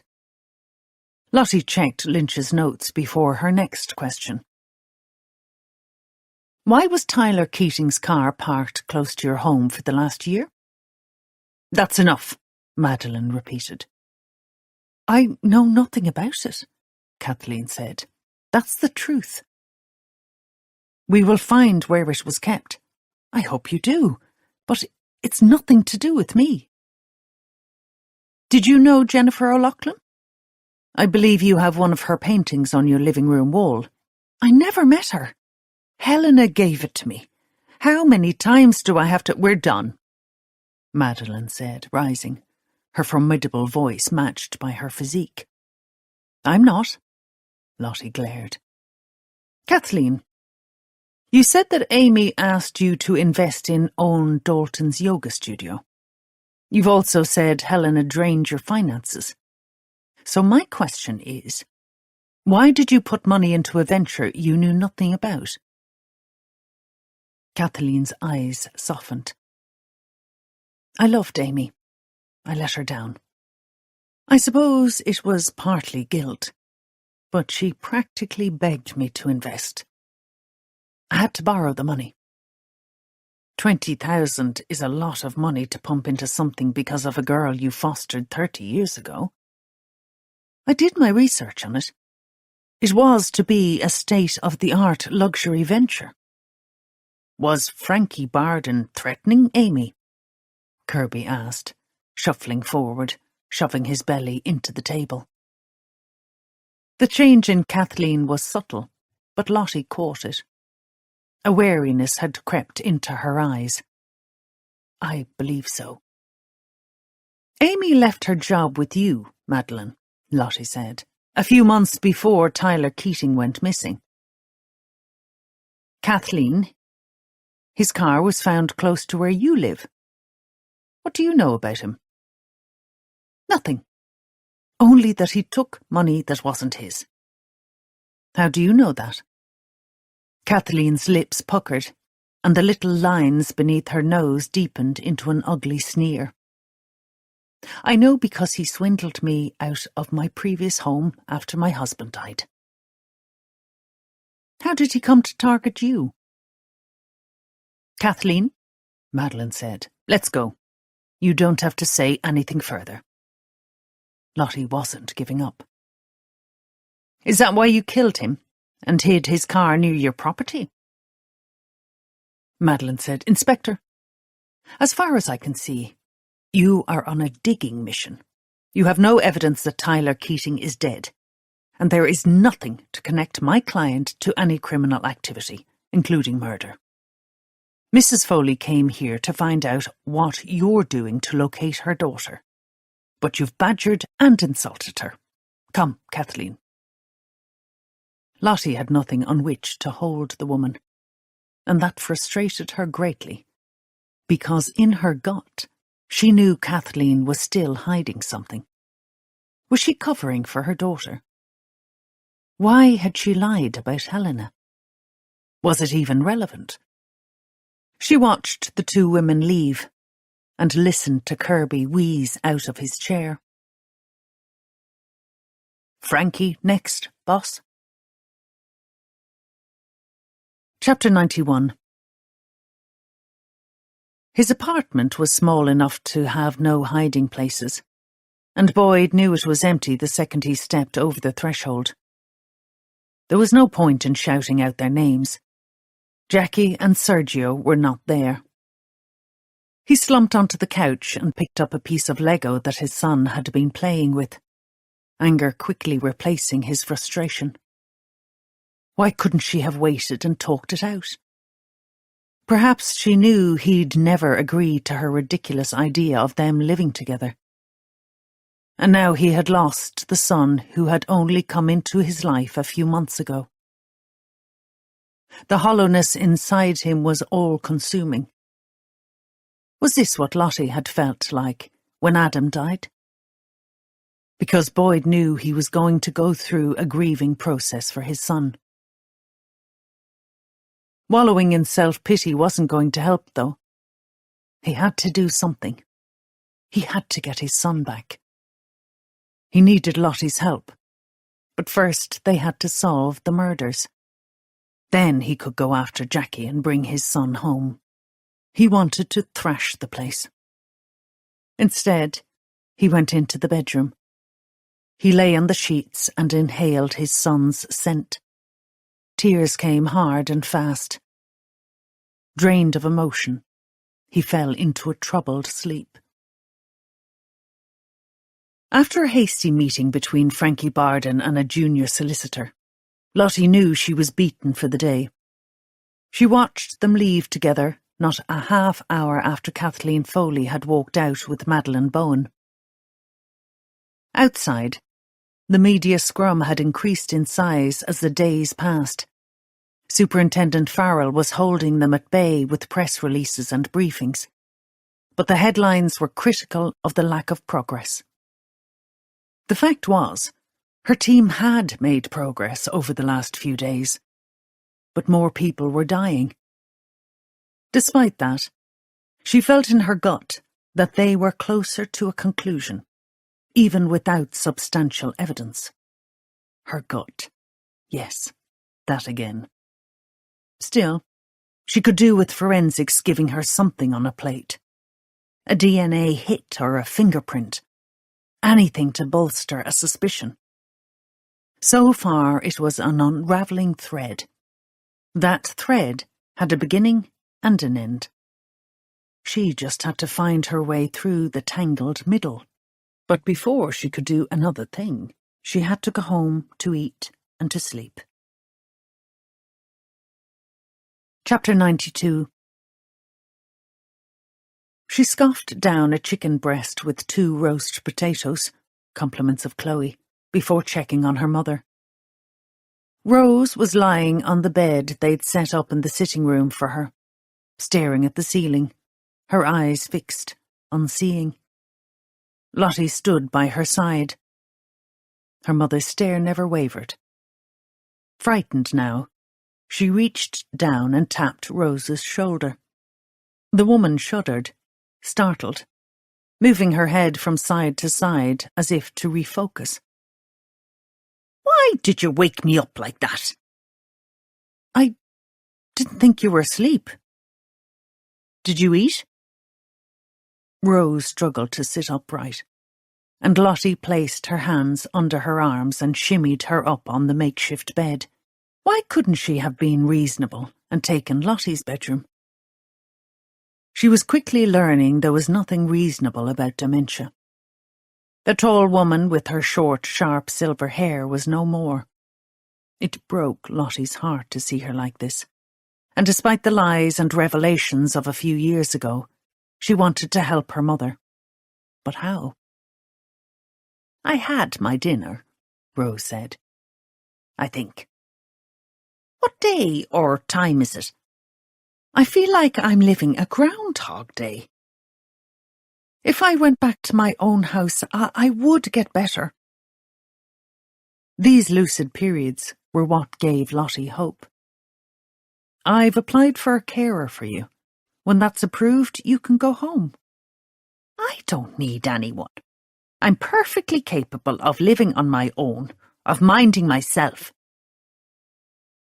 But Lottie could see that her mother knew somewhere deep down in her clouded brain that the words were a lie, and that made it all the sadder. Without thinking, she blurted out, "What if Chloe lived with you? Then we could see how you manage at your own house."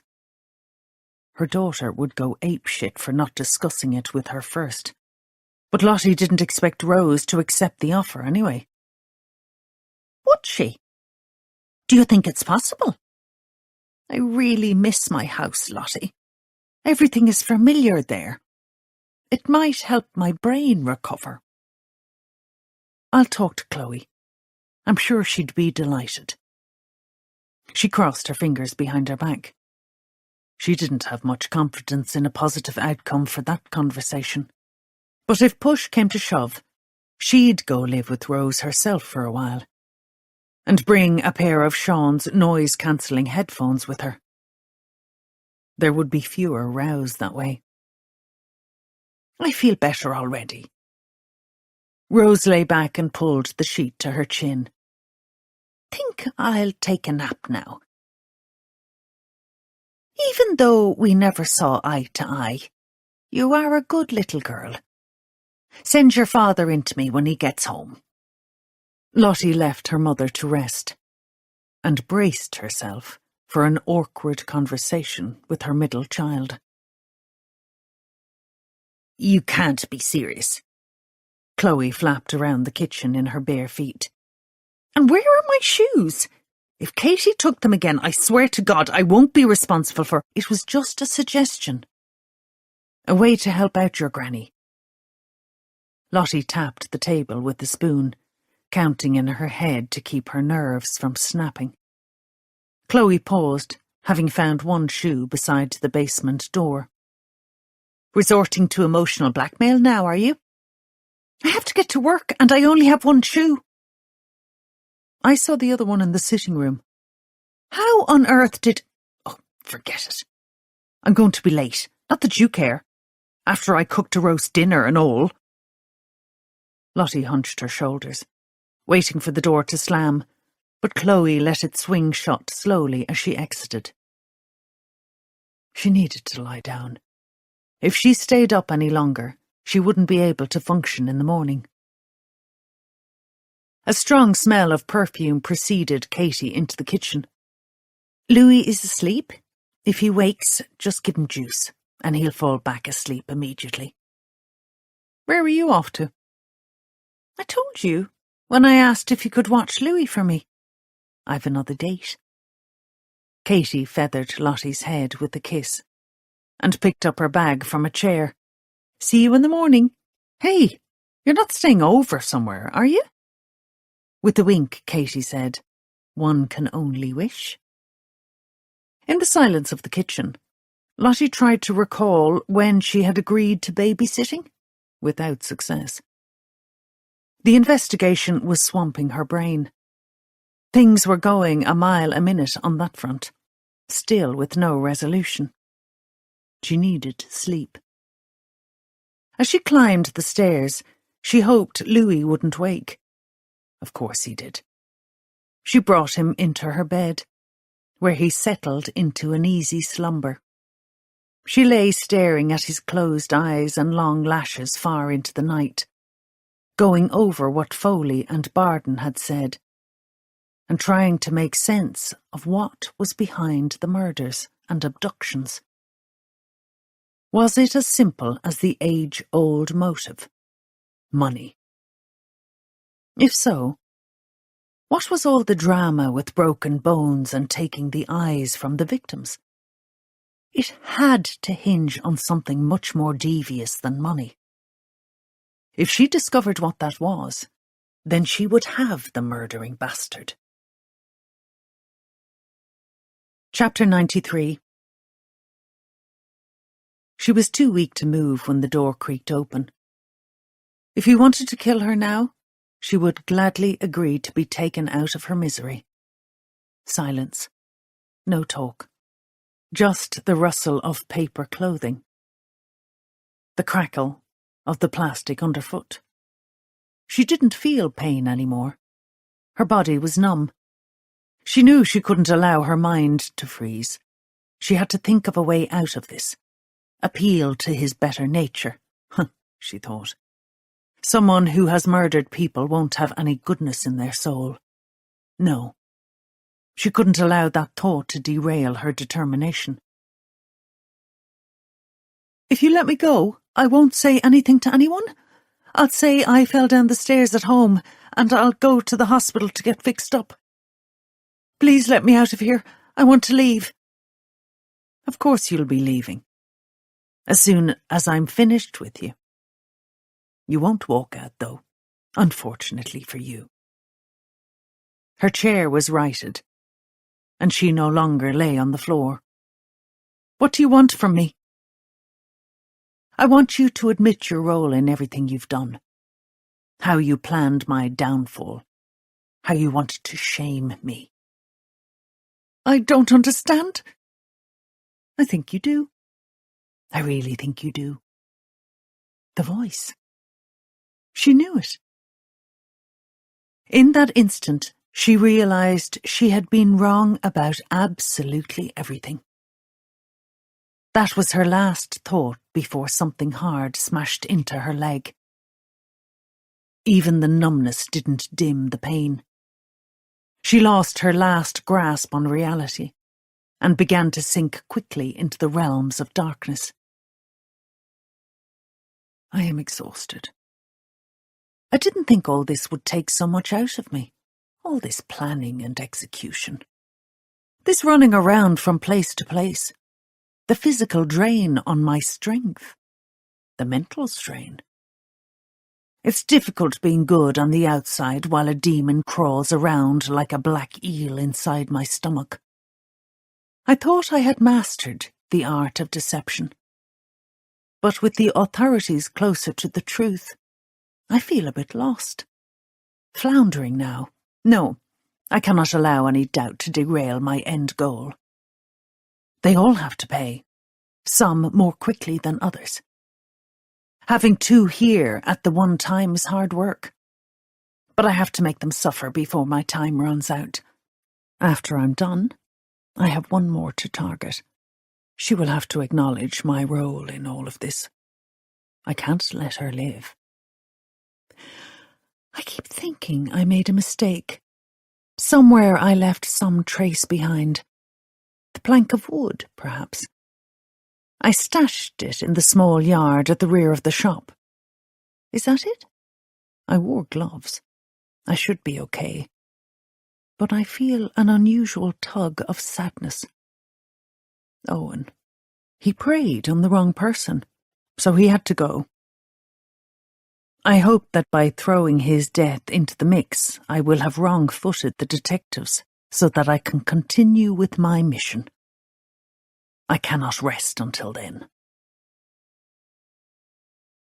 Day 4. Chapter 94. Boyd sat in Lottie's office and told her that Jackie and Sergio were gone. Jesus, Boyd. You can't deal with this in isolation. Why didn't you call me? It totally wiped me out. I'm trying to process it. I'm devastated. Sergio, you need to look after yourself. Still no answer from her phone then? It's dead now. She probably dumped it and bought a new one. Jackie knows how to disappear. Feck that. Together we'll find her and your little boy. You must be going through hell. I am, but thanks. We will find them, but first we need to track down this murderer. She filled him in on the 2 interviews that had taken place after he'd left yesterday evening. My money is on either Kathleen Foley or her daughter, he said. Helena hasn't been sighted at all since Orla drove off in her car with her. Since I talked to Orla yesterday morning at Herbal Heaven, she hasn't been seen either. And then we found Amy battered and broken there. Either Orla or Helena could be the killer. Or perhaps even Frankie Barden. He isn't off the hook. Though the time on his till receipt means he couldn't have been at the lake when his husband's body was dumped. I agree with you. We have to consider Kathleen Foley. You think she'd hurt her own daughter? I'm not sure. Who knows what she's capable of? Motive? Money. Helena was losing it like she kept it in a sieve. Maybe Kathleen had had enough of bailing her out. Owen Dalton owed her money too. She had to borrow to invest. Now he's dead. Maybe, Boyd said doubtfully. But that doesn't account for the other deaths. Jennifer and Eilish haven't popped up on any financials that we've gone through so far. I'm thinking someone knew something they shouldn't. Maybe they told the wrong person and had to be silenced. Complicated, but it's another possibility. Lottie thought for a moment. We need to draw up a search warrant for Kathleen's house. On what grounds? The GPS on Tyler Keating's car shows it was moved from somewhere close to her property to Jennifer O'Loughlin's lockup 4 weeks ago, and she was kept in a cold storage room at some stage, because her body had evidence of frostbite. Boyd seemed to be considering that. There were freezers in Herbal Heaven, but I didn't see anything like that when I was at Kathleen's house. Didn't she say something about Tyler swindling her out of her home before she moved to where she is now? Could be another lie. She might still own it. That's a long drawn-out might. Tell me something I don't know, Boyd. And tell Kirby I want a detailed report on what's in those files found in the lockup. I know he said at first glance they didn't appear to be suspicious, but why were they hidden? I'll lend him a hand. Do you think Tyler Keating is somehow involved in it all? Boyd shook his head. He must be dead. Otherwise he'd have surfaced by now. It's simple enough to change your identity and disappear if you have the resources, and know the kind of people who can help you arrange it, as you found with Jackie. Yeah, but his bank accounts haven't been touched, except for normal spending by his wife. Kirby checked that. Those are the accounts we know about. According to Kathleen Foley, he swindled a lot of people. He might have accounts in the Cayman Islands, even a shell company. Get McEwen to check for those. Will do. Kathleen also said she thought Amy might have been intimidated by Frankie Barden into asking her for the money for the investment.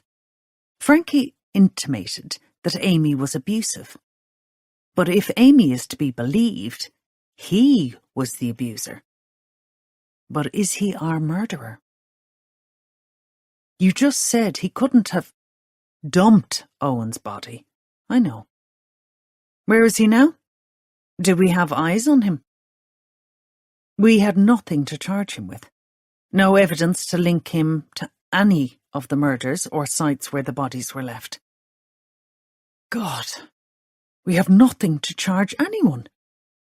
And we're now into the 4th day since the discovery of Jennifer's body. Lottie felt exhausted, thinking of all they didn't know. We need something soon. The killer is escalating. Her phone rang, and she checked the caller ID. She glanced up at Boyd. "It's Jane. Please, if there is a God in heaven, let her have some evidence for me." Sitting behind the old desk, Madeleine Bowen faced a dilemma. Her conscience was divided.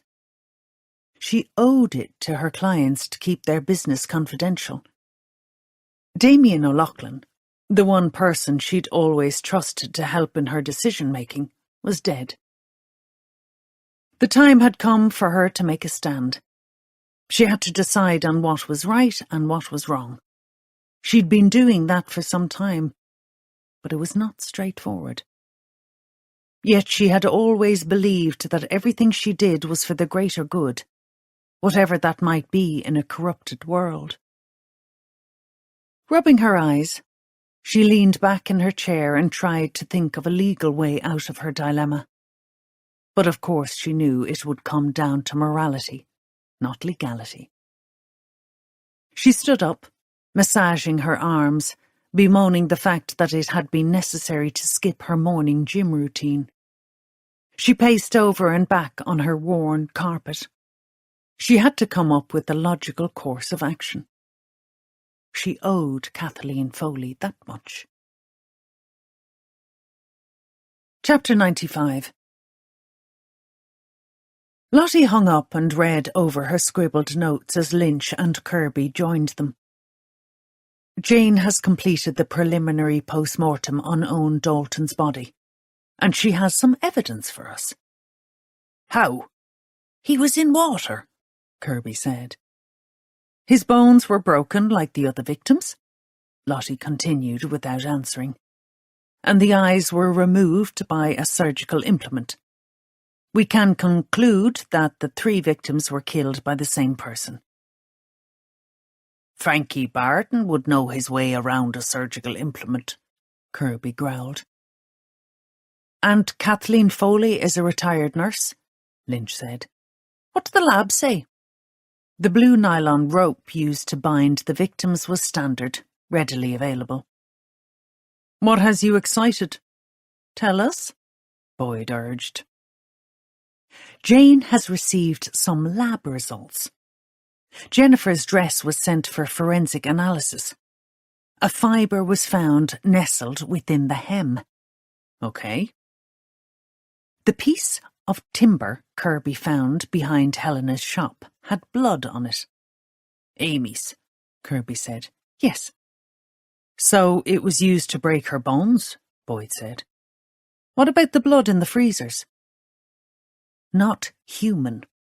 Helena may have stored meat there." "Go on." "There was an unidentified fibre caught in a splinter." "I gather it is no longer unidentified." Boyd breathed out in relief. Lottie nodded. "That fibre is a match for the fibre discovered on Jennifer's dress. It also matches another one that Jane extracted from deep inside Eilish Lawler's leg wound." "What type of fibre is it?" Lynch asked, excitement coating her tone. "Carpet fibre. Orange in colour, according to Jane. A lab technician researched it and matched it to a 1970s Axminster design." "That's nothing to get excited about," Boyd said, his shoulders slumped. "The carpet fibre places all 3 victims in the same location at some time. If we can trace that old orange carpet, we might find out where that was." Lynch moved forward. "Wait a minute. I was somewhere recently that had old carpet throughout the building. Let me think." Lottie glanced at the photos on the incident board. "Was it one of the victims' houses?" "I remember!" Lynch cried, her eyes wide with excitement. "Shit. Boss, you're not going to believe this." The Victorian building leaned crookedly like it was bowing and scraping towards them. Lottie ignored its ramshackle exterior and launched in through the front door. "We need to speak with Madeleine Bowen." She slammed her ID on the table. The flustered receptionist picked up the phone. "Feck that," Lynch said. "I know the way." Lottie followed her detective down the narrow corridor, towards the open door at the end. She looked down at the carpet she suspected Lynch had been referring to. A knot of memory in the back of her mind told her she'd seen it somewhere else recently. A knot that refused to untie. Not yet, anyway. "I wasn't expecting a visit," Madeline said, rising, tall and regal. "This is not a social call," Lottie said, and for a moment she felt dispirited. If it was proved the carpet fibre came from this building, how could this woman have carried out the brutal murders and transported the bodies to the various locations? Stuffing a grown man's broken body in a barrel took strength. Then again, if you had a will to kill, you were capable of anything. However, the building was accessed by many other people, including, she supposed, some of the victims and people of interest. "Sit down, please," Madeline said authoritatively. Used to commanding a room, Lottie thought. "I was about to call you with some information." "You were?" Leaning her hands on the back of a chair, Lottie eyeballed the solicitor, forcing the other woman to speak. "First, I want to know why you barged into my office." She toyed with the idea of forcing Madeline to reveal her hand, but she hadn't time for games. She toed the floor. "That's an old carpet. Axminster, is it?" "I'm sure you aren't here to discuss the aged decor." "As a matter of fact, we are." Her statement elicited a raised eyebrow from Madeline. "Is it linked to evidence?" "I can't divulge anything related to an ongoing investigation." "You found something on the bodies?" "I want your permission for Sockos to take a sample of your floor covering for comparison purposes." "I'm not the only one with access to this building." "I can get a warrant." Lottie wasn't confident this request would be successful with the judge. "Then get one." Shit. She'd gone about this all wrong. "What did you want to talk to me about, Madeline?" "Following your unceremonious entry into my office, I am reconsidering. You seem to think I'm a murder suspect. Not yet. But I'm inclined to think you know who we are looking for."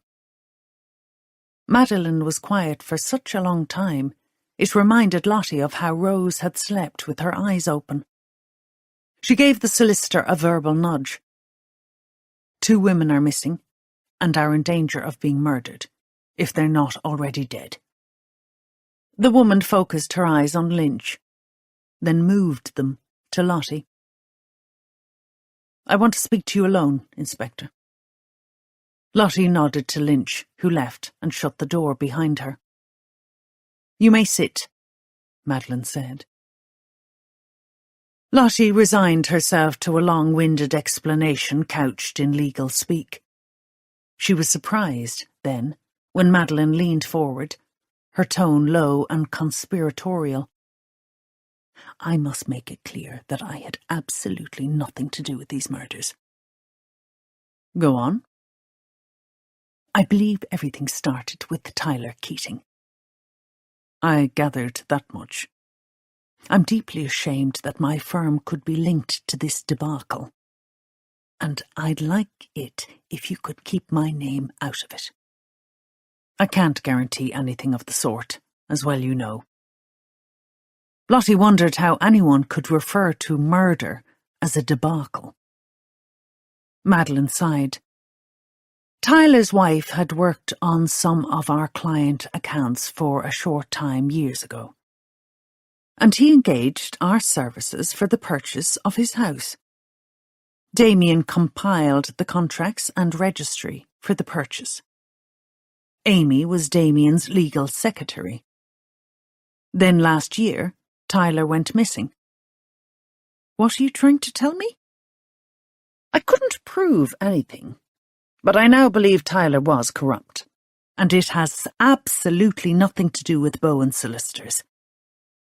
How can you make such a statement? Have you evidence? I found copies of files in Damien's office after he died. I boxed them and meant to destroy them, but I never had time. Jennifer arrived to clear out his things. I was in court that day. I now believe she took the files. Did you find them? Lottie was going to choke Kirby when she got back. Are we talking about fraud? Theft? The platinum-haired woman nodded. I don't believe Damien did anything criminal, but perhaps he was unprofessional. My belief is that Tyler used him. He was such a charmer when it suited him.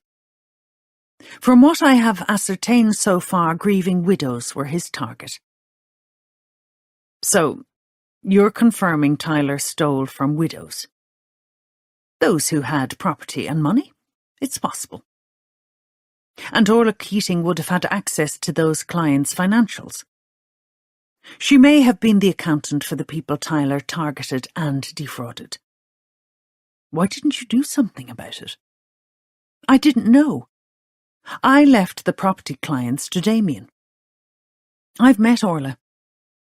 I don't understand how she would be involved in Inspector. Tyler Keating might have been a charmer in public, but from what I saw, he was a control freak. He controlled his wife like everything else in his life. But I believed he crossed one person too many, and that person fought back. That's why you can't find him. So, if it's not Tyler who's murdering innocent people, that is your job, Inspector. I have no idea. Lottie mentally scanned what they'd learned since Jennifer's body had been discovered. Who benefited from these murders? A widow wronged. One person stood out as being more damaged than others. Kathleen Foley's daughter has issues, problems. Kathleen is a widow. Was she one of Tyler's victims? Kathleen is a dear friend. She recently told me that she was fragile at the time she was duped by the swindling charmer. Both she and Helena suffered greatly following that experience. Do you think Helena is capable of murder? Even as she asked the question, Lottie couldn't understand what the young woman's motive might be. But the fact remained, she had maintained the pretense of having a son, and now she could not be found. I can't answer that, Inspector. You arrived here talking about the carpet under our feet. Tyler took ownership of a lot of old properties, some of which he didn't get to offload before his disappearing act. Maybe it came from any one of those. I don't have enough evidence to get warrants to begin ripping apart properties that might have nothing to do with my investigation. Madeline sat erect, her hair like a halo on her shoulders. She dragged her briefcase onto her knee and was about to open it when Lynch stuck her head back around the door. Boss, you're needed. Another body has been found. Chapter 96. The car bothered me from the time it was found, Kirby said to Gardelais as they walked around the area specified by the GPS from Tyler Keating's Hyundai. He glanced down at his phone. He had scanned a page from one of the files in the lock-up boxes. Did you carry out all the searches at the time of Keating's disappearance? Gardelais asked. I know it wasn't a murder investigation, but there are certain protocols to be— Don't tell me how to do my job. I was only saying. Do you think we need to crack Tyler Keating's disappearance to figure out why people are being killed and abducted and beaten? Why was the car left near Kathleen Foley's house? Was she interviewed in connection with Tyler's disappearance? Leigh, shut up. Perhaps the connection is her daughter. Helena? Kirby scratched his head and a flutter of dandruff floated before his eyes. Maybe I'm looking at this the wrong way round. What if the GPS was manipulated to lead us here? Leigh pulled up short, and Kirby watched as the young Garda turned around. Can that be done? How would I know? He checked the image on his phone. Kathleen Foley once owned a house close to here. These are the coordinates from the land registry map. It's around here somewhere. She didn't move far then. Seems like it. So, the GPS wasn't tampered with? Doesn't matter for now, come on. His phone rang with an incoming call. Garda Brennan. Shit, Leigh, Kirby said. Another body. McEwen was determined to be the hero on this case. The back-breaking work of trawling through CCTV had yielded little. So when Boyd asked him to check into Tyler Keating's finances, he rose to the challenge. He was sure Tyler Keating's disappearance had led to the current murders. But how? And more importantly, why? He searched everywhere for the man's financial footprint, made phone calls, scoured the internet. As a last resort, he put in a call to his friend in Revenue. She put him on to the Criminal Assets Bureau. That was when he learned something he knew was important. 2 months ago, based on a call from an anonymous source that they believed was credible, CAB had begun an investigation into Tyler Keating's financial affairs. It was early days, they said, but they'd discovered that he'd set up a company 15 years previously. McEwen calculated that Keating was still a student then, and already thinking years ahead. He waited patiently for the information to be securely emailed over. Boyd took the call from Garda Brennan just as McEwen walked in. Come on, Sam, you're with me. Boyd drove, so that he had something to concentrate on other than McEwen moaning about his wife.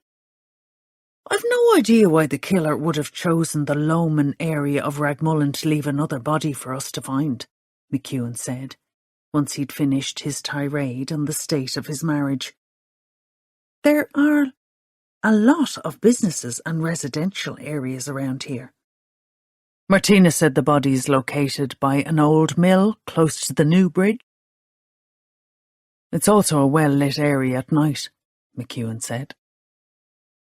I found out something interesting about Tyler Keating. CAB have started investigating him. He set up this company years ago, a shell company, and later...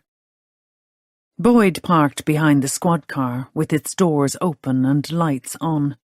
Martina had called in reinforcements, and the bridge was blocked on either side, with no traffic, foot or vehicular, allowed. Who found the body? Boyd asked.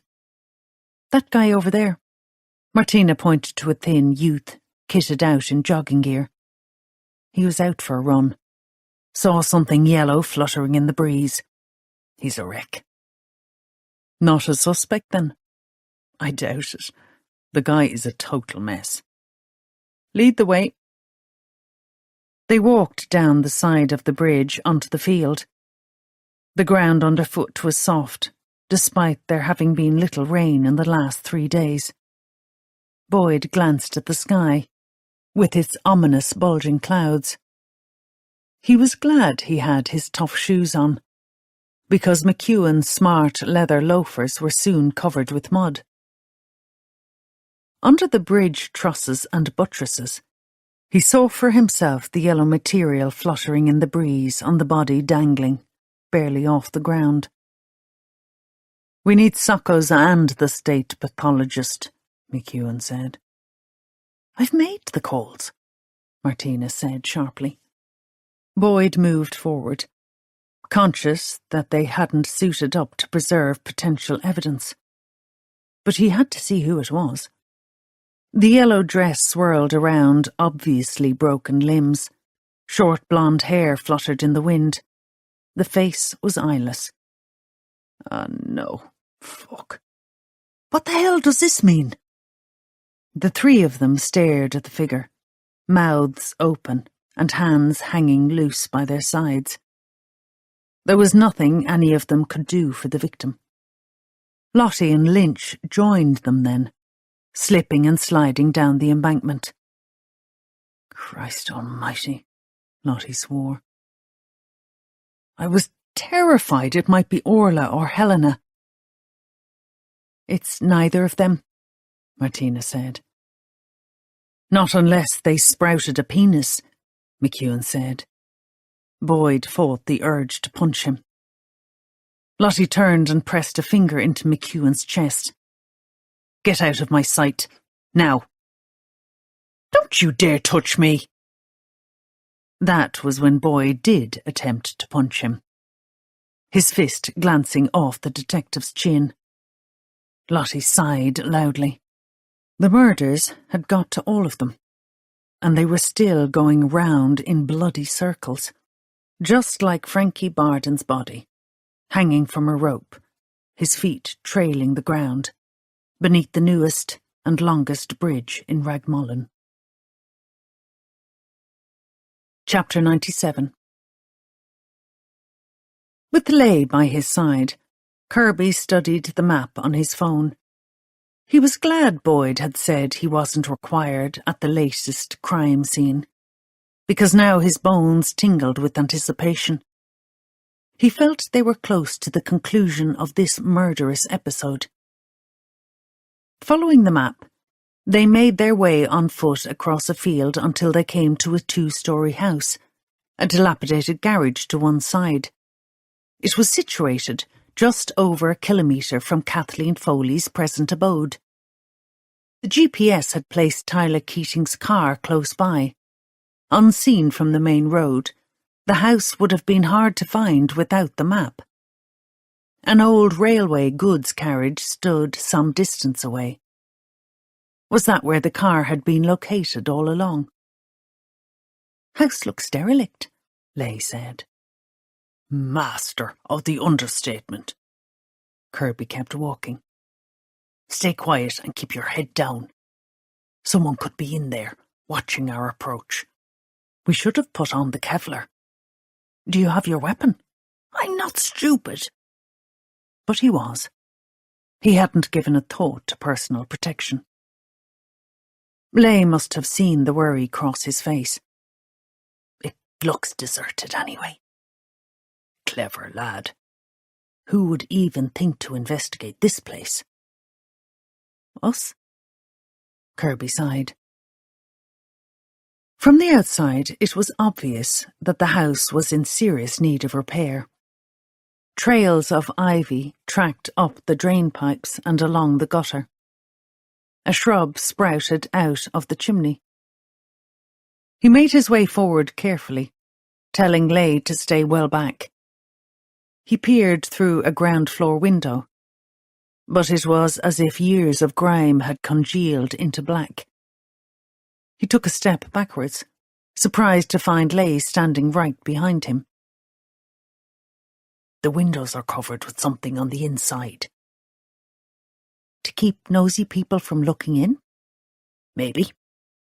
Or if someone was being held inside against their will, it could be there to disorientate them. He looked at the young Garda, still bruised from the encounter at Herbal Heaven. Radio for backup, and wait up on the road. You aren't going in there alone, are you? It's suicide. It's stupid. Whatever it is, there could be someone injured or dead in there. Maybe Helena or Orla. I need to look. Can't I call it in from here? Go back to the road, Leigh. There was no way he could put the rookie in danger. He watched as Leigh cut a lonely figure trekking through the long grass, and then made his way to the rear of the dwelling, to see if there was any way in besides the front door. Chapter 98. Frankie Barden had not been dead long, according to Jane Dorr. 6 hours maximum. Early hours of the morning, then, Lottie estimated. He had to have been killed and hung up just before dawn, when no one would have been about. The ground was marshy and now trampled.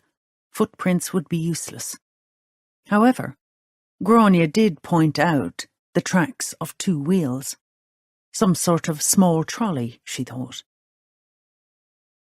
They tried to trace Frankie's movements from the time he'd left the station yesterday evening, but it was proving difficult.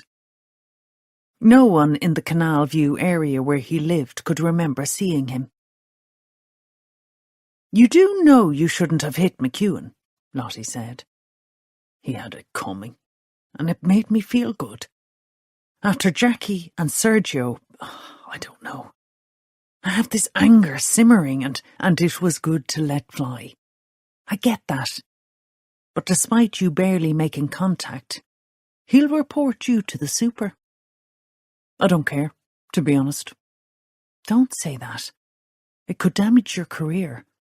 You'll need this job to support your son when you get him back." Boyd shrugged and walked on ahead in silence. Her heart crumbled for him. In the instant room, she concentrated on the carpet fibres. It was the only lead she had. She knew she'd seen the carpet somewhere other than in Madeline's office this morning. Think. Pressing her fingers into her temple, she visualised every house she'd been in over the last few days. Then she twigged. Eilish Lawler's office. The samples pinned to her wall. She rushed to the instant board to study the photos taken in the garden office. There, among swatches of material, was the orange Axminster carpet. Did it come from a house Eilish had worked on? She recalled that the woman had used an office in town before moving it to her home. Was the carpet from there?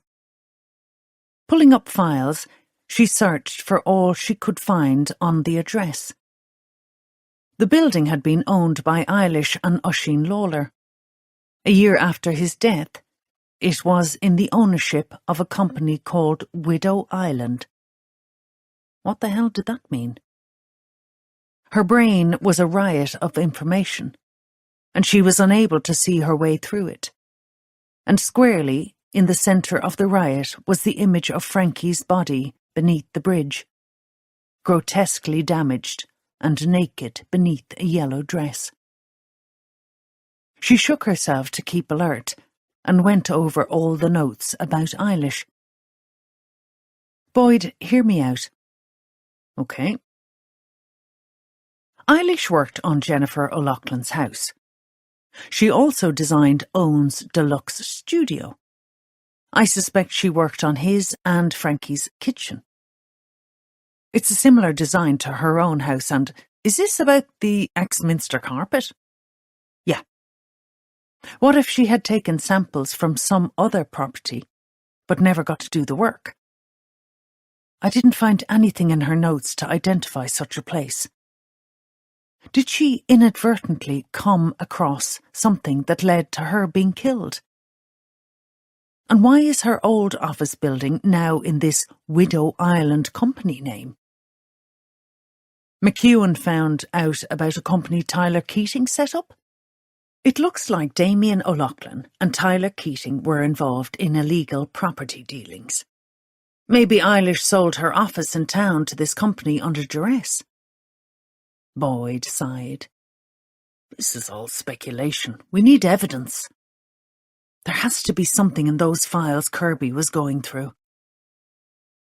He was looking at them before he headed off with Leigh. Left in a hurry. Never said where they were going. If he found a lead, hopefully it will help us. It bloody better. Because she was clean out of ideas.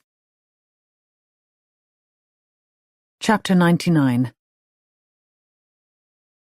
The overgrown grass rustled as Kirby walked, but the old Foley house was shrouded in a deathly silence. At the rear of the house, he put his hand on the latch of the back door and held his breath as he depressed it.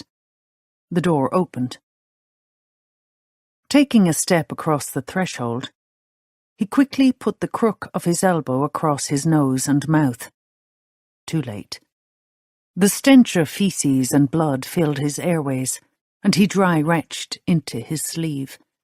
Was this where Amy had been held captive for a few dark hours, while some deranged bastard beat her to within an inch of her life, before being moved and left to die in Helena McCall's shop? Anger bubbled in his chest. There had to be a reason for Amy being left at the shop. Had the murdering deviant wanted her to be discovered? Was the intention to shift the blame to Helena? Or was Helena their killer? He made his way through the kitchen.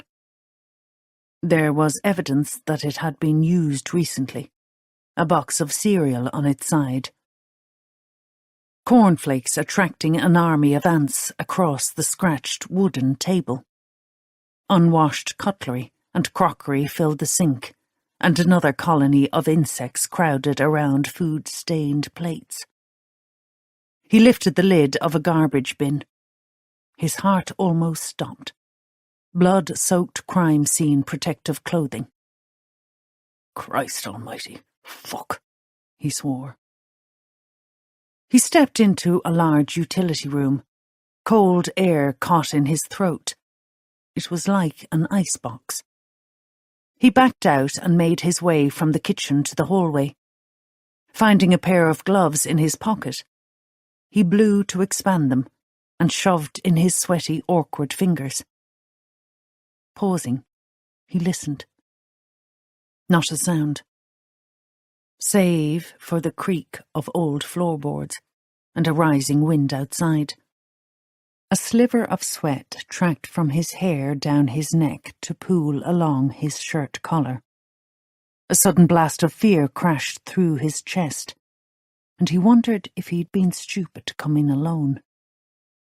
Maybe he should fetch Leigh. No, he needed him on lookout. Someone could return. The door to his right was padlocked. He'd need a bolt cutter. Then a thought occurred to him, and he ran his hand along the top of the lintel. A key. He placed it in the lock, turned it. The door opened inwards, sticking as if something was caught beneath it. He looked down. Thick plastic sheeting with holes or cuts in places. Call it in? Get Leigh to witness this? Whatever this might be. But the image of Amy's injuries propelled him into the room without further thought for procedure. Holy Mother of God. His voice was a whisper of disbelief. The floor was covered in blood-stained plastic. The walls were lined with cushions and some sort of packing. Soundproofing? To keep noise contained inside? His darting eyes were drawn to the slumped figure tied to a chair in the corner of the room.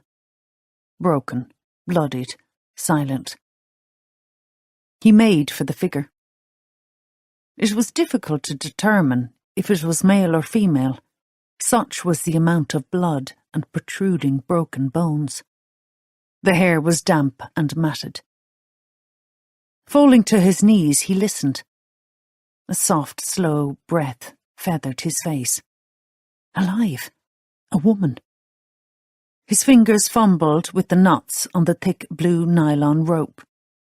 He dared not look at the bloodied face, detaching himself momentarily from the reality of the devastating injuries she had suffered. A sound reverberated. A door banging. A shout. He stalled, hands in the midst of the blood-soaked knots. Garda Leigh stumbled into the room.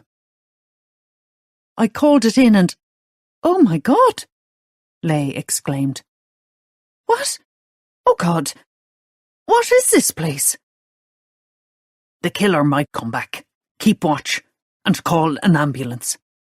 Sure, yes. Oh, God. What the... Leigh fumbled with the radio and backed out of the room. Kirby returned the knots. He was afraid to look too closely, to see if her eyes had yet been removed. He no longer felt her breath. Was she dead? Concentrate, he warned himself, his voice quivering. As he released the knot at the damaged ankles, bones jutting out, the woman groaned, and Kirby held his breath and looked up into the severely battered face. Orla Keating keeled over, her head cracking against his shoulder. It is near the end. They are close.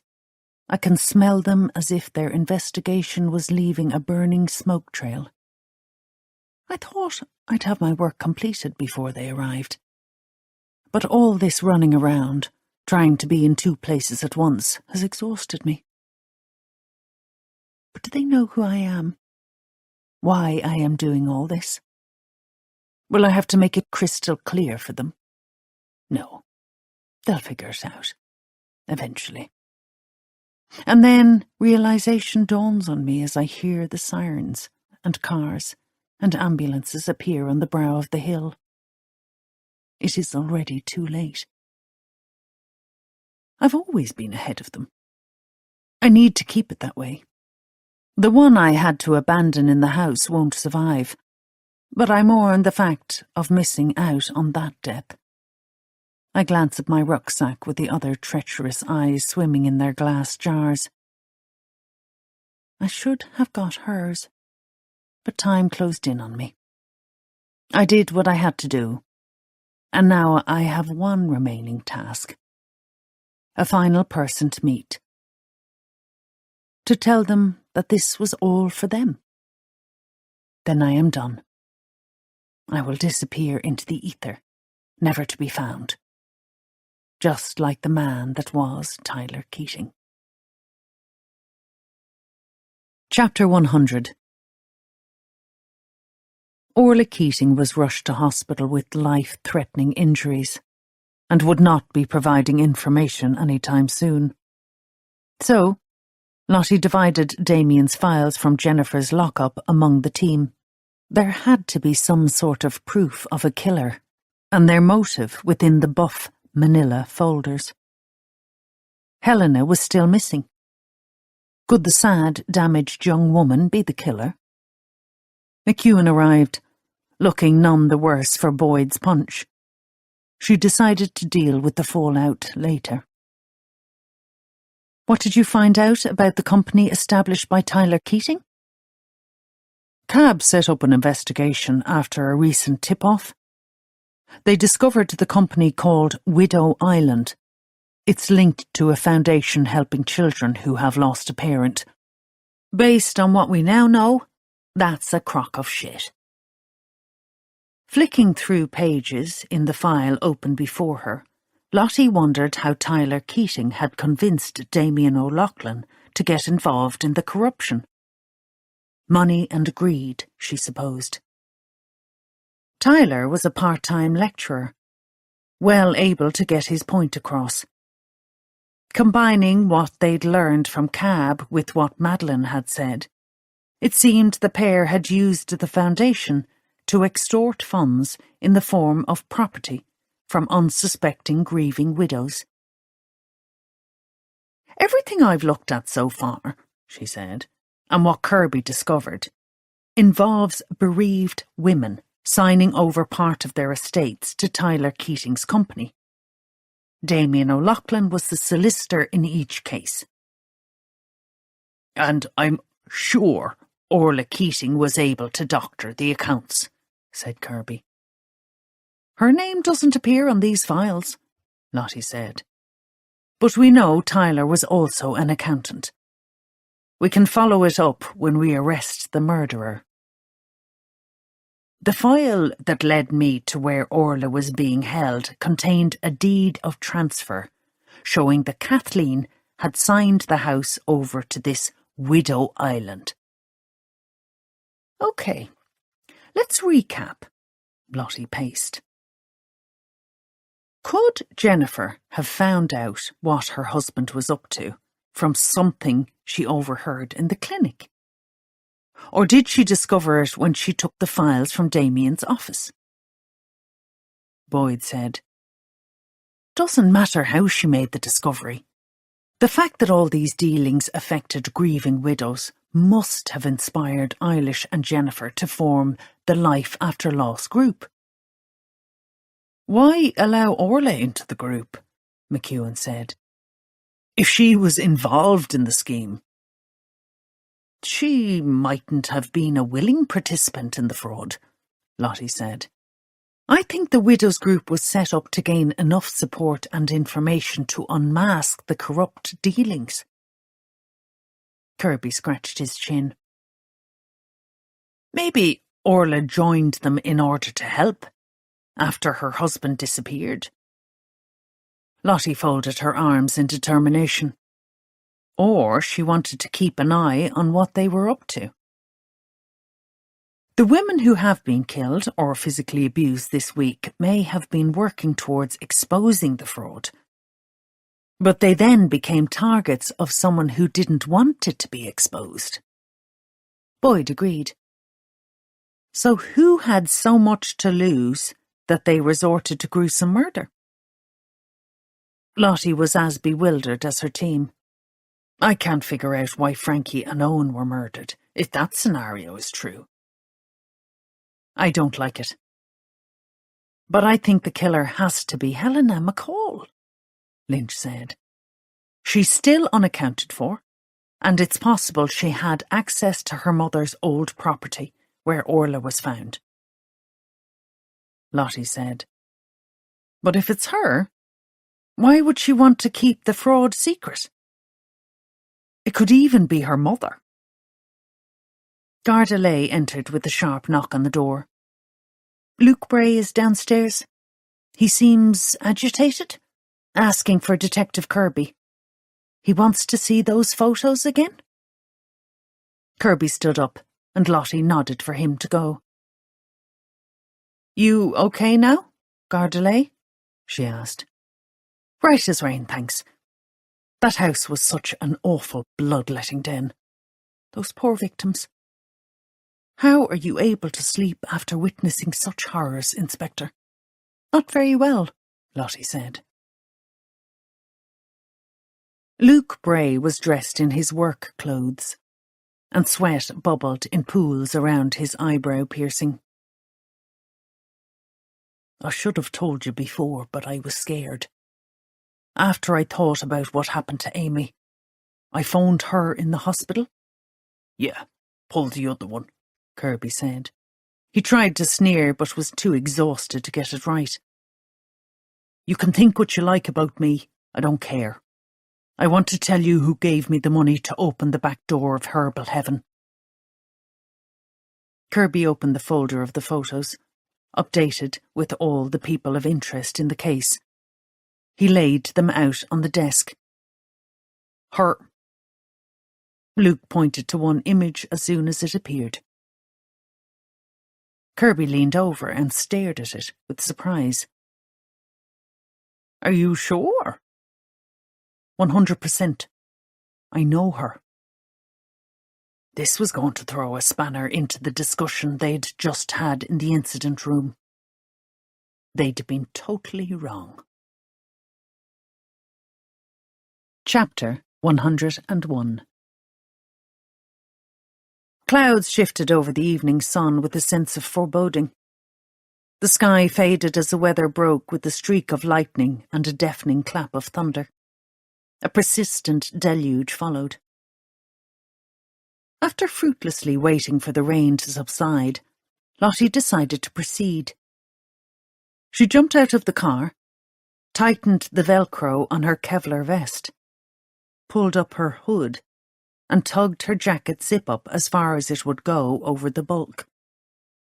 She whispered instructions to the team before heading towards the house.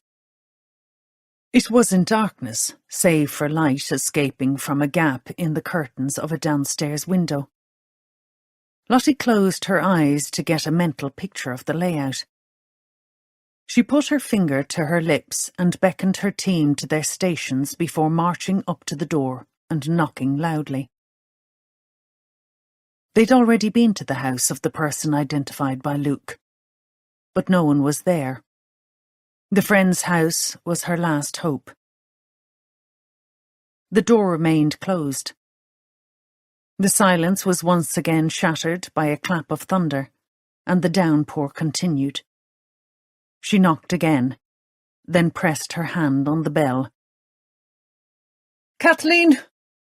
Open up! We need to talk!" Still no reply. She stood to one side as two uniforms slammed into the door with the big key. The timber shattered, the old hinges snapping. Boyd was at her shoulder as she stepped over the splintered wood.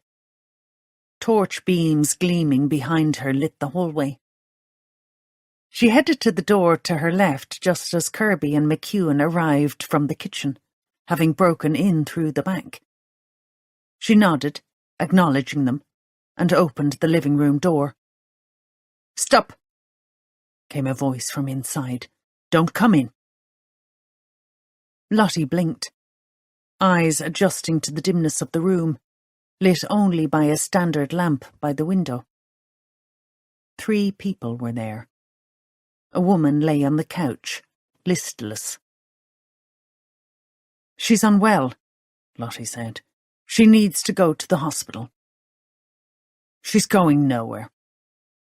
The voice was sharp, but weary. That worried Lottie. People at the end of their tether were unpredictable, at their most dangerous. "Can we talk?" "I think I know what went on." "Jennifer and Eilish were working towards exposing a fraud that could bring your business down. Honestly, I don't blame you.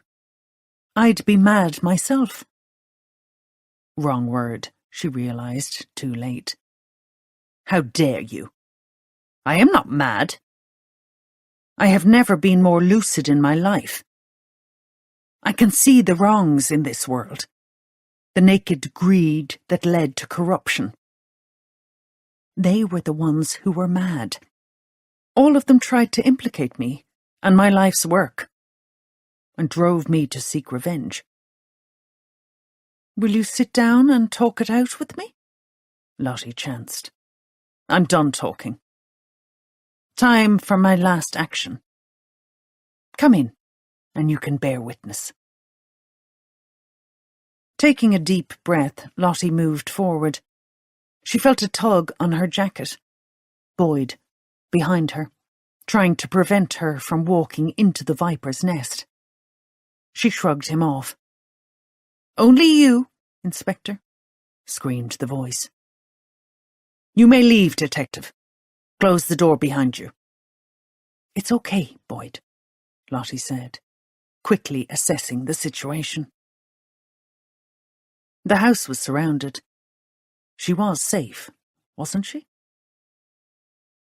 The woman stood regimentally tall, her back to the empty fireplace, holding a short blade, like a scalpel, in one of her hands. She would be able to disarm her, wouldn't she? Kathleen sat in an armchair, and on the couch, Helena lay motionless, eyes closed, skin pale, breathing shallow. Lottie didn't notice any blood, and hoped the young woman was only drugged, not beaten. Hearing the door click shut behind her, she waited. The woman at the fireplace stared, her platinum hair faded in the dim light. "Sit, Inspector." "I'd rather stand." "Why, Madeline? Why all these deaths? What have you accomplished?" "Would you like some tea? Kathleen made a pot for me earlier." Lottie glanced at Kathleen Foley. A silver teapot and china cups were laid out on a small table in front of her. She held an old biscuit tin on her knee, a photo in her hand. She was shaking, her eyes darting between her daughter and Madeline. Was she trying to tell Lottie something? Or was she just terrified? "No tea, thank you, Madeline," Lottie said, trying to keep her tone neutral. "I want to know what your intentions are here." Madeline turned towards Kathleen and spoke directly to her. "My love, I succeeded in keeping our relationship secret for so long, and I knew I would be vilified if those bitches revealed it. You received photos that proved someone knew about us. You should have told me, because I was sent them too. So maybe I'm at fault for not confiding in you." "What's a few photos got to do with anything?" Lottie asked, blinking with confusion. Madeline continued to address Kathleen, slapping the blade's flat side against her trouser leg. "I couldn't live with the shame of it becoming known. You know how I feel. Maybe I'm old-fashioned in that respect, but to be outed, it would destroy me." Lottie fought hard to understand Madeline's reasoning. There was no shame in being gay. How could that idea lead the woman to murder? Madeline continued, her voice monotone. "And they threatened to blame me for the corruption of others. You were my friend, Kathleen. You fell victim to Damien and Tyler's greedy plans, defrauding grieving widows. I promise you, I did not know what was going on. But when Jennifer came to me after Keating disappeared, she told me she had evidence of the scheme and wanted to make amends for her husband's actions. Silly girl. I panicked at first, told her to wait. I had to think about it." "What did you do, Madeline?" Lottie interjected softly. The woman dragged her eyes away from Kathleen and her black pupils rested on Lottie. "I thought Jennifer had seen it my way. Obviously I was wrong. I weighed up all my options, and I knew I could not let any of it become known. She wanted to report it. That would have destroyed my firm. People would have put 2 and 2 together and made 10. She swivelled back to Kathleen. "Then I got the photos. Someone knew about us. I suspected that Jennifer had found them among Damien's belongings. The bastard had been spying, arming himself for blackmail if I ever discovered his wrongdoing. If those photos went public, people would have known about our relationship. How could I live with the shame of it? I had to consider you too, Kathleen." There was that word again. Shame. Ice slithered down Lottie's spine. How did Jennifer find out about the scheme? She kicked herself for not surreptitiously switching on her phone to record. The bitch claimed she'd overheard Tyler discussing it with Frankie Barden at the clinic. Said she talked to Damien, but he denied it all. But then he died and she told Eilish Lawler. They set up that silly little widows group. I suspect they used it to work out how to damage me and my reputation. Lottie waited as Madeline drew breath. Was telling her story a delaying tactic? The vicious glint in the woman's eyes told her something else was going on behind them. But what? She kept one eye glued to the blade, and the silence was so long that she asked, "What did you do?" "Nothing at first."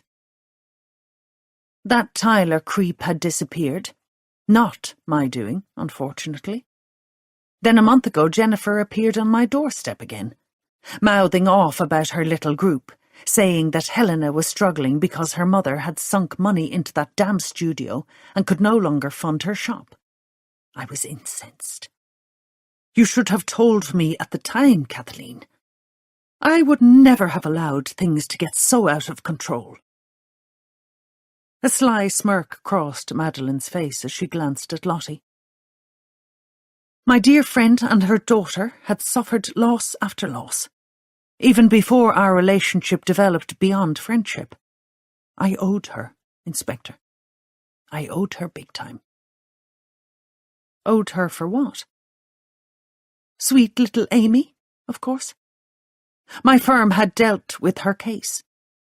She had suffered a brutal childhood, abandoned to the care system, lost and anonymous. I pulled some strings, but I was single and childless, not allowed to foster back then. I desperately wanted to. I talked to Kathleen, and she agreed to foster her. She helped form that child into the woman she became. I secretly funded many placements for Amy over the years, and hired her straight out of college, which I had paid for. I loved that girl. Madeline didn't know the meaning of the word, Lottie thought. If you loved her, why did you try to kill her? She'd resigned her job without explanation. She'd joined that silly group. I feared she could corroborate what Jennifer knew. She never once came to me. I waited. All I got was a stony silence. I would have done anything for that girl, but in the end she let me down. Twisted love, Lottie wondered. No, not love. Control. You took the eyes from your victims. You broke their bones. You killed them and displayed their bodies in obscure locations. Why did you let Amy live? I wanted to kill her, but it got complicated. I know all about complicated, Lottie thought. Her head was buzzing. Madeline continued. You arrived. You assaulted me and a young guard. I tried to muddy the waters. Luke Bray? I had represented him on his assault case when he was 18. He got community service. That's how good a solicitor I am. I saw him smoking outside Dolan's and paid him to unlock the back door of the shop, so that his prints would be on it.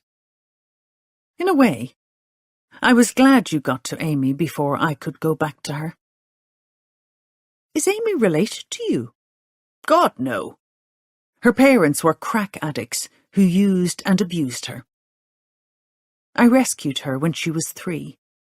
Then she betrayed me when she left without explanation. Tell me why Owen and Frankie had to die. Simple. Owen wouldn't pay back Kathleen's investment. His state-of-the-art idea was anything but. He squandered the money Kathleen had borrowed at Amy's insistence. I believe Frankie knew about Tyler and Damien. If he talked, my firm's reputation would be in ribbons. I would be humiliated. In the end, my loyalty to my firm and to Kathleen outweighed any value their lives might have had. They deserved their fate. And Tyler? Where is he? I imagine he's where people think he is, the salt of the earth. Why all the mythological hints in the places where you left the bodies? Frankie Barden once attempted to study a course in mythology. I wanted to give you a riddle to solve. One of the few things I was wrong about. What else were you wrong about? You, Inspector. I thought I'd finish my mission before you unmasked me. Lottie feared what the final act of that mission might be. She glanced over at Helena. Her breathing was laboured. Can I ask the reason for the yellow dresses? Don't you get it? Yellow signifies cowardice. They were all yellow-bellied cowards, some preying on defenceless widows, and others wanted to shame me and destroy all I'd worked for. My brilliant mind was far superior to any scheme they might come up with. Lottie was about to ask why she'd targeted Orla, but she now knew how Madeline's brain worked. She'd have seen Orla as being instrumental in Tyler and Damien's swindling scheme and being part of the group. Madeline stood straighter, flexing her arm muscles. "What are you going to do now, Inspector?" "I will arrest you and get Helena to a doctor." "You're as delusional as she is." "You can't use anything I've just said." "I have evidence, including DNA from the house where we found Orla." Lottie watched a dark shadow slip down Madeline's face. "What did you give Helena?" "Plenty of alcohol, which she willingly administered to herself." "And what was your plan for Kathleen?" Madeline's fingers tightened around the scalpel. "If you don't mind, I'll have some tea. I'm parched from talking." They'd been right about one thing, Lottie thought. This killer was arrogant. As Madeline bent forward, either to pick up her teacup or use her weapon, Lottie noticed a line of jars on the mantel behind her. Jars with pairs of eyes floating in some sort of liquid, bearing witness after death. She realised now why Kathleen's face had been masked in horror.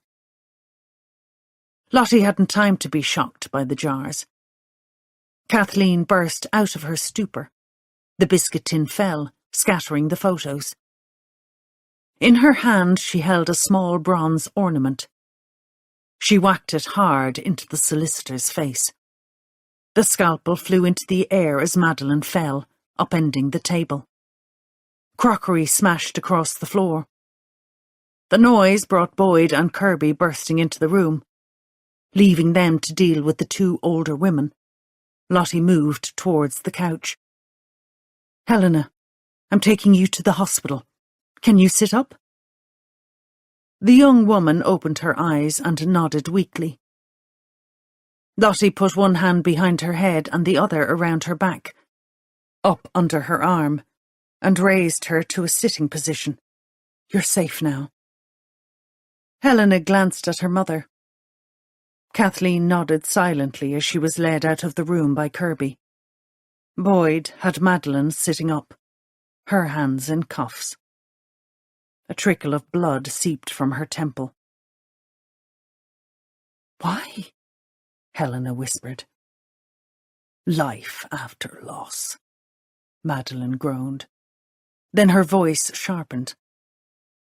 "A hiding ground for secrets. Revealing those secrets would destroy me, my firm, and my relationship with your mother. And the fraudulent schemes could never become visible to the world. I had to stop them. Can't you see that?" Helena shook her head. Lottie's gaze rested on the jars of eyes. She had no words. Chapter 102. It was late and the hospital was quiet by the time Kirby stepped out of the lift onto level 3. Amy was sleeping, so he sat by her bed. He was nodding off when she awoke. "You came back, Larry?" "I did." "I'm so sorry." "For what?"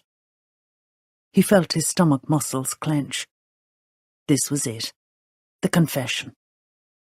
How she had used him for information. He really liked her. And now she was about to destroy that little bit of happiness she'd brought into his life. "For not being honest with you from the start?" "About Frankie Barden being your ex?" "I didn't think that was relevant to us." "No, it's the rest." Kirby scratched his chin nervously. You don't have to talk about it now.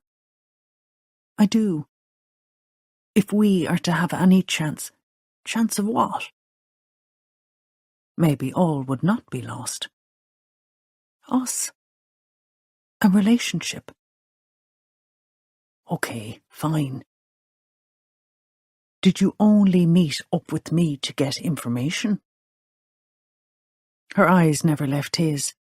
She was one strong lady. Not really. I didn't stalk you or anything like that. But I knew you were a detective. I knew you from the television appeal you put out for Tyler Keating a year ago. It was coming up to the 1-year anniversary, and I decided to get close to you to see if I could be brave enough to tell you what I'd learned. And what was that? His voice wavered. Had she been more involved than Madeline had admitted? Was sweet Amy the reason Tyler was still missing? I knew some of what he'd been involved in before he went missing. I resigned a good job because of him. I was terrified to open my mouth about the property he'd hoodwinked from grieving widows. Orla claimed he coerced her and swore the group to secrecy. I was a little scared of her. So perhaps she really was complicit in his deeds all along. Why didn't you come forward at the time of Tyler's disappearance? I was terrified. I thought that if I spoke up, he'd come after me. Did you not suspect that he was dead, or had absconded abroad? I didn't know what to think. Then when I was ready to talk to you, the murders started. You thought he might have returned to commit them? That, or he was dead, and someone else was out for revenge. Revenge on those who'd kept quiet at the time? Or someone who wanted the truth to remain hidden? You should have talked to me. I'm sorry. I took the easy way out when I left Bowen's. I was already damaged from Frankie, and from before, as a child. Look, I'm not trying to get sympathy. Kathleen Foley said you asked her to invest in Owen's studio. Why did you do that? Frankie knew Kathleen had fostered me as a child. He thought she was loaded. Somehow he knew she had owned 2 properties, despite Tyler having stolen one from her. He said if I didn't convince her, he would make me pay. I knew what he meant by that, so I begged her. I'm sorry, Larry. I should have spoken up sooner. That's okay. He leaned back in the chair. When Jennifer was murdered, I truly believed Tyler was back. She knew all about the fraud. When she was clearing out her husband's desk at Bowen's, she found the boxes of files, copies of his and Tyler's deceitful corruption. She believed the stress of what he was involved in caused Damien's cancer. You really should have told me all this. He didn't add that it might have helped save lives. He could see in her bloodshot eyes that she knew that already. Do you hate me? No, Amy. Have you lost respect for me? Not that either. In the back of my mind, I suspected it was too good to be true.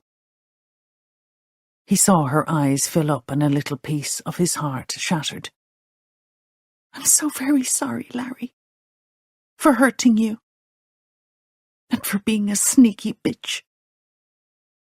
He squeezed her hand and stood to leave. Do you think we could start over? She asked. He paused. Could they? Could he put her duplicity behind him? What the hell? Of course he could. Everyone had secrets at some stage in a relationship. Look at Madeline and Kathleen. Nothing was ever straightforward. No one was good all the time. He was certain Orla Keating could testify to that. He himself carried enough baggage to tip the largest scales. "I can if you can," he said softly. "Do you really want to start over with me?" Had he actually said that? He must have done, because a wide smile broke out on her face. "Oh God, yes, Larry, I do." "Once you get out of here, we're going away for a week to a nice secluded hotel. We'll get to know each other properly. And from now on, we'll be honest with each other. Deal?" She smiled crookedly, her face bearing the scars of her beating. Deal. He had no idea how he could afford a hotel for one night, let alone a week. But he wasn't about to allow lack of money to dim the dream. Money and greed had caused enough heartache, horror, and death for 1 week. But could he truly trust Amy again? He was willing to give her a chance. She grabbed his hand and pulled him down towards her, and every last doubt vanished. Chapter 103. The night had closed in around the lake, casting shadows over Farrenstown House by the time Lottie arrived home with Boyd in tow. He didn't want to go to his empty apartment with the evidence of the months he'd spent with his sons scattered around. Once they had the case tied up, she would help him track down his bitch of an ex-wife and get Sergio back. Witnessing his heartbreak was unbearable.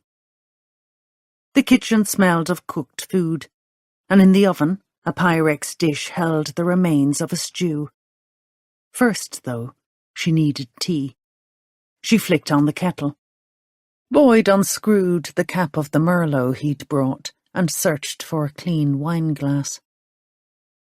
"It's very quiet," Lottie said, a worried furrow creasing her brow. "Make the tea and I'll check on my mother." In the sitting room, she found Rose and Chloe folding clothes into an old suitcase. "What's going on?" "Ah, Lottie, there you are. Darling Chloe said she will come live with me for a while, just until you realise I'm capable of being on my own again." Chloe rolled her eyes behind her grandmother's back. "Gran is a hard taskmaster. She worked on me all day. I even swapped my shift tonight to help her pack. Isn't that right, Gran?" "You're a good child," Rose said, unlike your mother standing there with her mouth open. "The image of her father she is. Did you see my slippers?" "On your feet," Lottie said when her mouth eventually ceased flapping like a goldfish.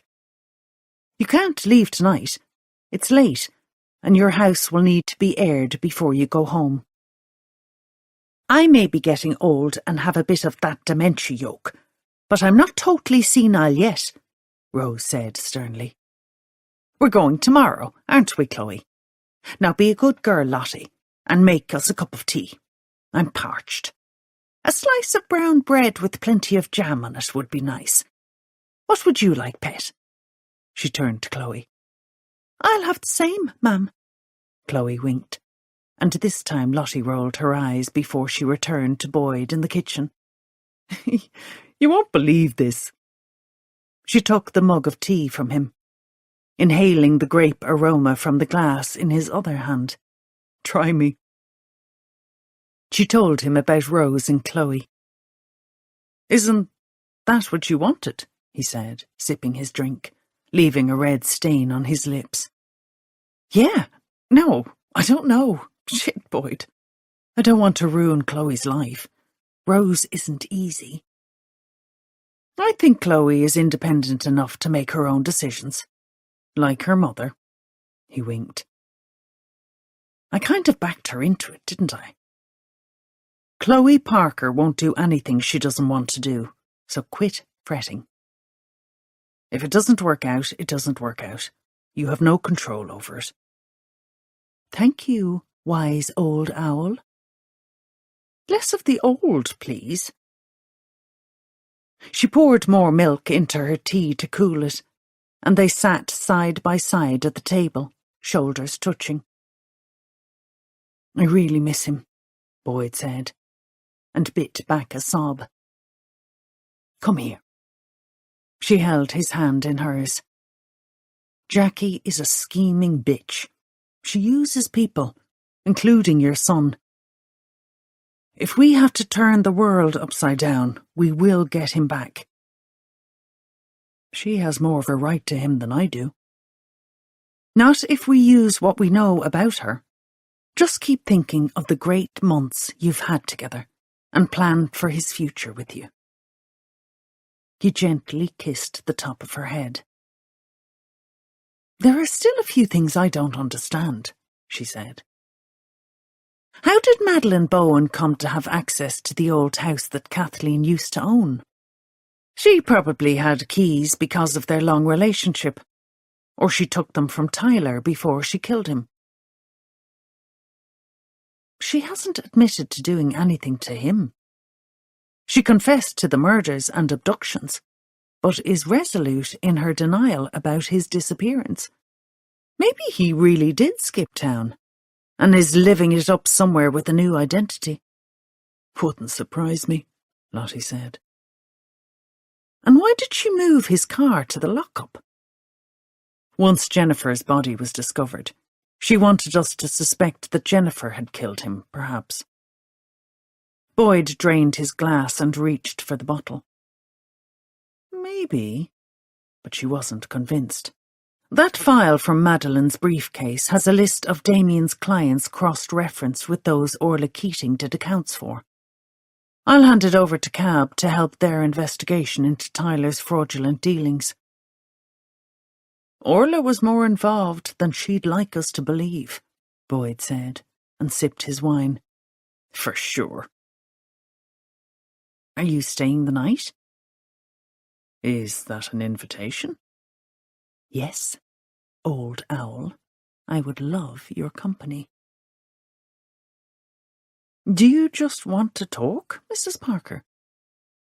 She leaned up and kissed his wine-covered lips. Who said anything about talking? Epilogue. 2 weeks later. Jimmy Grennan was so late bringing in the turf from the bog this year. He wasn't sure it was even worth the hassle. He walked along the muddy trail, dragging the trolley of fertilizer bags behind him as he wended his way towards his plot. He'd had to leave the tractor and trailer up on the lane because the ground was still soft after the storm 2 weeks ago. He despaired of rescuing any of his turf. Still, he was thankful that the sun was beaming through the clouds today. God damn it to hell, he grumbled as his Wellington boot stuck in a bog hole. He dragged his leg out of the murky brown water and promised himself there and then that he'd have a nice creamy pint of Guinness in Cafferty's later. That thought should keep him going over the next few hours. He made his way slowly over the churned earth to the turf stacks. The sods on the outer edge of the stacks were wet, but underneath, he discovered, they were dry. Thank you, Lord, he proclaimed, and got to work. He hauled the first lot of bags onto the trolley and wheeled it to the trailer. He was on his way back to the plot when something caught his eye close to where he'd got his leg stuck earlier. A piece of cloth. No, it was more like leather. People were always burying rubbish in the bog since the price of refuse collection had gone through the roof. Bending over, he tugged at it, trying to dislodge it from the earth. He dropped the roll of fertilizer bags. It was the sleeve of a jacket, and within it he saw a bony hand with brown leathery skin. An ancient bog body? He wondered. No, it couldn't be.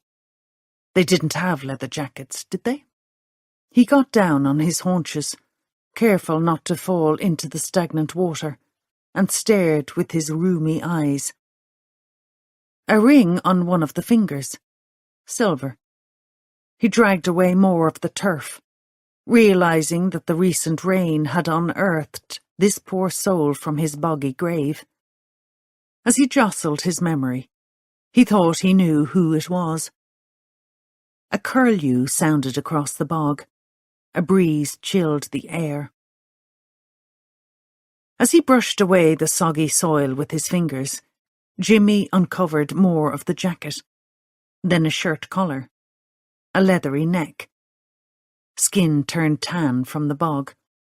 He had found a bog body, but it wasn't centuries old.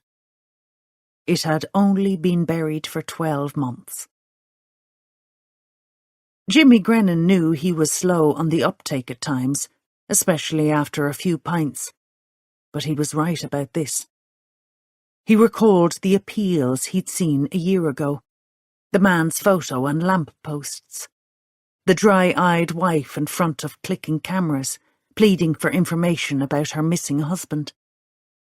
He rummaged in his trouser pocket for his phone and dialed 999. Then he slowly made the sign of the cross and waited. Jimmy wasn't in a hurry to go anywhere, and he knew Tyler Keating wasn't either. The hospital smells too much like a hospital, Orla thinks. The air is too clean, following the stench of the place where she was held. Her eyes are bandaged to protect them from the light, scar tissue on her retinas from the beating she'd sustained, the consultant said. The news on the television is too loud. She wishes someone would turn it off. She could call out to the guard outside her door. He's posted there to ensure she doesn't escape. As if she could, with 2 broken legs. They want to interview her when she is able. She is aware of what they know. But they don't know it all. They have no idea of her biggest and most daring crime. Complicit in stealing from a few widows? No, it was something far worse. A crime that will never be discovered. She is totally confident of that. The newsreader mentions something about a bog body. Orla tries to straighten up. She's unable to move, confined. The sound of the trolleys out on the corridor is too loud. The television not loud enough, now that she wants to listen. Shush, she says. The newsreader tells the world about the male body in a leather jacket found by a man cutting his turf. Local Gardaí are on the scene. Our reporter, Sinead Healy, is there. What can you tell us this evening, Sinead? I spoke with Superintendent Farrell from Ragmullin Garda Station earlier. She confirmed that deceased is not an ancient bog body. An instant room has been set up and they will be investigating it as a suspicious death. Local people are saying this could be the body of Tyler Keating, who went missing just over a year ago. His wife is currently in hospital recovering from serious injuries sustained in an alleged attack by the suspected serial killer, Madeleine Bowen. Back to you in the studio. Orla sighed heavily, thinking back over her mistakes. One of the more critical mistakes was moving his car. Panic set in once Jennifer had disappeared, and she thought she could lay the blame at her door by leaving it in her lockup. Stupid GPS. She hadn't thought of that. She should have left it where it was, in the old goods carriage close to where Kathleen Foley used to live. That would have thrown suspicion on Kathleen and Madeleine, who she'd targeted with explicit photos. She'd stolen them from Jennifer after Tyler disappeared. Even the most recent one she'd left at Kathleen's door hadn't brought a result. Such a shame, really. It's all been for nothing, she thinks wearily. Cab are investigating Tyler. It had to be Jennifer or stupid Eilish who contacted them. Orla's role in the schemes will soon be discovered. And she is powerless to convince anyone that she had been coerced by Tyler. She clenches her eyes behind their bandages, curls her hands into fists. He couldn't even stay buried. She feels his hand reach out for her, dragging her with him down to the murky darkness.